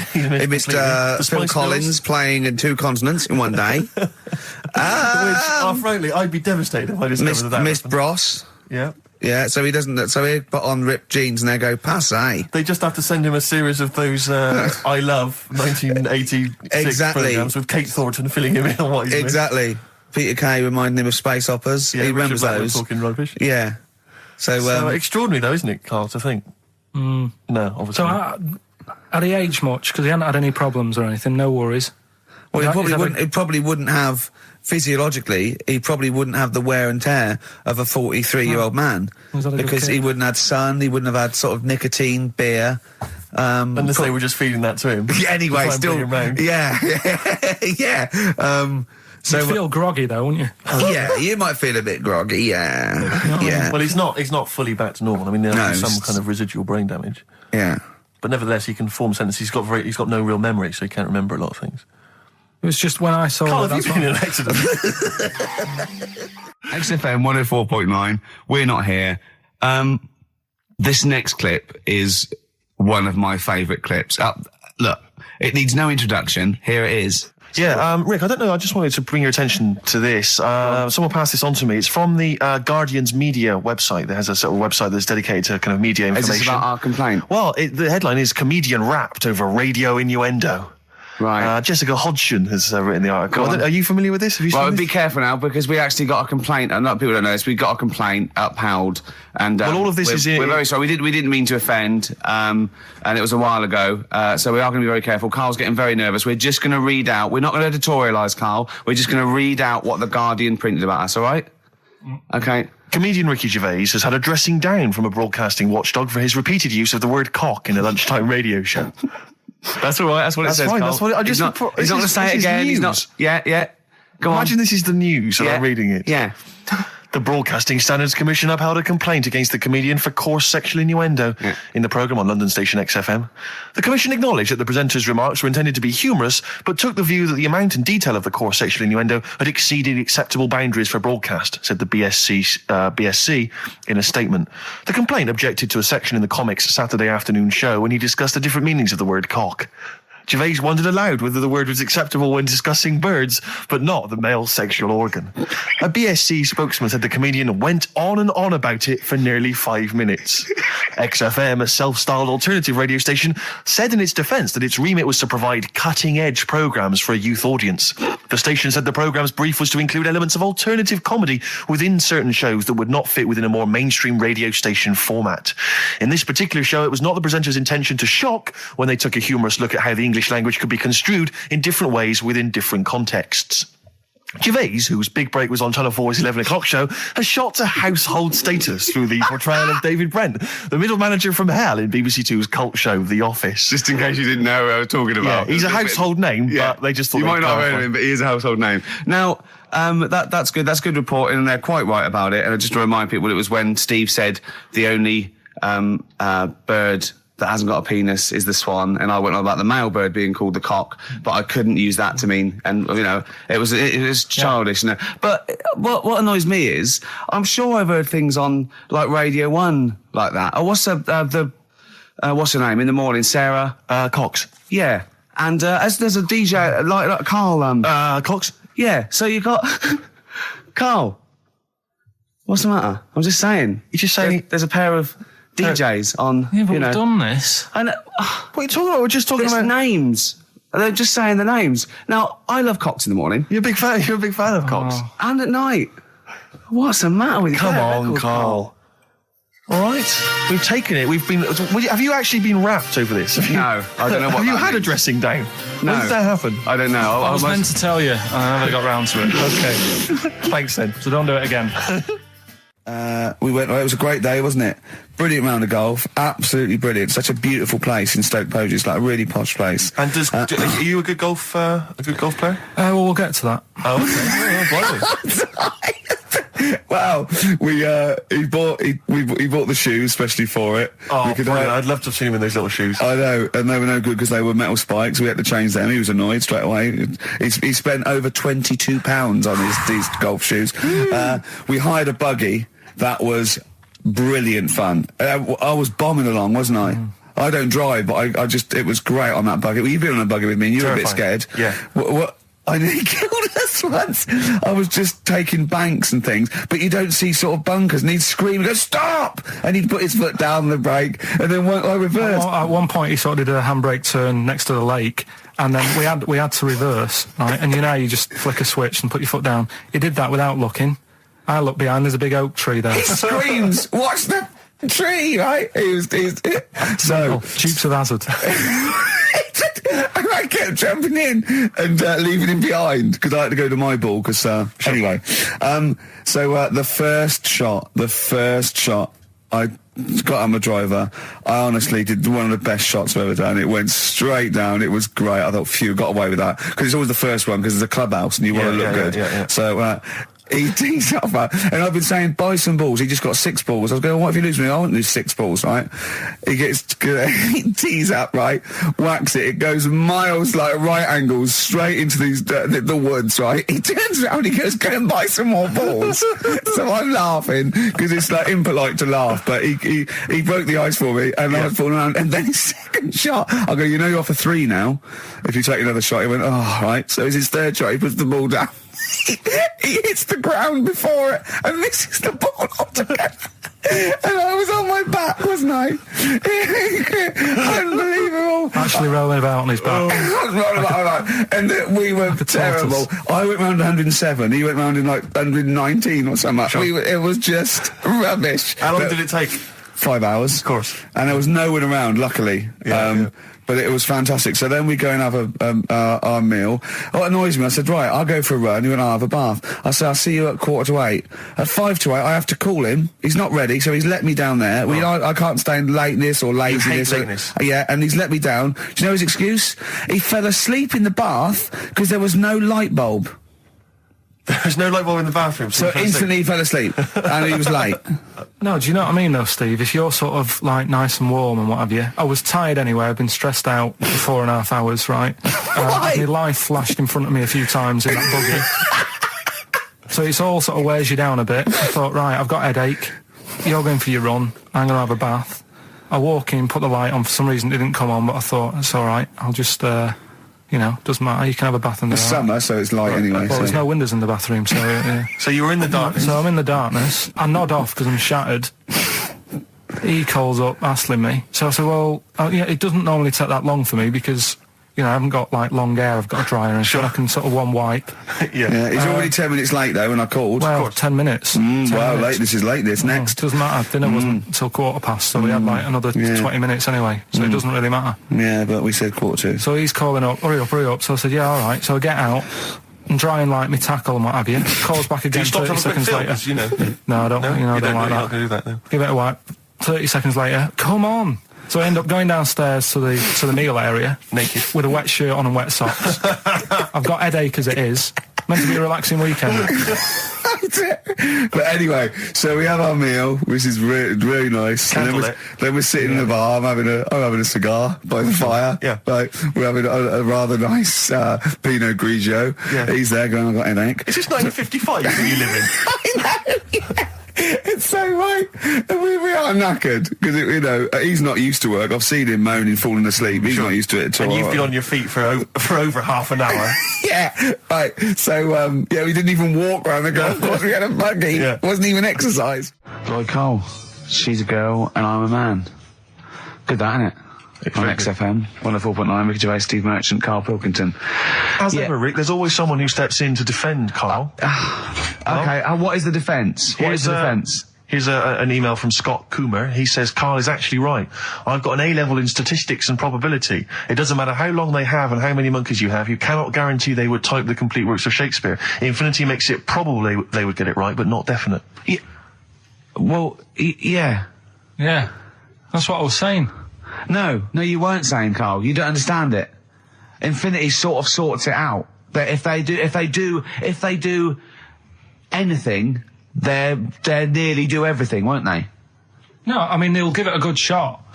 No, that's not the point. But the I'd point be is surprised if they did one page right. Right, listen, it's not to do with consciousness. It's not to do with them aiming. They are just bashing away at the keyboard. It's like they're used to show that there isn't consciousness. They chose the chimpanzee because it can type, presumably, hit the keyboard. It's because they hadn't come across you at the time. Yeah. It's to take out thought out of it. It's to take out reason and trying, right? It's just random. They're saying that if you typed enough things, if the computer was left typing everything, if you left it for an infinite amount of time, and they chose Shakespeare because there is meaning behind it, and it's difficult to get it exactly right, to show you that Infinity would come up with it's not just Shakespeare, it's every novel. It's everything. Fairly eloquent there from Gervais. A quick riposte, please, from Karl Pilkington. No, I'm just saying, what I don't understand, if it hasn't read it, then how does it know where it's going? Listen, right, listen, right, Can I just explain to people, right? Some people have said, why are you cruel to Karl? He drives me mental with things like that. What do you mean, wow? Let me just take a breather for a How do I do your editing? He keeps coming in the week. You know that I work here properly, in the week, don't I? Yeah, I've got a proper job, Yeah. Should be 9 to 5, but I normally get in at about 8 o'clock and work. A lot of people getting 8 o'clock. Working hard, trying to do my job. 3 times this week, I've been rushing around. I walked past my little studio. He's sat in there, all right? Now, because I've got this sort of job, I can get away with it. I said to him, if I was a doctor, would he keep coming to me practice? If you were a doctor, there'd be severe problems with the NHS. Imagine that. The standards would have lowered so much if you can arrive at the hospital, you're a doctor. We'll pop in, I'll go to lunch, don't we? We have a little lunch break, don't we? I go, come on, let's go now. He goes, I'm busy. I go, come on, let's go now. He's going, you're doing me head in. Well, when I was talking about the monkey conundrum with Karl, he said to me, right, if I had a day off work, and I was, say, watching the TV, and with one hand I was typing a typewriter, would I type Shakespeare? I mean... Yeah, but you see, there's certain things. We were talking a little bit about this stuff the other week, weren't we, when we said, you were going on about Einstein, and I said he's not that good. E equals MC squared. It sounds good, but I've never used it and that. I've never used it! You haven't used 2 and 2 equals 4, Karl! The fella with an apple fell on his head. It could have been anyone sat under that tree. Do you know what I mean? It's just annoying. Lucky. And Newton gets all the credit for his laws of the universe. Well, other people were working whilst he was having a lunch break under the tree. So in a way, it's like he didn't deserve to have that success story. Again, forget the apple and the tree and whether he was sitting down having a lunch break. It's totally irrelevant. Yeah, but what I'm saying is there's certain things that will just happen. It's like, I think we were talking when we were out eating the other week. We were talking about Noel Gallagher. Well, this is the reason the monkey discussion came up, right? Noel Gallagher... I don't know what to say. I don't know what to say. Rick, I don't want to misquote Noel. I'll be like Herbert Lom in Clouseau. I'm going to get a twitch whenever he opens his mouth.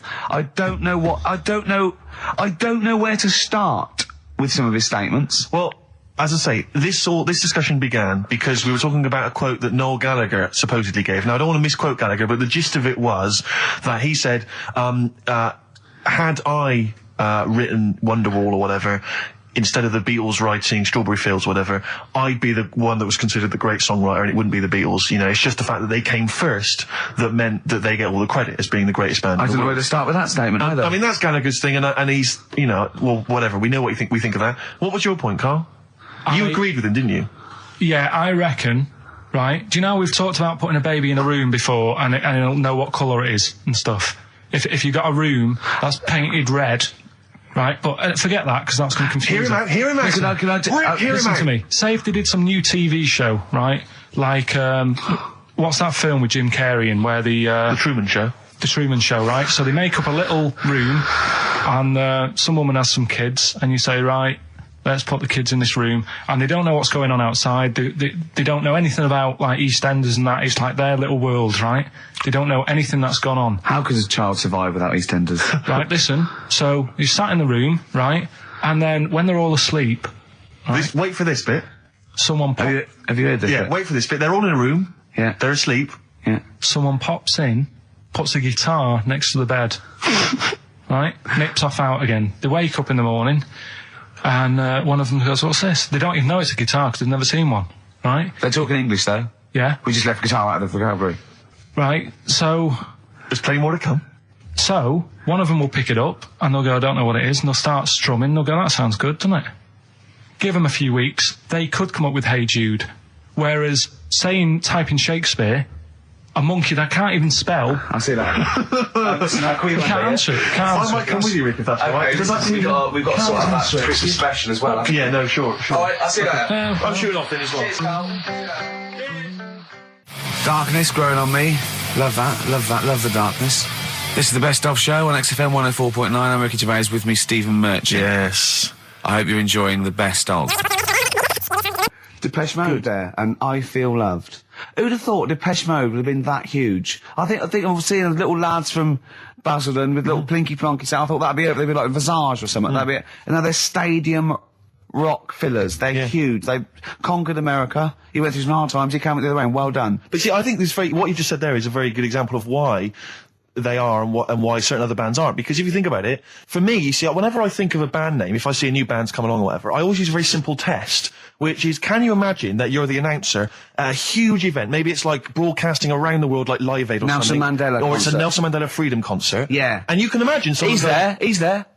Nelson's there. Yeah, with the Everyone's Spice Girls. Oh, they're all there. But you can imagine someone saying, "Ladies and gentlemen, please welcome to the stage, Depeche Mode." Yeah. Rolling Stones, The Who. Exactly. But you can imagine someone saying, "Ladies and gentlemen, please welcome to the stage, Visage." Ladies and gentlemen, will you please welcome our headline act? Welcome Idlewild! Exactly. Ladies and gentlemen, please welcome to the stage, Ned's Atomic Dustbin. It doesn't...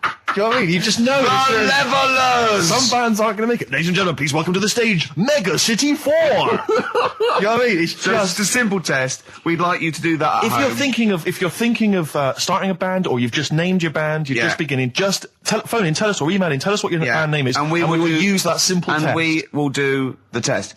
Ladies and gentlemen, will you please welcome to the stage... The Franken Walters!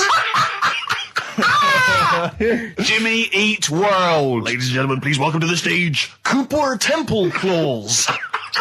I don't think it's going to happen for those lads. Here's a good It's one. a simple test, anyway. But 100 reasons, please welcome to the stage. 100 reasons. 100 reasons, I think, would work quite well. I'm just going to give the email address, ricky.gervais@xfm.co.uk. But if you want, I'll pay for you to take history again. Carl, we'd love to see you get a C or above. And Well, we're I'll willing pay to... for you, and I'll get you some books. Right, now listen. We can, let's get, I reckon, when are the exams? June? Something like that, yeah. We'll try and register next week, and I reckon you can get an A or B in history. I'm In busy. history. No, don't worry about it, it's just easy. I'll get you Brody's notes. If Heat magazine, they love you, Carl. They could probably sort something out. They could probably pay for a tutor. They got a lot of money, they sell a lot of magazines. I mean, it is always, almost always, and you found that out, I discovered this, it's always the Tudors and Stuarts. There's no fear for them not coming up. Now, what do you already know about them? You must already know stuff about Henry VIII and Elizabeth. No, because it's too long ago to even get interested in. Do you know what I mean? You can't. Is that why you relate didn't- to it? Okay. The Anderson thing, it was like, God, you know, I bet my mum and dad were in an Anderson shelter. You know, this is interesting. What, when they... Oh, my granddad would have, like, had something to do with this. But the Tudors, it's like, I don't know even if they had a family back then. Play record. We come back Hang to on, this. hang Sorry, on. Steve, Because I need to introduce my the new feature. Yeah, For the I record. don't know if I had a family back then. Carl, listen, let me Carl. just ask you now, right? If you can finish this sentence, we've got a chance. Divorced, beheaded, died. Divorced, beheaded. Died. What is it? We just need to do a little bit of work, but otherwise I think you're going to be fine. It's how you remember what happened to Henry VIII's wives. They're little... Divorced, beheaded, died. Divorced, beheaded. It's like spam. Support.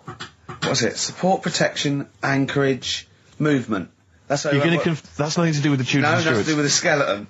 Yeah. See, no, we're not doing biology. Mnemonics and acronyms. What happened to Henry VIII's last wife? Did she die or did she not die? Divorced, beheaded, died. Divorced, beheaded. Do you know that the only king that has got a moustache is... No.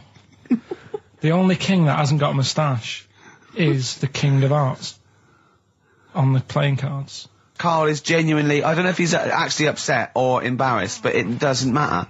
Why does it matter? You were 15 and didn't go to school. If you were my friends, I think you would have just said, oh, we can't find them. Why? But you just wanted to know. What's to do with that? Well, what do you mean? What do you mean? It's ridiculous. Do it again because you want to learn, because there's great things in the world to learn about. Don't worry. Look, GCSE is vocational. Is vocationally for a 15, 16-year-old to go on to do A-levels or whatever, or to get results. But you don't need that because you've done very well. You don't care about the Tudors and the Stuarts. I mean, I mean, I've had a couple of jobs, not this one, because you don't need qualifications to get a job. Obviously. Yeah. In the radio. Yeah, obviously. You're absolutely right. But the ones that I have got in the past, I did, because I didn't collect them, I had to lie. And I didn't like go mad. I didn't say I had A's and stuff. But I didn't put history down because I didn't even know I did it. So it's a bonus. I kind of treated myself to like a D and a couple of C's and that, so it's like, well, he's not... I love the fact that Karl even then was honourable. It's like, I'll at least put down the ones I think I took and lie, but the ones I didn't take, I won't lie about. Yeah, and don't give yourself a B. Exactly. If they're going to find out you lied, give yourself a B next time, It could Karl. backfire, couldn't it? I mean, my brother's a bit mental, and he used to do things like go for jobs and say, oh yeah, I've done this before, like being a mechanic, and he's never even picked up a spanner. And yet, he'd have the confidence to go and try and fix cars. Well, I'm not that daft, but, God, and he... Who do you blame for this? That's just an easy way out. I have to blame myself. No? Yeah. What was the teacher like? Well, there's loads of different ones. I didn't like... I mean, the history teacher, it is my own fault, because with her, she's a bit mental. And I used to kind of stop the lesson by saying, oh, miss, tell us about your fireplace you've got that is made from a gravestone. Because that's what that would stop any English teacher in their tracks. And she loved telling you about it. Yeah. It was like, oh, I learned that from a teacher. So that's why I didn't know about divorce, head loss, and all that. Yeah. Dandruff legs. Horse, head loss, dandruff legs. But remember now, divorced, beheaded, died, divorced, beheaded, survived. That's all you got to remember. And what's that? That's what happened to Henry VIII's various wives. In order. What does it spell out? No, it doesn't spell out anything. You just got to remember the rhythm. In order in which he married. Yeah, but it helps. It's like when my mum taught me the alphabet. She taught me as like a song. A, B, C, D, E, F, G. Yeah, constant. Yeah. No, not like that. Huh. That's how everyone else could do it, and I couldn't do it that way. Why? What tune did she do it to? It was A, B, C, D, E, F, G, H, I, J, K, L, M, N, O, P, Q, R, S, T, U, V, W, X, Y, Z. I feel like, feels like Christmas Day. What, you didn't get the gift you wanted? Yeah, do you know that, like, anticlimax? Yeah. When, you've been looking forward to it for so long. Yeah, you know. Well, I mean, I knew you were looking forward to it. That's why it took you 14 years to get the result, and then it was 2 other people that got them for you. Do you wish that we hadn't done it? No. It's alright. It's alright, isn't it? What's your girlfriend going to say? I don't think I'll see her again. She likes a man who knows about the Tudors and Stuarts, does she? Yeah, first gladiator, then the... Yeah, you've been bluffing. Whenever she said, where did you go to Stuarts? You go, good. Like, lots of things, but look, there's a bird. What happened to Henry VIII's last wife? Oh, I wouldn't... oh, yeah. Oh, look, Friends is on telly. Friends is on. No, I just changed the subject by saying things like, you know, about the only king in a pack of cards. That threw off the scent. That threw us off the scent. That wouldn't fool an invigilator, would it? That's the thing. You can't use that one with an exam board. I've said in the past to you, Rick, that my grandparents, so I love them dearly, but it's like for the last 30 years they've been waiting to die. I know. It's like they just sort of, it's like you know, the novelty wore off of life. Life in the 50s. Yeah, they got kind of bored of it. Life, in the 40s, it was brilliant. All sat around the old Joanna as the bombs fell, singing. They loved that. The 50s, you know, that was great as well, because that was the post-war years. It was, you know, it was a bit tight in the pocket, but it was all right. Everyone pulled together. And then the 60s came along, all the crazy music, the funny hair. Let's stay in bed. Exactly. They basically stayed in bed. And it was one Christmas when my grandmother said to my dad, what do you like for Christmas? What do you fancy for Christmas? And this must have been, I don't know, 20 years ago. She said, what do you fancy for Christmas, Ron? And he went, well, you know, I could do with a nice big kind of warm winter overcoat. She said, don't worry about that. Don't worry about that, because your father will be dead soon. It's right, you can have his. Meaning my granddad. Well, to be honest with you, my father's still waiting. Which is good news. Good news for my grandfather. Less good news for my dad. Freezing. He's freezing. He's freezing. He finds out, how is he today? He's fine. Oh, okay. Oh, I'm freezing. It's such a weird mindset, that. I think that, to me, is what sums up people from that older generation, the 40s and 50s. And it seems to me that you've got that kind of mindset. It's like you were born in the 30s. And whenever you talk of your childhood, it's like you had like a baked potato to take to school. And a hoop and a stick is a Christmas gift. The other thing is, I think that that sort of generation, it seems that the man is dependent on the woman. There's a total dependence. Oh, absolutely, If she dies, he's done. Yes. He's done for. Yeah. Just pine away. If he dies, she's got 30 years of pottering. Absolutely, yeah. Do you know what I mean? Yeah, and going to, like, you know, the youth club and the church. I know what you mean, yeah. It's sort of like that. It's sad. Of course, it's sad for them, but it's not the end of their life. No, sure. And it sort of is the other way around. I don't know why that is. Yeah. It's terrible. That's a little melancholy thought for I know, Christmas I've really brought it. You brought it down. You've brought it down. I've brought it. This isn't a nice show at all. This is terrible. Well, we're going to have really people just it killing themselves. What? Because my Auntie Nora, she same thing. Pumped her with loads of drugs. She used to have a cabinet next to the bed is like boots. She's got loads of stuff, right? For all sorts of stuff. And, I mean, she's not that old, but she's on loads of stuff, right? She's a bit coked up, is she? She called up my mum once. And, you told us this. Go on, tell it again. And she said, oh, how are you doing and that? She's all right. Bit worried, though. My mum said, wow, what's up? She said, I've been breaking wind. So she goes, well, you know. She says, no, but this one is going on and on and on. And she was like, she was like, what do you say? What's like passing wind, farting for 5 minutes. One thing, not like, you know, trumping and then nothing. Yeah. Continuous drone of a fart. Yeah. I don't think she had. How big was she? She must be the size of a barn. No, she's not that big. She's good for her age. No, but I mean, quite slim. No, but fighting for 5 minutes. Where's all the gas? Was she circular breathing? Was she sucking it in with her mouth? It was just, I don't know that much about it. But she called up my mum. About 2.5 minutes in. Could you hear it in the background? 2.5 minutes in! 2.5 minutes in, she called my mum up, and it went on for a further 2.5 minutes. Oh. And she just stayed on the phone, did she? Where was going, can you hear that? Well, did she hold the phone next to her arse? Listen to that. She was off the ground. Trying to work a tune down. she was actually hovering. She was 4 foot off the ground when they found her, the ambulance men. The cat's dead.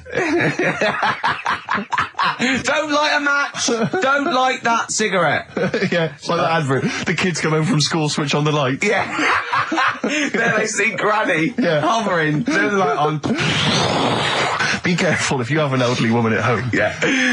Drugs make you fart. So that's what I'm saying, you know, just let these people... What are you saying? No, wait, what are you saying? I'm saying let people enjoy the life they've got left. No, you're not. You're saying don't put them in hospital, leave them at home to die. No, I'm not. Give them a Rubik's Cube and let them die. That's what you're saying. Yeah, I'll tell you something now, right? Steve, I'll tell you something. I didn't want to do it because it brings the show down, but she did die. Who, the blue-handed lady? Yeah. How do you know? Because I said to my dad, how's the woman next door? She said, oh, she went last night. They've got an old fella in there now. God. So, there you go. So, wouldn't it have been better to leave her at home where her friends and family can call and speak to her, even nip-dap round if they want, you know, with a cat, I imagine. No, it's definitely a cat now. What was that cat's called, that you imagine? Probably, I'm seeing like a big ginger one, so I don't know, something like, I don't know, maybe ginger or whatever. Maybe I had a budgie. But that's what I'm saying, just let him enjoy this life, because dying in hospital, I wouldn't like to do it. If I went to the doctors and they said, you haven't got long life left, I'd say, well, I'll stay at home. Yeah. And that's the point I'm getting at. Yeah. Right? If you can't do anything for them, let them enjoy their life. Yeah, a Rubik's Cube. Right, well, XFM 104.9, we're not here. It is a bit like being Dennis Norden, playing some great moments from the show. I was just imagining Dennis Norden one day, sort of just like waking up out of his stupor. He's doing this, and he'd go into the producer and go, I've just seen a couple of my programmes. I just saw It'll Be Right on the Night 18. It's shit. It is terrible. Why didn't someone tell me? Well, we didn't want to upset you because, you know. But I've been doing it way too long. Well, you can just let me go on forever. Well, until you died, yeah. Well, why can't my son take over? Well, he's 80, Dennis. And the jokes I'm doing, they're awful. They're just, why have I got that clipboard? I've written these jokes, they're not funny. There's an audience, they're laughing. What are they laughing They're not at? laughing, they're not laughing, that's canned laughter. Who are those audience? Who goes to an audience for It'll Be Right on the Night? A lot of them are older than you. It can't be right. Do you know we have a 15% fatality in one of your audiences? But I went home at Christmas, I watched one of the episodes. Yeah. I was with my family and friends. I said, watch this, you'll love it. Stony face, no one laughed. They all thought it was shit. Well, it is shit. Well, why didn't you tell me earlier? We didn't want to hurt your feelings. You're an old man. You may be upward of 102. I didn't realise. Yeah. I think that my new TV is too big, Rick. I said that I know, when he I don't know bought what it. I was thinking. But I can't believe it. He talked about this buying it. He's got a bit of cash now, of course. And what is it? 42 inches? 42-inch plasma screen. What did it cost you? $3,000 or something? Don't tell me. That's wow, huge. it's ridiculous. $3,500. Big spender. Of course it's too big. Well, I can't get far enough back in my living room for it. You know, you're meant to be, I think, 4 times the screen size away from it. Really? To get out from the air. So that's 4 times 42 inches you're meant to be sitting away from it, which is impossible. Yeah. Well, I'll have to just get friendly with the neighbours. Yeah, watch it through a hatch. Yeah. If that's the case, though, are you better off just getting a portable? What? I don't understand that rule. What are you saying? Well, you're meant to be 4 times the screen size away from the TV. But then what's the point in having a big telly if you've got to keep moving further back? Get a portable and sit right next to it. Do see your point. Why do people go to the cinema then? Did you see films that are out yet?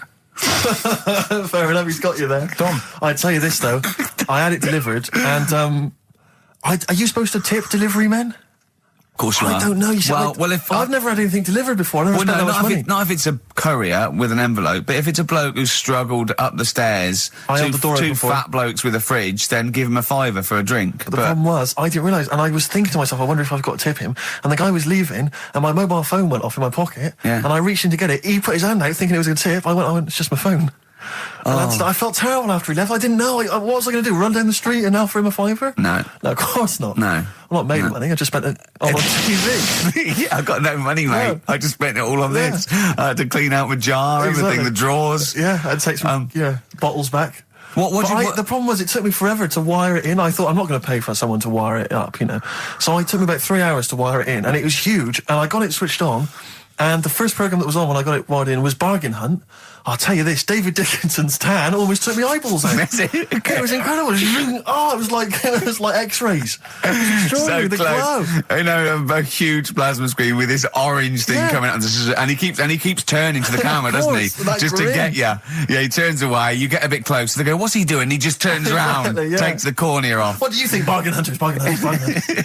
Oh dear, that's why I'd buy a plasma screen to watch Bargain Hunt. I mean, it's ludicrous. This is the problem, is because what do you watch? I mean, have you watched anything that's been worth having? The only thing I've watched really worth watching. 24. Well, 24 works great, but also films. Obviously, that's the main reason I bought it, because films just look amazing on there. Yeah, DVD on the plasma screen. There's that one that a bloke, right, was going to get a phone call at 4 o'clock to find out if his business was, okay, right?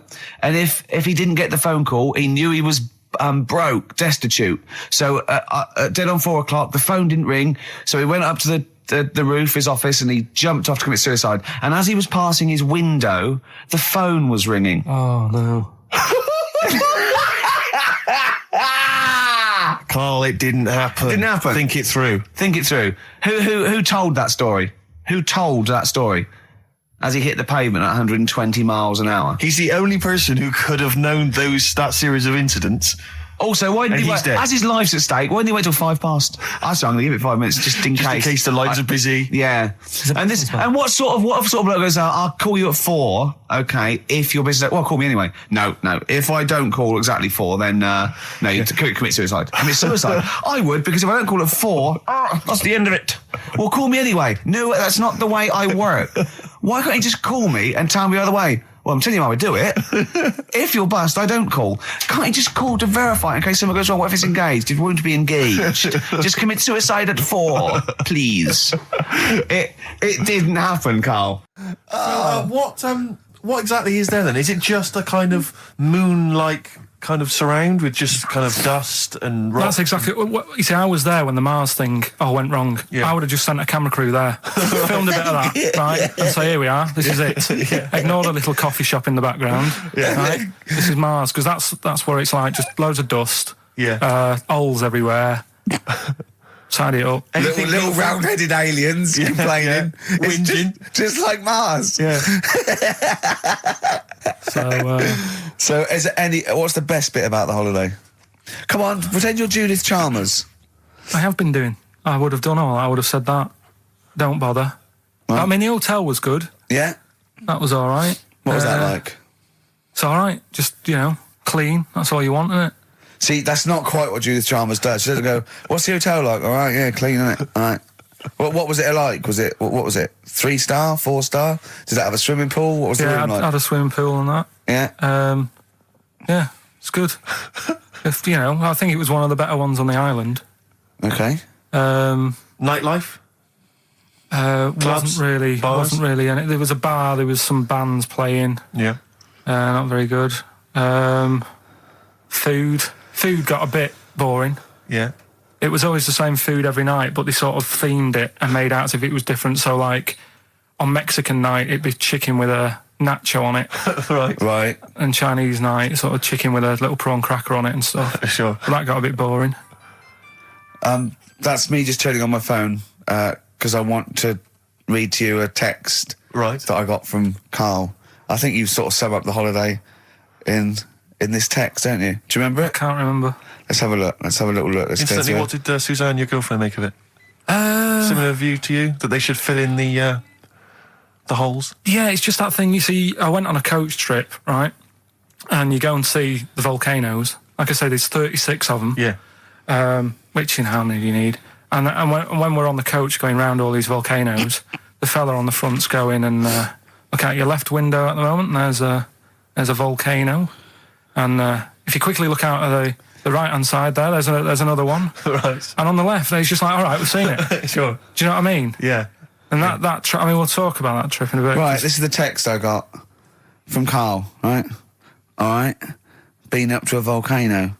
Been in some dead artist's house who built his house in the lava. They said they would show me science with volcanoes, but all they did was chuck some water in a hole and it shot up in the air. No dwarves in the canteen, no scousers here, but there is a Swede woman with a big head. She looks effing gormless with a cap on. All right?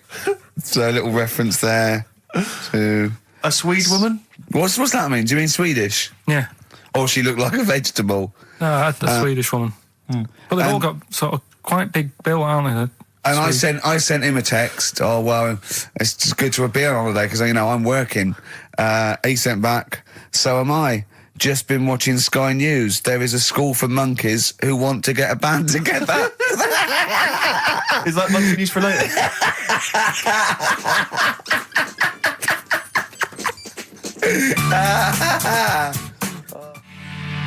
Oh My Corazon by Tim Burgess. I can't get enough of that. I love that chorus.